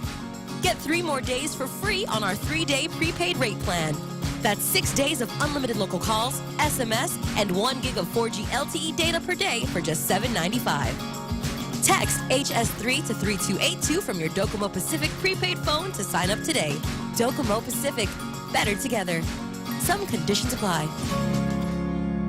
Experience the Take Care difference. Take Care members can count on accessing a high-quality, credentialed network of on-island providers, including the convenient one-stop FHP Health Center and Urgent Care, access to an extensive off-island network of providers, and the island's largest offering of free fitness classes and health education programs. You can count on Take Care to deliver comprehensive, accredited insurance coverage and quality health care when and where you need it. Take Care. Our island, your health plan. Learn more at takecareasia.com.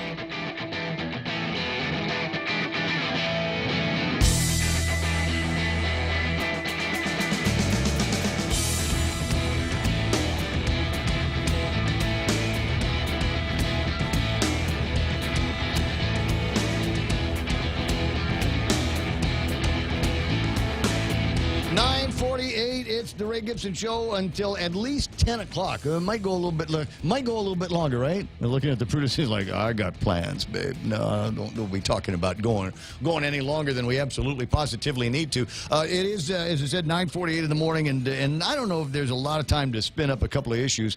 Certainly this thing with 30-35 has got the attention of people in the health business, doctors and that kind of thing, and nurses all over the place, and the guys over at Take Care and the guys over at GRMC, and the guys over at the legislature that have to make that decision. And I don't know. They thought that they've got a pretty good chance of getting this through this version of the legislature, and then it will go to Auntie Lou, the governor of Guam, at Guadalupe, or maybe even Josh Tenorio, who might still be the acting governor. I forgot when it is that Lou and Jeff are going to be coming back home. At any rate, the bill is in play. It seems to have 9 lives.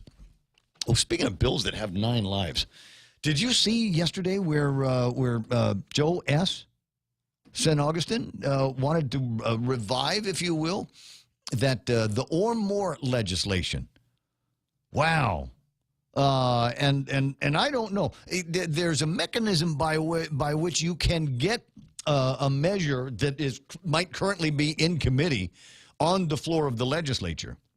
And so he attempted to get it on the floor of the legislature, and I think it was him and 3 other blokes at the legislature that supported the idea that we take it out of committee and put it on the floor. And if that's any indication of what kind of going power this measure has, I wouldn't hang my hat on it either. I think it's one of those. We don't want to be responsible for furthering an error that was made in the 34th Guam legislature. We are a new body. Many of them are new legislators themselves, and frankly, I think they want to make their own mistakes as opposed to trying to clarify an error that was made in the last legislature that they would get pinned on. They would get pinged on as being tax-happy legislators. And I don't think they want to do that.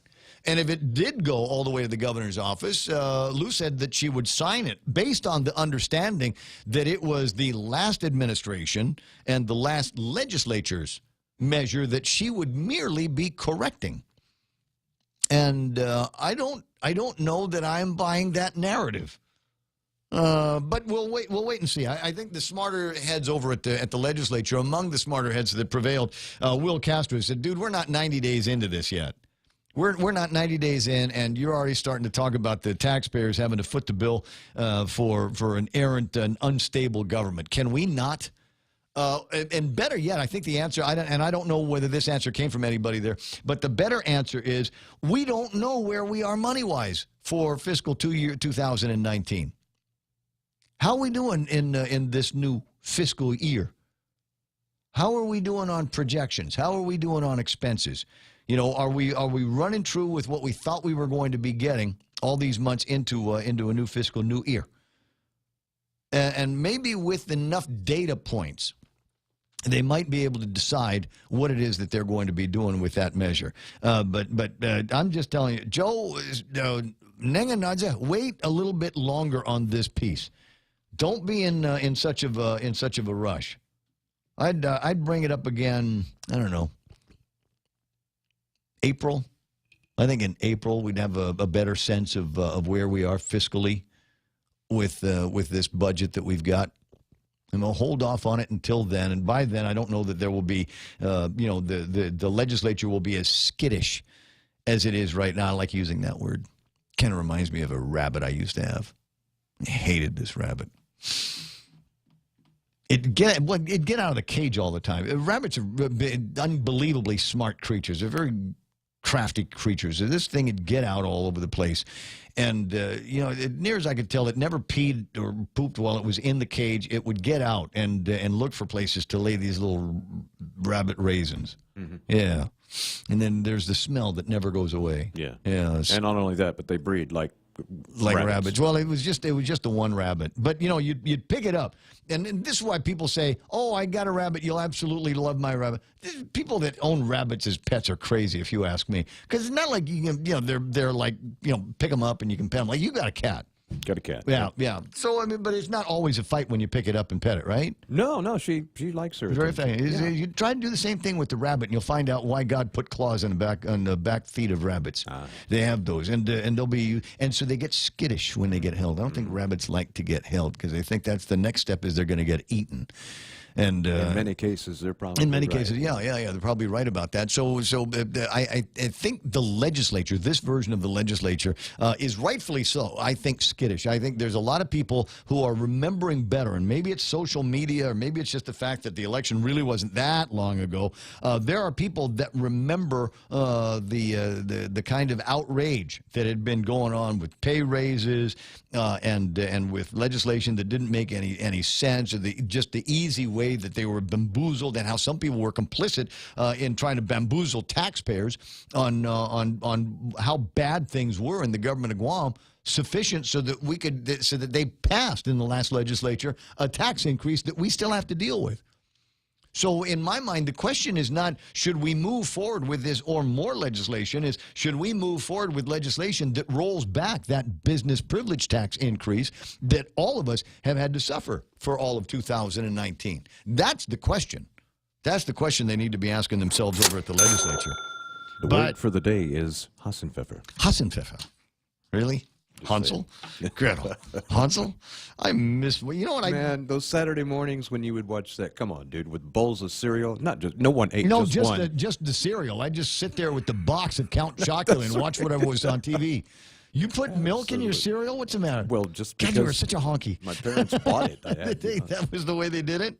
I don't know. I was just never that guy. I mean, under duress, I suppose, if that was the only thing that I had for breakfast, I'd pour some milk in it. But you just open a box and dig on in, huh?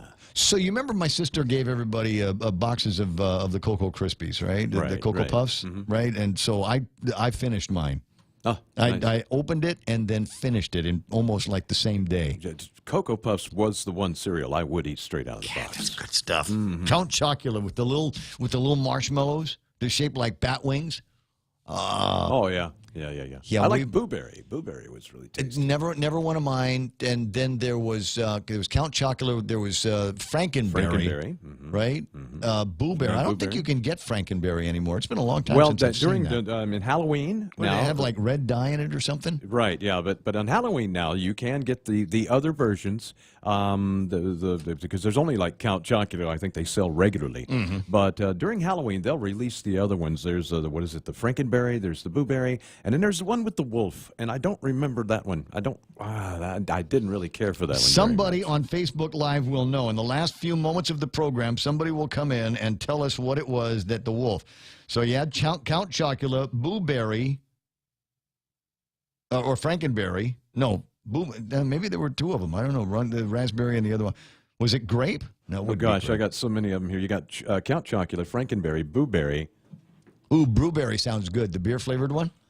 God, that was the best. Yeah, that's nice. But tastes like Olympia. Okay, we had Fruit Brute. That's the one with the werewolf on it. And then they came out with Yummy Mummy. Fruit Brute, and congratulations, Tom Tomasiak was the first one, and he got it in on the Facebook on the WhatsApp. Way to go! I'm sorry. Now see, we're stuck irretrievably in the warm bath of nostalgia. It's not a warm bath today. It's almost a quicksand because you go from there into the conversation of what did you watch on Saturday mornings. You and I are close enough to the same age, and we're probably both geeky enough to remember having to wade through all kinds of crap before we got to the Star Trek. Yes. The animated Star Trek. That was, for me, that was one late. of the big ones. Yeah, that was always late on, around 10:30. Yeah. And by then, I was like, man, I'm just about ready to go outside and play. But, yeah, once it came on, watched a couple of episodes, I was like, sure. Did H.R. Puffin stuff? Yeah. Did you get into that? When I was younger, yeah. It was kind of freaky with the talking flute thing. It really was. Yeah. Yeah, that was weird. It needed to be more girls in that show. Probably. Okay, I remember my first boy crush on was Saturday morning. It was the girl from the Land of the Lost. Yes, absolutely. See, I'm not alone. See, I'm not alone. Those slee stack were don't look at me, mommy. I'm watching Land of the Lost. What was her name? She had you're gonna look it up with the pigtails, right? They did a movie version of it, and I don't know. The girl in the movie is all right, but I mean, it's nothing in comparison to that. Just kind of 12, 13-year-old boy urges looking at the girl on Land of the Lost. Nothing? Yeah, I'm getting it, but I'm trying to bring up the names and stuff. No, it might be a little bit tricky. We'll get to it if we get to it. Holly? Holly was her name on the show, but what was her name in real life, and whatever happened to her? In my head, she's still young and beautiful, just like she was back in 1973. I want to say it's Kathy Coleman. It might have been her. I'll have to look at it. All right, well, see where she is now. But do me a favor. If she's like ugly now, then don't tell me. I don't want to know. I don't want to know if she's was like just a cute little kid in the show and now she's ugly. And while I'm thinking about other 12, 13-year-old boy urges that started to come on, any of the girls except the old ladies on Petticoat Junction. Make that noise. 9. I'm trying to bring it up here, but we're running out of time. I know, it's stupid, isn't it? We'll start the show with that tomorrow. We'll just have the show, and we'll just do nothing but pictures of girls that we were in love with when we were watching TV. And now I know what the opening bed will be. Yeah, exactly. But the hard part will be building in, I suppose, and I want to find pictures of them then. And see if we might be able to riff on that, if for no other reason. But it's tricky. My memories might be a little bit different from your memories because all of my television show memories were black and white up until 1972. And maybe a little bit longer because we didn't have color TV on Guam until KUAM bought a color transmitter. I think they're still using it in 1972, and that was kind of a big deal. And then we all got cable, and then everything was in color except everything that was on black and white. So it's still to this day weird for me to watch some shows in color because in my mind when I was a kid they were in black and white. Because it was that time of the 60s. Everything was black and white, right? Hey, I got to go.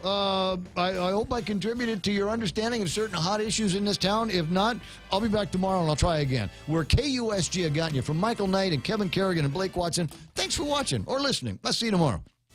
Moving forward, I'm Lisa Lacera, Fox News. A vote tomorrow in the House in an attempt to undo President Trump's declaration of a national emergency to build the border wall. House Speaker Nancy Pelosi says it's about separation of powers. The president's power grab usurps that